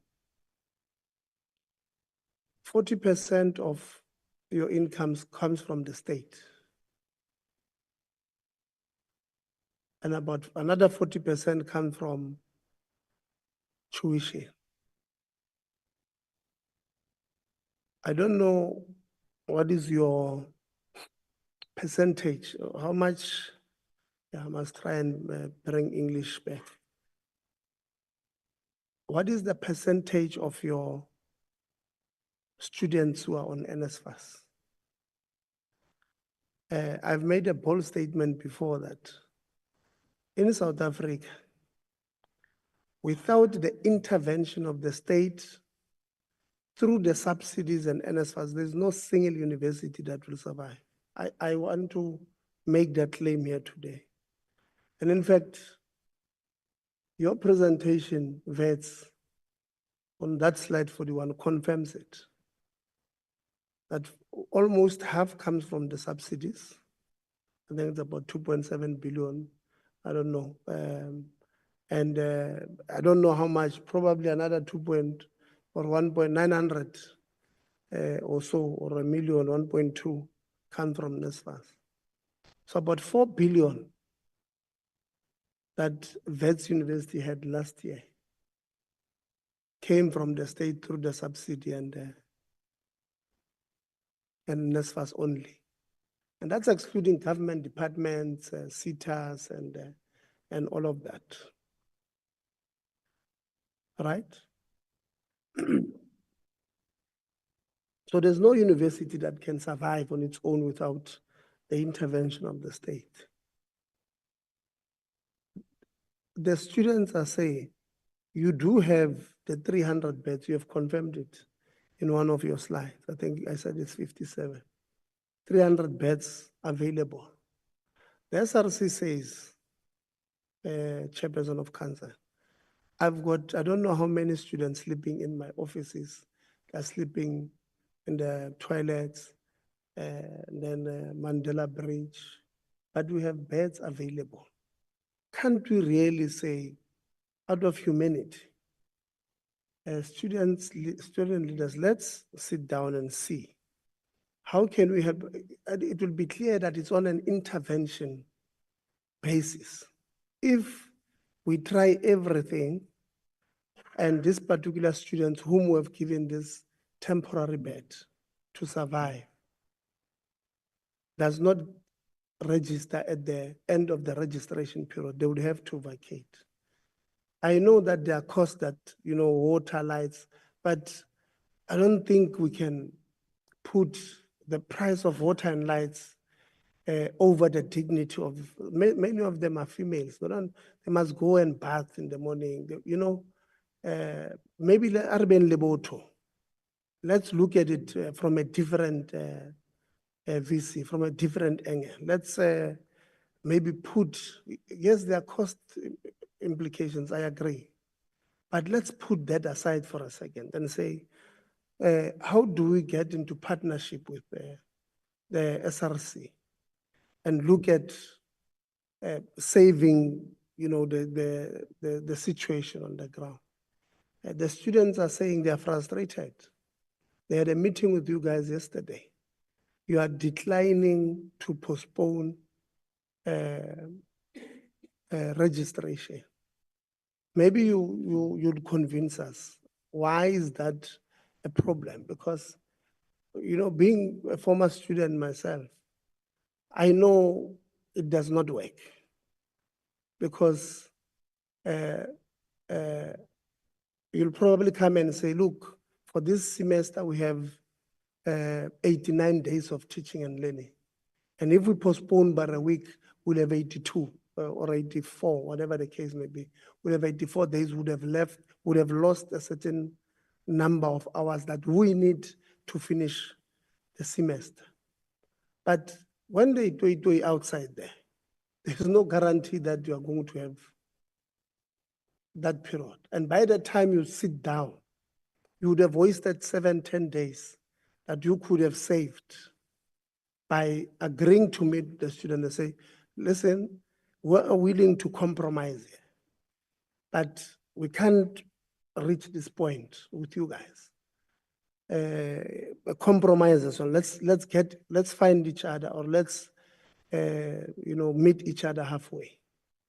And then you find that more often than not, you are likely to come up with a solution instead of the first line, which most management of universities use about the policy and hard fist, and you are likely not to get the results moving there. So I want to persuade you, even when you respond, maybe think about it that way. On student accommodation that you guys are accrediting. So NSFAS has got a cap, says Wits.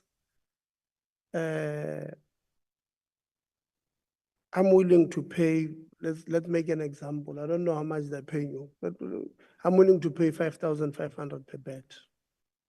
Making an example. Then you accredit the because a private accommodation comes in and says, I'm applying for you to accredit me. I've got 3,000 beds out of the 24,000 that you have accredited from outside. So I come with my 3,000 beds and I said to you, I'm going to charge 8,000. Maybe take us through what makes you accredit those people when you know there will be a shortfall of 2,500. Where are these, or who, these students that we want to accommodate here, when maybe 75% of our funding or of our students come from NSFAS? So we are literally saying we want to in-depth these kids of NSFAS. They must have an extra 25,000 from 2,000 per month, 2,500 per month. So they must have an extra 25,000 that they must pay. From where? When they are SASA students. So maybe help us understand, how do you arrive at that? Because even this student accommodation, for me, does not make sense, the DG Soku. It does not make sense. There's a Belleville, for example, UWC, a 2-bedroom flat, and I'm going to make even an example about Brandfontein, for an example. A 2-bedroom flat, they say it's 8,500. 2-bedroom flat with a kitchen and a bathroom and a parking garage, not a garage, but parking space. 8,500. You ask yourself, how much are they paying rent per square meter It's 4 kilometers from UWC. Ka Uber, literally, one patala 50 rand. To Uber to school and back. They can literally stay on campus and have all the facilities of campus until 1 o'clock in the morning, and then Uber to where they stay. Maybe because it will be 1 a.m., they will pay 60 rand Uber. Rand per square meter there, it's about maybe 30 rand. Because if you look at a normal bedroom of a flat, it's big. Your student accommodation, it's literally you are paying for a bed. That's why you are calling it per bed. Literally paying for a bed. Rand per square meter is more than 5 times, 6 times what happens or how much people pay in a residential. It's the same area, for God's sake. Brandfontein. You've got flats there where people stay. Not far from Wits. Less than maybe 500 meters. Just after that, what do you call that municipal building? Metro Center. 500 meters is residential areas there. How much are they paying there in those flats? And how much is your bed? What is the conversion of a rent per square meter on this residential area vis-a-vis a rent per square meter of, why are we making education so expensive? It's you who have accredited these people. We have accredited these people for so much. It does not make sense. So please take us through. We want to understand what is it that you are doing. When you accredit these people, you are accrediting them for this much. What is it that, are these people having jacuzzis? Maybe they've got jacuzzis, we don't know, in this student accommodation. That's why they must pay so much. But make it make sense to us, because our sense here, it goes VC to this thing that what the students are saying, that we want to make this thing a profitable organization instead of a social institution that must help the country with what we need to do. So on your management, if you can just take us through, if you have vacancies in executive management, if so, how many and which positions? What measures have you put to filling those vacant positions? Your university statute, what does it say about the maximum term of office of the registrar and the vice chancellor? I'm asking this PC because one union said they know that you want second term. How many? What is the maximum number of terms? TikTok. Okay, it's probably the TikTok. And then I think it should be the last one. I'm just disturbed by TikTok here.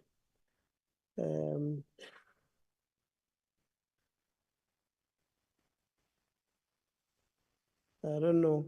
Yeah, I think these ones members did go through. The 450 million that you paid, President, it's 450, not 438 million. 450 million that NSFAS paid to Wits paid to NSFAS. We had a meeting with the SIU last week Friday to brief us about the work that they are doing on the closeout project 2017 to 2022. So we know for a fact that it's 450 million. And we asked them specifically, CFO, how much have you charged this institution? Or how much did this institution make as interest on this money? Because SIU made us to believe that you took this money and put it aside. And you said, it's the money that we have not really closed out with NSFAS every year. Then you put it in an interest-bearing account. And we asked them, how much have they made in interest? All these institutions, so far SIU has recovered about 2 billion. But how much has this institution made out of this monies? And what is it that they are going to do with it? And we said to them, we understand they might say to you, it was NSFAS's fault. We kept on writing to NSFAS, hey, NSFAS, let's close out this, but you made money out of it. Reality is that there was interest made out of the money that did not belong to you. So what then happens to that money? Because we have ideas on what we can do. I mean, if you have students probably needing 30 million for them to all register and avoid a strike, and you have made 130 million from this 450 million, or you have made 60 million rands in interest. We want to understand how is it then being used to cap the challenges that we have on campus? Because when you put money aside and you invest it, it is for a purpose. It is not for you to make profit. We're making profit for what?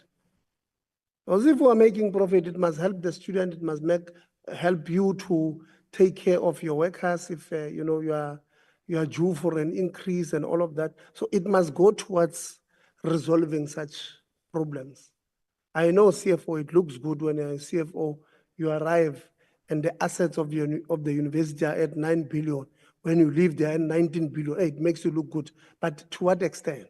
How many young people would have been assisted at that particular time that we could not assist? Second, or lastly, this 1.4 billion that we claim that is owed as a student debt, how much of it, or this one will need a proper accounting, how much of it, of this 1.4 billion comes from an interest?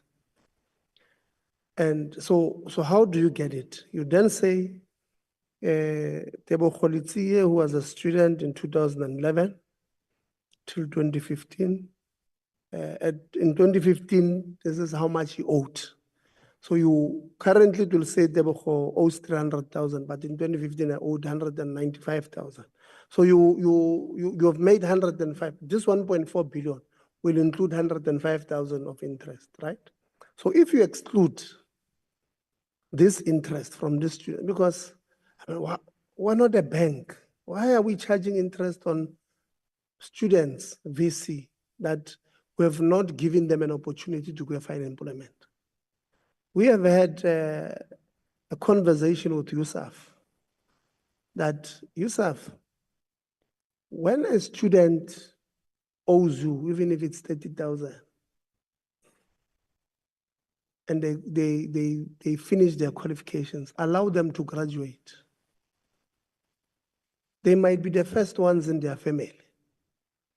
You not allowing them to graduate, if I carry on that family, imagine they are from deep Zebediel. I don't know how far is Zebediel, but deep in Zanin, where Honorable Van der Walt comes from.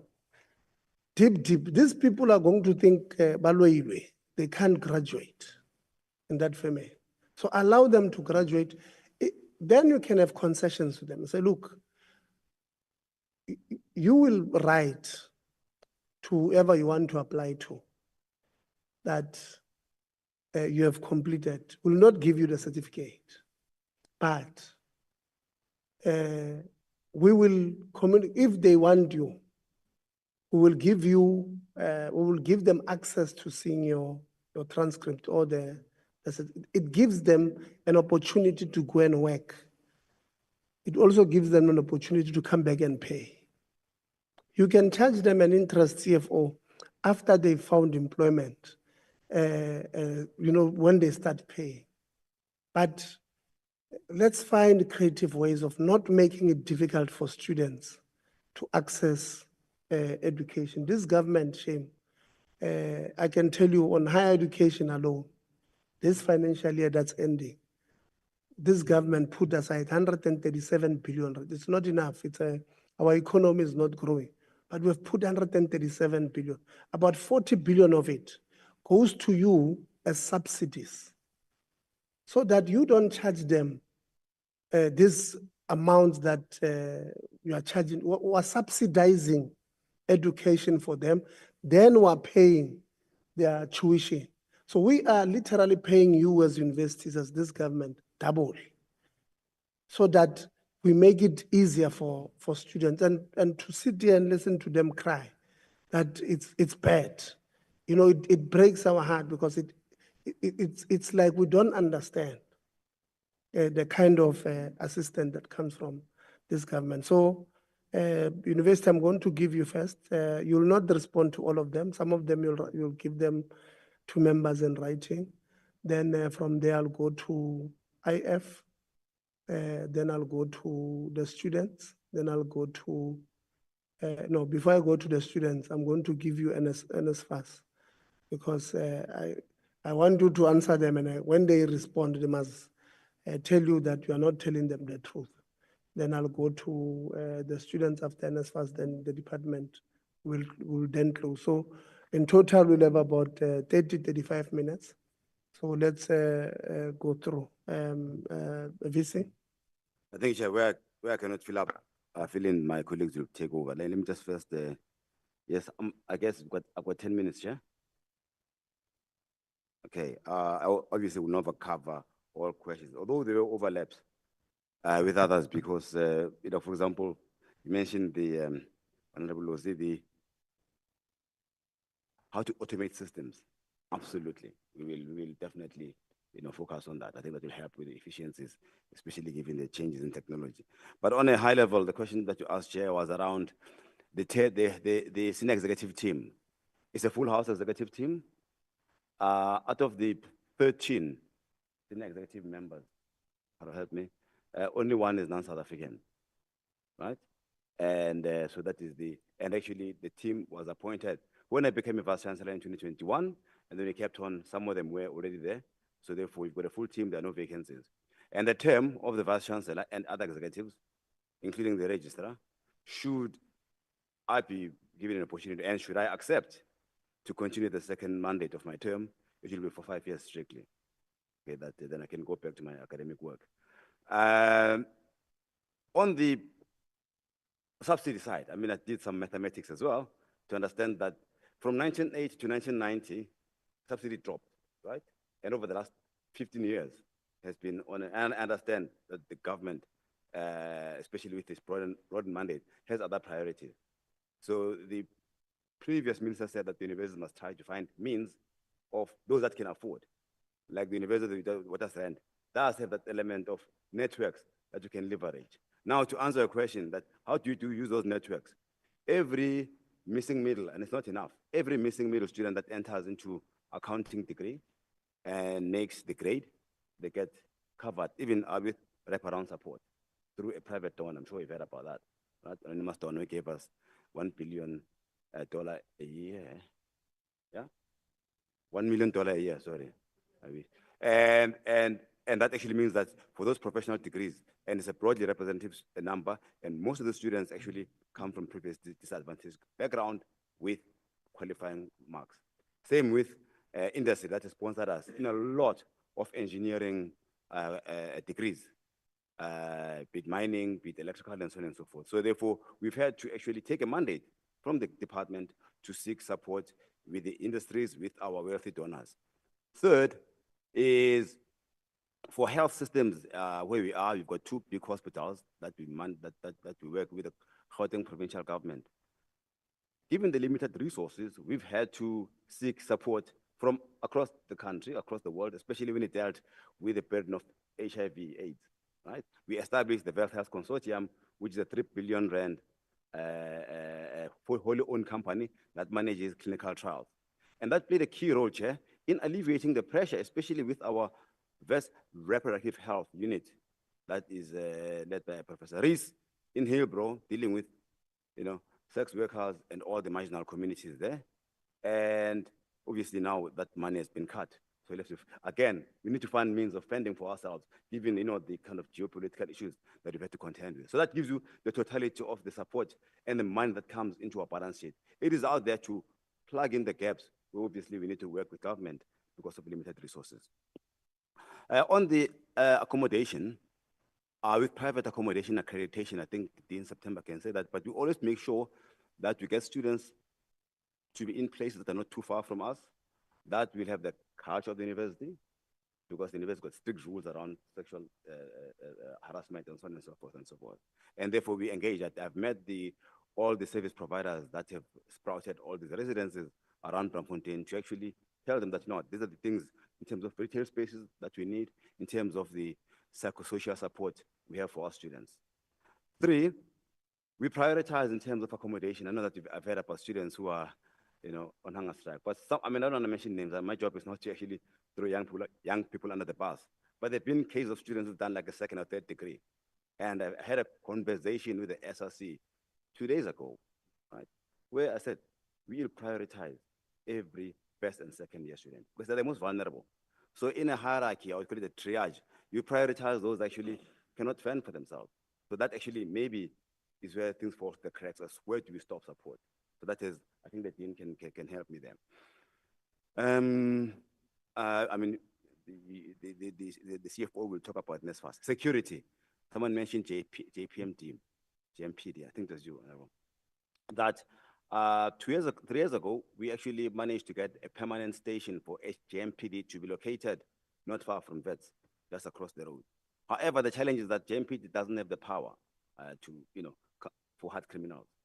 So we are now trying to talk to the Hillbrook or the Norwood police station, for those of you that know geography, to have a permanent SAPS. Maybe the portfolio can help us here, because our biggest problem is crime. The SAPS mini station in Braamfontein, because JMPD, I understand, has got limited powers. So obviously we are doing the best we can within the limited reach of the powers that we have as university administrators. I think the enrollment plan is the one that guides our registration process, and we submit to the department, and the department negotiates that with us, and that is linked to geospatial planning, how many new residents we need, what kind of equipment we need.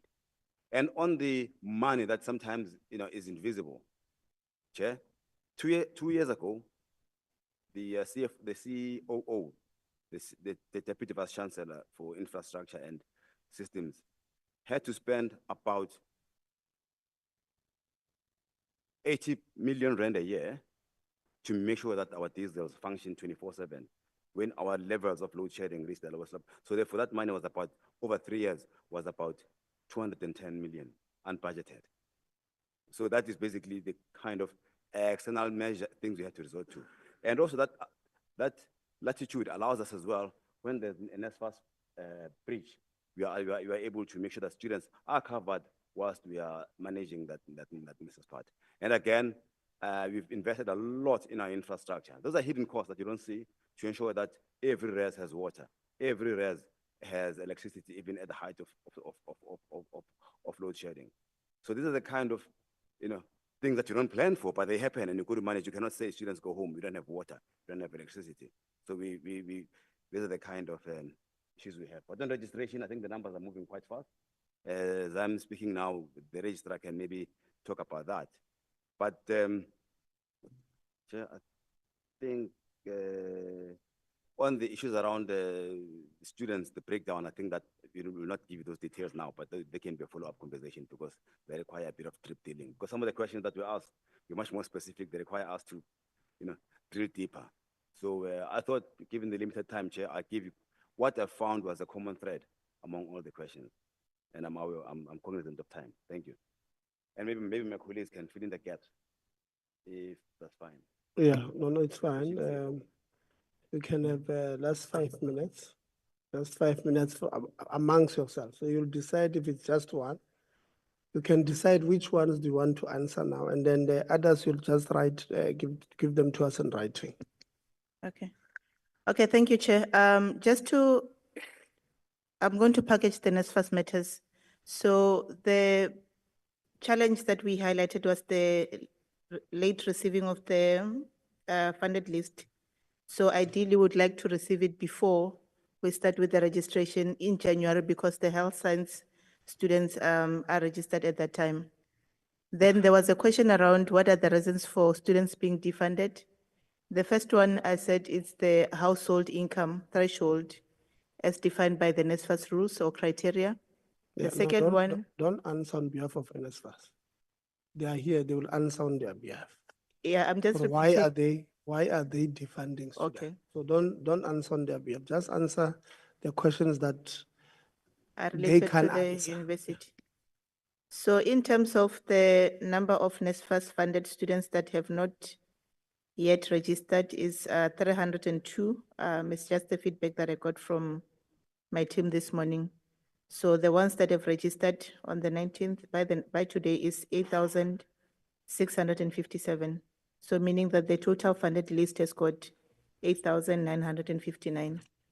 Then there was a question around the tuition and other income. The other income is short course revenue.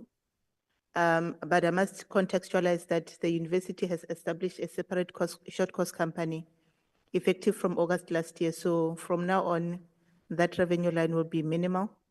And then the second one is the staff and student accommodation.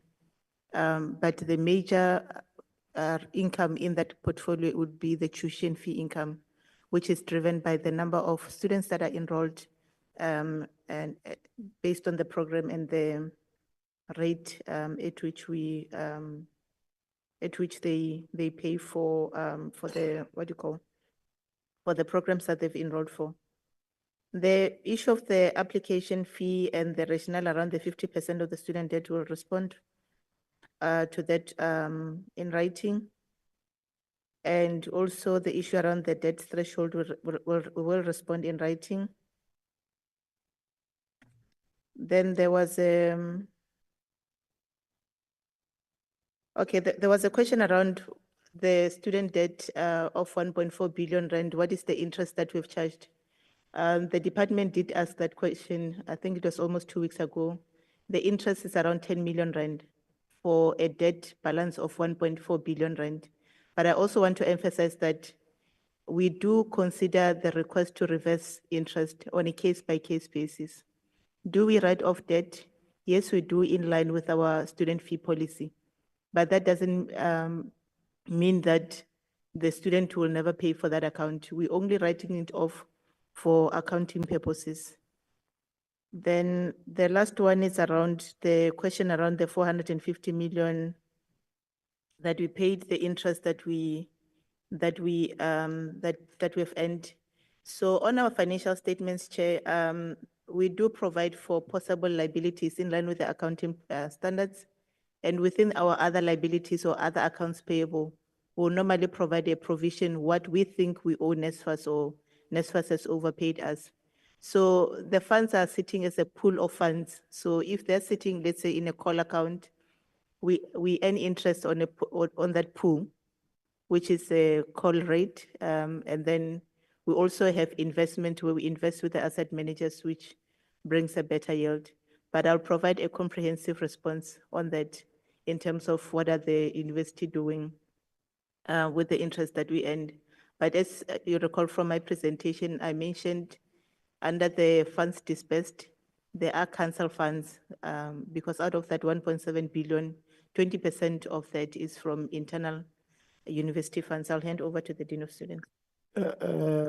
When are you meeting with the SRC? They did indicate they can't find you when they go to your office.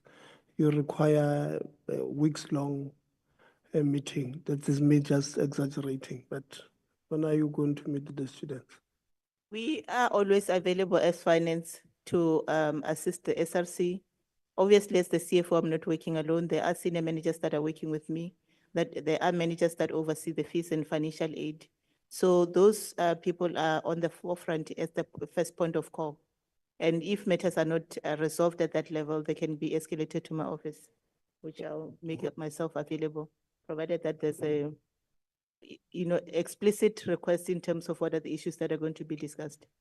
Okay, so you are committing that you are going to check with your office if the students have made contact with them and they've assisted them. And if not, you'll then meet with the students, because the students say they can't find you guys. So the assumption then will be the senior managers, they have not told you. So I'm saying, noting that, let's assume that they've not told you. You will then make yourself available. You'll go and get whatever the issues that were discussed there. But whatever happens, you guys will meet with the students before the end of this, or maybe by Friday, because it's Wednesday today. Not you as an individual, but the office will meet with the students as soon as you get back on campus. If I may, I'm quickly going to touch on two areas. The one is the accreditation process, and the second is the mental health. We have an accreditation policy that's under the auspices of the Board of Residences that regulates how the accreditation process works. It's also linked to the Department of Higher Education and Training's norms and standards document for student accommodation. In terms of that policy, the pricing is regulated for the NSFAS students, that the NSFAS rate is what the NSFAS student pays. We often have a challenge where a student might choose a more expensive room, which is where there might sometimes be issues. But the accreditation is then also, besides NSFAS students, it also includes for the self-funded students, and of course, for those other bursaries that might not be under that, but happy to share the policy. We have not, unless it was reported to the SRC, there's none of the sex for bed kind of scandals had been reported to myself. I am not aware of any of that in our particular context. We do have a project to understand the cost drivers, at least for our own internal beds, our residences. You may recall, I did indicate that for this year, we did not increase the fees because we are sensitive to that in particular. Lastly, just from my side, we have a mental health strategy. I'm happy to share that, which is an institutional approach towards assisting our students in that space and to provide a range of support services from social workers, psychiatrists, psychiatric nurses, emergency arrangements off campus, but also working with the students themselves around peer educators. Thank you. Register. There's an issue of registration closing Friday. I hope we have whispered with or WhatsApp with the VC, and we have found common ground to assist. The extension of the request to extend the registration period. Chair, I will answer that. I just wish to clarify one point around the term of office. At Wits University, the Registrar's office, the Registrar's portfolio is a contract position. It's not a registrar for life. At our university, it's a 5-year contract, and there are 2 5-year contracts and second term of office. With regards to the chair of council, because there was a question around that as well, our statute says that you can serve 2 consecutive terms of office with 1 final consecutive year. So 1 final consecutive term. Our terms of office are 3 years each. So that would then be the 3, 9, 12. Then with regards to registration, in terms of the actual numbers, this morning we were sitting in terms of overall student numbers, we were sitting on 37,894. Our postgraduate numbers, we're sitting on 12,041. Our first time entering students, what we call F10s, we're a little over enrolled there. We're sitting on 6,847. But we do know that the next 2 weeks, it's still a lot of flux in terms of students, moving universities, moving programs, etc. So overall, we are looking quite healthy in terms of our student population base. It is difficult to say exactly what it should be because particularly for our returning students, there are some students who choose not to come back to university. It's not only for financial reasons. Sometimes they just decide they are opting out of this. So we do manage this on a 5-year basis. We keep our data. We got the trends. I'll obviously share the detail of that with the Parliamentary Portfolio Committee. And I think the same would go for our throughput. We were asked about the dropout rate. bearing in mind, dropout rate is quite faculty and quite program specific. So we know, for example, at our university, we watch our honors program quite extensively as well. We do know that in the past we had quite a high first year dropout rate, but our Gateway to Success program has been very successful in addressing that. So we're finding now that that bubble has shifted to our second years. But I'm happy to give the 5-year trends per program for undergrad, postgraduate. We also know master's programs as opposed to PhDs, there are different reasons and factors that need to get taken into consideration when we talk about the dropout rate.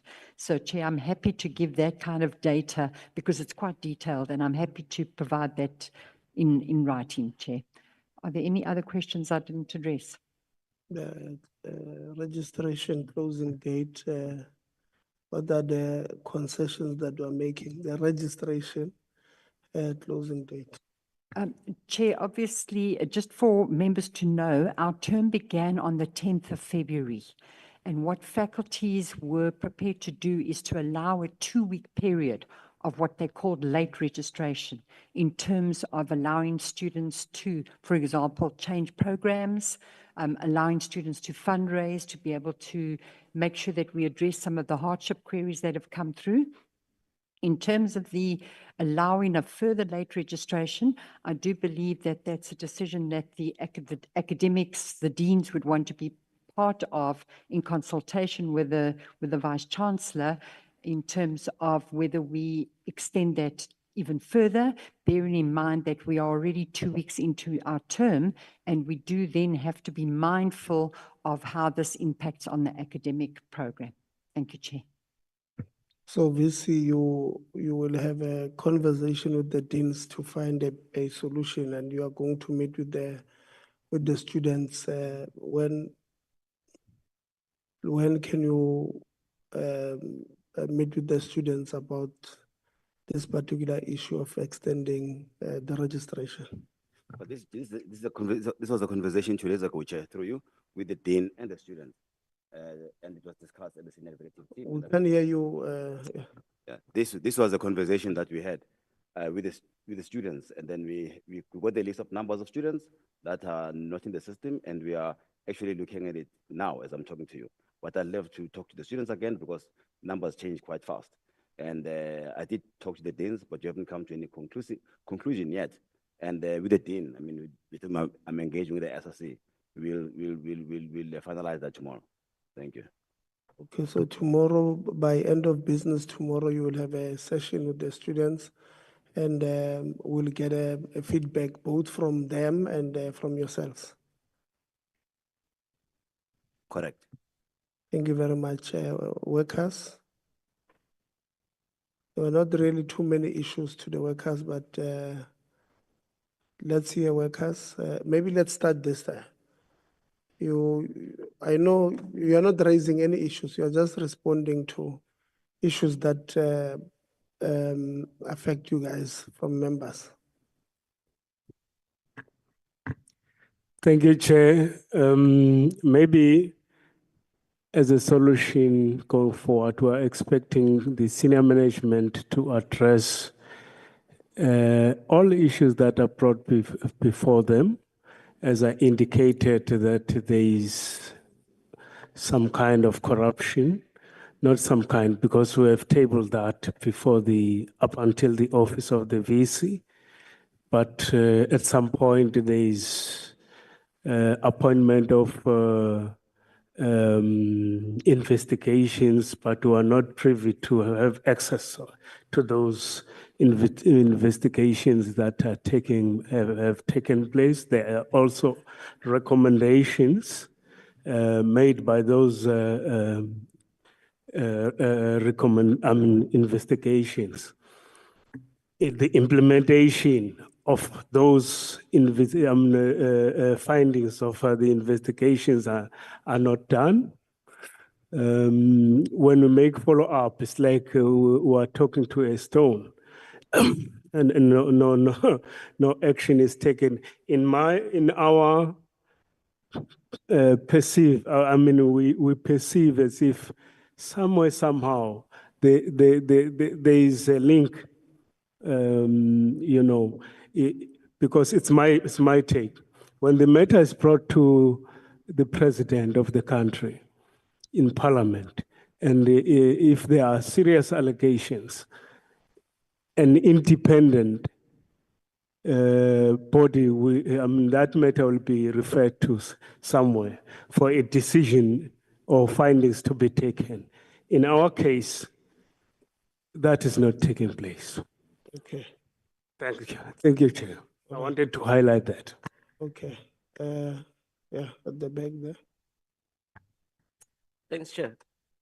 Chair, earlier on, you made a statement that actually as Labour, we are bringing certain matters here which should have been discussed at plant level. As Neha, we would like to state that whatever we have presented are issues which have been, on the table of NSFAS and management for years. And so we wouldn't be bringing a matter here if we haven't reached a ceiling point with management. I mean, there are certain, we are a very solution-driven union. Students on the other side, there's issues of funding. As a union, we are raising issues whereby there's wasteful expenditure. Savings, practical savings, why would, for example, an ordinary shop steward like myself face a qualified lawyer at the CCMA for what? Where else, when we're running disciplinary cases internally, it's a manager that is representing the university. But when you go outside, then now the university wastes money on hiring lawyers. Unless they don't trust that the chairperson that was chairing the internal hearing was very fair and not biased. See, those kind of things, there's a lot, we don't want to go too much into the issue of our suspicion that actually there is or there was a construction mafia at Wits University. And we're still demanding that the university should actually conduct that study because we believe millions were chowed or are still being chowed. A lot can be saved there. Why would Wits pay about 5,000 to change a mere light bulb, for example? Those kind of things, and no one is questioning it. So there's a lot of savings where the university can actually redirect funds and making sure that, we cover projects like staff wellness, we cover where students are there's shortfall of funding and all that. But yeah, these are matters whereby, no one wants to open the can of worms. So hence we're bringing them to this table to say, please, can the university commit to that, to say it's going to happen? Okay. Susan, you say you're paying 5,000 for Globe. Okay, the last union. Thank you, Chair. Just quickly, in a way to echo what Comrade Thabo said, the issues that I also flagged on behalf of academic staff are known. So when I was talking about colleagues, for example, not being paid for a year, we went all over the place. That's why I spoke about hierarchy. And when issues get de-escalated, it's the not checking back, because what happened is that, like this, and this is just one example, it's not a standalone thing. The issue goes back and no one in the hierarchy. That's why I spoke about not using institutional power that colleagues in management have to protect staff and to support staff, because as unions, we actually don't have any power to facilitate the payment of wages. But there are colleagues who have power that can actually instruct heads of schools to act and check that they've acted. Thank you, Chair. Thank you. NSFAS.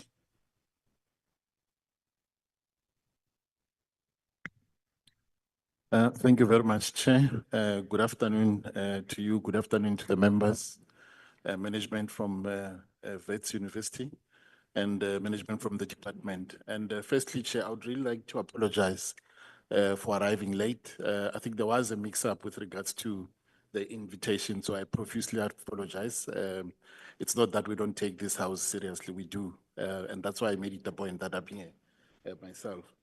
So with regards to, I think the first point that was raised is on the funded list. And I think from my side, it will be good to really get to understand what the problem is. And unfortunately, I was late, but do I understand it? The funded list is shared, it is available. I think the last time it was. Take your mic closer to you because when you look down, we can't hear you. Okay. We want to hold you according to what you are saying. Yes, yes. Yeah, I hope you can hear me now. So yes, the funded list is available. That's as far as we know. And the institution can download from the portal. In fact, it has been available from the 12th of February in terms of it being available on the portal. So I think what I can say there is that from the 7th to the 13th of January, it was available on the portal. And then manually, because we had some system issues, we've had to do it manually from the 13th of January until the 12th. And that's why I was saying that it is available from the 12th to can be downloaded. So to the extent that there's information that you cannot find, maybe we can take it offline, just to understand.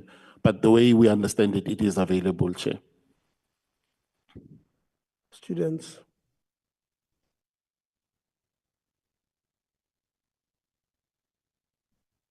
Thank you so much, Chair. I think the first port of call would be to address the fact that there was a question regarding the stats of unregistered students. It is within the purview of faculties to find out and reach out to their constituencies, how many people are coming back or not. Currently, faculties were engaged in that sort of activity throughout the past week to find out that as the date for the 21st draws to an end, that whose students are coming back in particular, so that information should be available to the registrar, but it's being withheld. That's the first point of call. Then the second point is to just address the fact that there's an underlying issue that even NSFAS right now, as it was on platform, did not identify. We have an issue with loan recipients, and both the institution, being from CFO's perspective, as well as NSFAS, has not addressed this. I particularly identify that there are people in 2024 when the loan scheme opened who were granted and became beneficiaries of the loan scheme. What happened throughout the year is that these people received allowances, causing them the belief that they do have funding. When the year came, they were told that they were awarded a bursary. These are the loan scheme recipients. Now you will know that the loan scheme covers people from 350 up to 600, and then the bursary itself covers people from 350. Now, these are two elephants fighting both the institution and NSFAS, and the grass is suffering, being our student constituency. What happened to these students in particular, was that when November hit, their funding was withdrawn. So after the closeout file and everything took place, their funding was withdrawn. So they are left with debts ranging around 180 or so, including the allowances that were paid to them. Now, those students are currently unable to come back into the system. Yet these students had the promise of a loan scheme. The reason why they are defunded, I'll tell you, Comrade Chair, is the fact that these students' household income is above 350,000. But they're not people who applied for the bursary, they're people who applied for the loan. So I do want to come in and enter there. Another thing, Comrade Chair, is that I don't want to leave this sitting because of disservice to the people that we serve, to say that we are going to have further conversations with management when our conversations began on the 18th of December. That was the time in which the SRC sent its first list of concessions.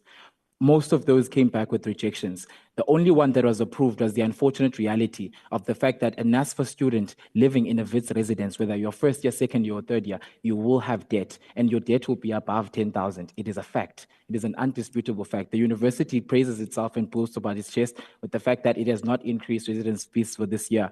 They are already exorbitant. It is saying that you have not caused a bigger problem, and the problem is already huge. It is clapping your hands for something that you have not adequately redressed. I live in an accommodation, I pay 105,000 a year. It is not an equitable situation. However, we do also want to enter with the fact that what has been taking place right now, which has been brought to the attention of the university, and we do want to bring it to NSFAS as well, is that we've faced an increasing amount of external service providers detailing that the students whose application status for NSFAS is application in progress will be kicked out and evicted from their residences. The SRC intervened on this standpoint to talk to external residence providers just to mitigate the situation further through a liaison from the university. However, on the ground level, no one is actually sure whether these students are being evicted or not. Some are coming to the offices saying that they have been evicted, and we're stepping in that level. But what I want to emphasize, Chair, is that what we're currently dealing with on campus needs immediate one-on-one intervention from the university management with the students. Unfortunately, the bridge that is there between students, SRC, and university is no longer working. The university itself needs to go to the ground and address the people who are currently demonstrating shutting down classes. A second aspect that hasn't been covered by this House and hasn't been fully ventilated is the brutality that is shown towards us when we go to the ground to frustrate our unaddressed concerns. What the university then does is to hire militarized bodyguards who are going to stand and block every single entrance. And the moment you make an utterance that your education is free and should be a right accessible freely, you get suspended. The student movement is currently dying. Student activism is being stifled completely because of the aggressive acts of the institution on student activists alone. It takes one decision. It takes you standing up in a class and saying that I do not understand how classes are continuing when there are students who are still remain unregistered. Unbeknown to the university who the students are, unbeknown to the SRC who these students are, we went on a campaign to just outline to students that anyone who remains unregistered needs financial assistance, please sign a Google form. That data has been tabled before the university, and we've said that we have this data, but no intervention strategies have been made. Only promises of case-by-case assistance with faculties are the things that are posed before us. These are not solutions. We are tired of being played around like balls with student leadership, thrown around until the term eventually ends, registration closes. The request for the extension of registration was tabled. A response was received. What further conversation needs to be had? We were told no, outrightly. What further conversation needs to be held with faculty deans when we were told no about this decision? We were told it's not viable. We told them that the reason why we are requesting this is to allow the administrative processes of the university to conclude. Hardship fund allocations, which is intervention strategy by the university, have not concluded. SRC fund applications have not concluded. We are still processing that data, but we draw closer to the end of registrations.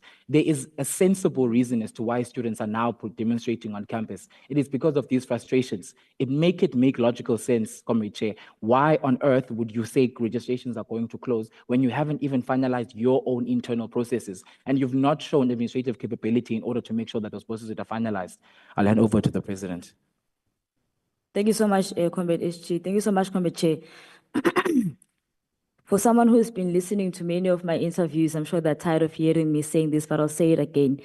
In the Freedom Charter of June 1955, it properly outlines that the doors of higher learning, the doors of the institutions of higher learning shall be open to all people regardless of their economic status. And that's the current situation we're finding ourselves in. When the senior executive team says that they will go back and have a conversation with the deans of faculties, I will say this, Comrade Chair, it's not going to assist us. It has already happened. And I don't want to find myself in a situation where I commit to say we'll go back to the boardroom and have a feedback of what exactly was the conversation that took place. What I do want to outline, Comrade Chair, here is that students are already gathered. We didn't gather them. Students are already gathered. And when the senior executive team goes back to look at these issues we've tabled, they don't have to come back and call Mkabayi aside and say, these are the answers that we have. The ground is already gathered. So when they have the answers, we'll be ready to receive the answers with the ground. We'll be ready to receive the responses with the ground. So if the senior executive team can come down to the students and actually respond to the issues that we've tabled. And I do want to highlight them, Comrade Chair. I don't want us to leave this sitting without properly highlighting some of these issues we're tabling in this room. The first one is for students who are academically deserving, Comrade Chair. When we say a student has a PCD, it means at which university they are passing. Already we have 37,000 plus students who are enrolled. The university has nothing to lose if they can allow those students who are academically performing well to come back and get registered within the institution, regardless of how much they owe. Comrade Chairperson, there's already a 95% students who are already registered. If you can allow the 5%, because I don't want to say there's only 5% who are not registered. What is the 5%? It is 1,000, the 5%. All of these students who are academically deserving. The university has nothing to lose to allow all of the students who are performing well academically, PCD, to come back and get enrolled within the institution. They're not going to cost the institution anything because they're already performing well academically. And in terms of that response, it's not something we table now. Someone said that we're only coming now when it's left with 3 days. We tabled it long ago. And when it comes to such issues, Comrade Chairperson, students are already gathered. They're already on the ground. And answers that are needed shall be provided by the senior executive team on the ground with the students. And on the issue of, Comrade Chair, of the 50,000 cap in residencies. Yes, there was a concession to say that those students were cleared to register, but it's an issue after an issue. The student was cleared to register, not that the debt was cleared. Now, their student who was cleared to register because of the 50,000 rand cap in Wits residences from an NSFAS perspective now can't graduate. And the concessions we tabled in terms of increasing the graduation AOD from 15,000 to 30,000 was rejected. And I do want to outline it, Comrade Chair, for the senior executive team of the institution to go back again and relook at this concession that, or rather request we've tabled. And when they come back with the answers, I don't want to be called aside, Comrade Chair, to say this is the response. I want the ground to hear from the senior executive team itself to say that we are making this decision on this basis because the 15,000 rand cap is not assisting anyone. If it was, then students would be sending me emails as I'm sitting right now, Comrade Chairperson. Every email is getting to me. Comrade Chairperson, the 15,000 doesn't assist a majority of the students because a majority are owing much more than that. And we are requesting for this increase so that we can be able to assist a number of our students. So they must go back as the senior executive team to look at this concession or tabling. And when the response comes back, it must not come back to directly one individual or one structure. It must come back to the ground. The ground is already mobilized. And I want to come back, Comrade Chair, to speak to the NSFAS perspective. There's a crisis that NSFAS is creating for us. One, they give, or rather, the allowances come to students throughout the entire year. Students receive allowances. They don't know that they're being defunded by NSFAS. That is not announced. And when it comes to defunding NSFAS, there's a crisis of being forcefully defunded by NSFAS because NSFAS is now investigating a student, and on the basis of their investigating a student, then they come in to say, we're defunding you right now and we're not going to cover your fees. And come back this year after the student has appealed and say, oh, actually you do qualify for NSFAS. In that time when they were investigating the student, there's a debt that is accumulated. Who is going to pay the debt? Because a student who's funded by NSFAS cannot be able to pay the debt. So when there's investigations, NSFAS must not stop funding the student up until they are able to identify that actually the student doesn't qualify for NSFAS, or actually the student is not eligible to qualify for NSFAS. So you must not stop funding the students on the basis of your investigating them when you have not actually found out the truth, whether they qualify for NSFAS or not. Because students who are deserving of NSFAS end up having outstanding debt. Even those who are defunded, I have a student who's owing 300,000 because NSFAS withdrawn its entire money on the basis that they're investigating the student and they cannot be able to come back and get enrolled because they have an outstanding debt. So NSFAS must go back and check that. We have an issue of the applications of the statuses, applications, NSFAS application in progress. Those students are considered not funded. When we engage with building managers, they outline to us that we don't know whether the students will be funded or not. And on that basis, the students are living in anxiety. They don't know whether they're going to be kicked out tomorrow or what or not. So I want that issue, Comrade Chairperson, to go back and look into. As I learned, Comrade Chair, I do want to outline that these issues we are tabling, particularly the first one, students who are academically deserving, have a PCD, must be allowed to register, regardless of how much that they owe. The university has already enrolled 37,000 plus students. They have nothing to lose to allowing these students to be able to come back within the institution. The cap for graduation, the 15,000 graduation AOD bracket, is not assisting. It must go up, Comrade Chairperson, to 30,000. The deadline is approaching now, Friday. All of those students must be able to benefit from this concession. As I learn, Comrade Chairperson, we'll be waiting with the ground to receive the answers from the senior executive team. Thank you. Thanks, DDG. DDG, the House Chair just went to the House. He just pointed, I was stopping the President, just pointed that it's time to leave. Ours is just to say thank you, Chair, for the opportunity to engage. There are several issues on the table, and I want to go back to your point you made earlier, that the Higher Education Act must be reviewed. The simple example you used on a CUT, there is no reason why statutes, as far as they are limited to governance, should differ from one institution to the other. That is an anomaly in the Act. So the Act must be reviewed on certain principles. The other, and I'm afraid to say, is also a function of the Act. This is one of the only sectors, service sectors, where there's no price control. You look at telecommunications, you look at broadcasting, you look at food, everything has a price. It's controlled but not in the higher education sector. That is an anomaly in the Act itself. And I think, we should congratulate Wits for not increasing the accommodation costs. That decision alone, Chair, is loaded with many repercussions because it then disputes the annual statements coming from the accommodation providers that operational costs make increase, decreases impossible. So one is looking at all of these variables, one is gathering data, and I think going forward, we'll be able to make sound recommendations.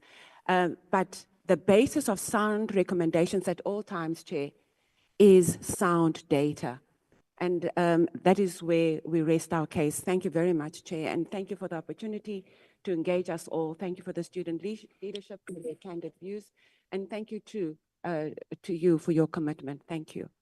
Thank you very much, to DG. We are really out of time, but a few things that I want us to agree on. The minister earlier said the deputy minister will be at Wits from next week, Monday, with NSFAS to deal, amongst others, the issues that the students would have raised. COO, a student applies for a loan at your institution at NSFAS because their parents earn between 350 and 600. They can't register as you speak. They are part of the group that is on hunger strike because internally you did not have controls to see a loan and a bursary application. Those students can't register. They owe 140,000, 180,000 at Wits. Between you and Wits, have a conversation. They applied, you can see they applied for a loan and they qualify. Attend to that issue so that we take off the number of students on the picket lines. VC, yourselves as senior executive, have a conversation amongst yourselves. The proposal from the student have been forwarded to yourselves about how to end the situation. Have a conversations amongst yourselves, noting that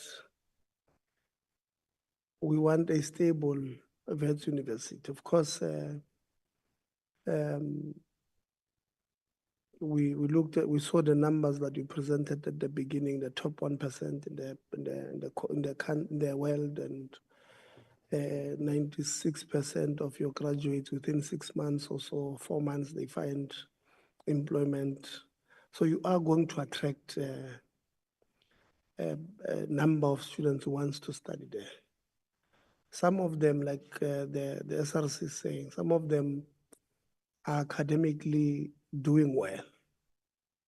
When for me, it does not make sense that Dr. Sokikwa owes 30,000, but she's supposed to start at final year.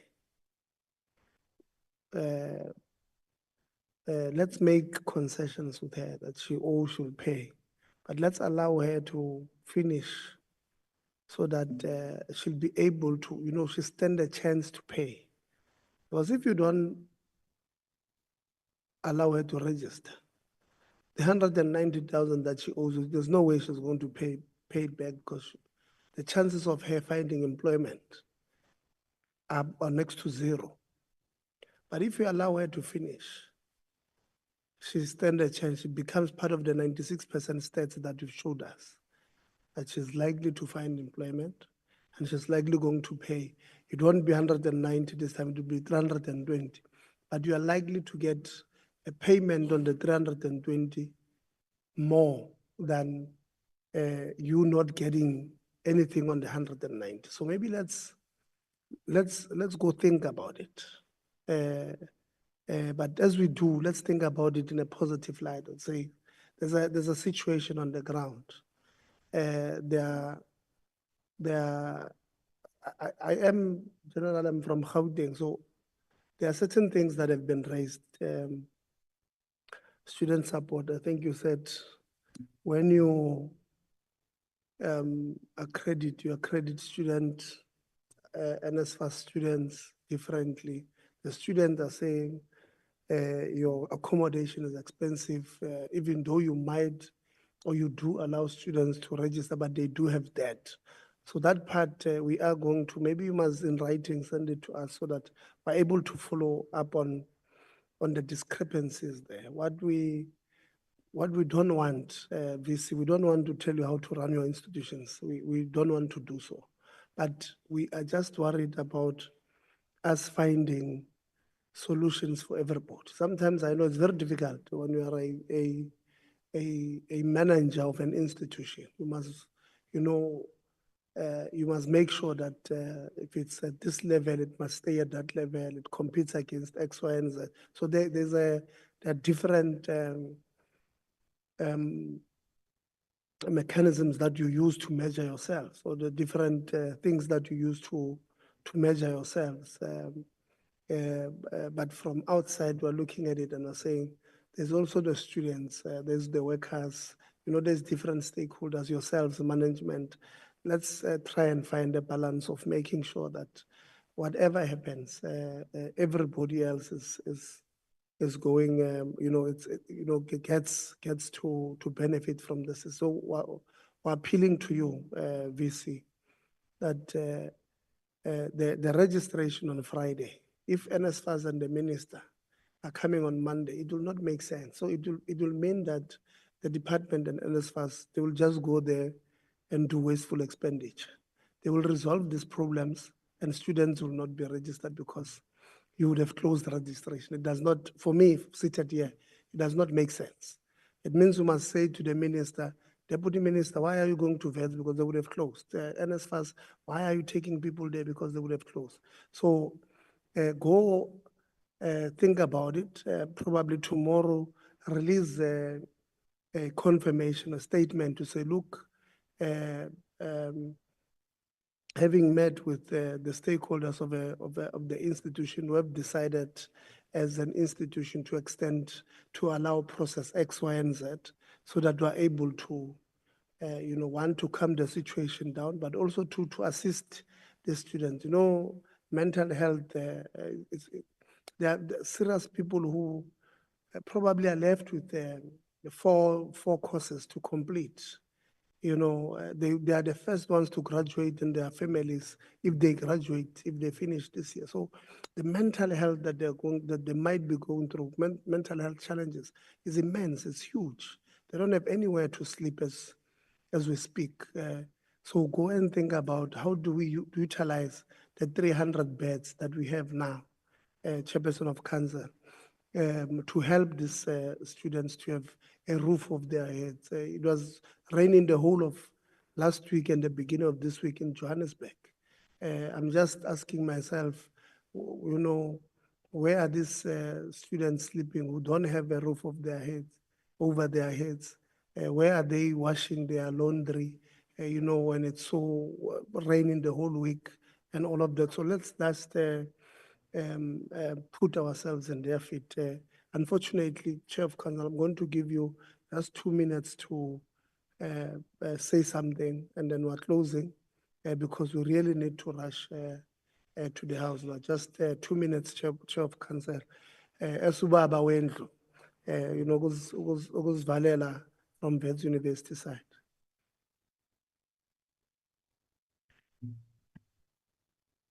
Thank you, Chair, and thank you for the manner in which you've handled, the day, and I think that,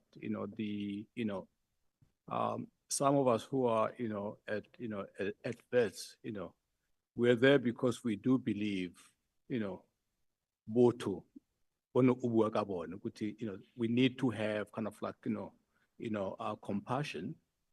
But at the same time, I think kind of like we deal, on a day-to-day basis, with challenges of how do we, with the resources that we have, how far can we spread them, and there would always be not enough, and I think that is beholden in all of us,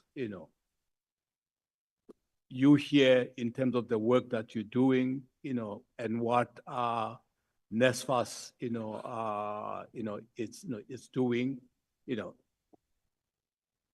if there is that cooperation, and again, I sit here and I'm at Wits kind of like, spending a lot of time there, and I think I'm pretty accessible to everyone kind of like at the universities, if there, if there are, issues, and I think most council members are interested and are people who spend their time and to make sure that the institution, is run, very well, that we are accountable, whether the money comes from kind of like donors or it comes from the state, and we know that there's a huge amount of money which we get. And you did make a comment that, a big, if it wasn't for the subsidy that we're getting, we could not be as successful as, as we are, and I think that, we'll go back, we will reflect, and we will respond to some of the things, that you've raised, and, my wish is to kind of like have an open kind of like communication line where we find each other. Because when we find each other, and start to understand each other, we will do better for our country. I thank you. Thank you very much, Chair of Council.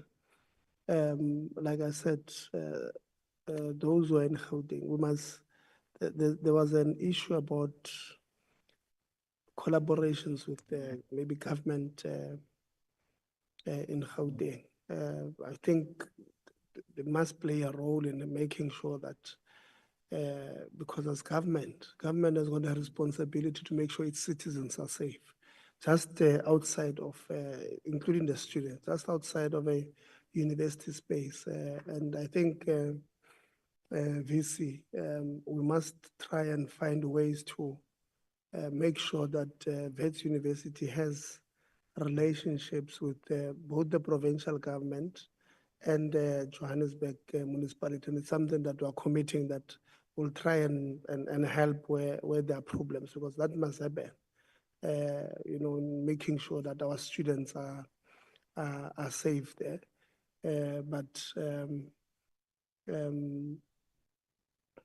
On other issues, we will write to you. We will give them to you in emails, because members did say that they did not ask all their questions. So we will send them to you, and we'll give you, we'll tell you on email when to respond by. But I think I want to thank you, Chair of Council, VC, the leadership of the institution, workers, the Student Representative Council, Department, IF, Office of the DG, and NSFAS for arriving late, and members for being here. I think there's still a lot that we still need to do, making sure that we don't go through this thing again. NSFAS, and we are at the center, we are at the nerve center of resolving these problems that we have at that institutions. We're told there's 300 and something students that we have defunded at Wits. It can be, we must find a way. We will follow with the Deputy Minister as soon as they go there at Wits on Monday. Hopefully, the VC by tomorrow will also get a notification that you have announced that because there's a process that the department is undergoing with NSFAS and the university. The closing date will no longer be on Monday. You'll follow that particular process, because Without doing so, it will defeat the whole purpose of what we're trying to do here. Having said that, colleagues, thank you very much. I wish you well, and I hope you travel back home safe. I know in Johannesburg, flights are landing very late. So you might leave late in Johannesburg in Cape Town. 5 o'clock flight might leave at 6:30 because there's a traffic of landing in Johannesburg. So instead of hovering around Johannesburg, they leave late here. Thank you very much. Good night. Bye.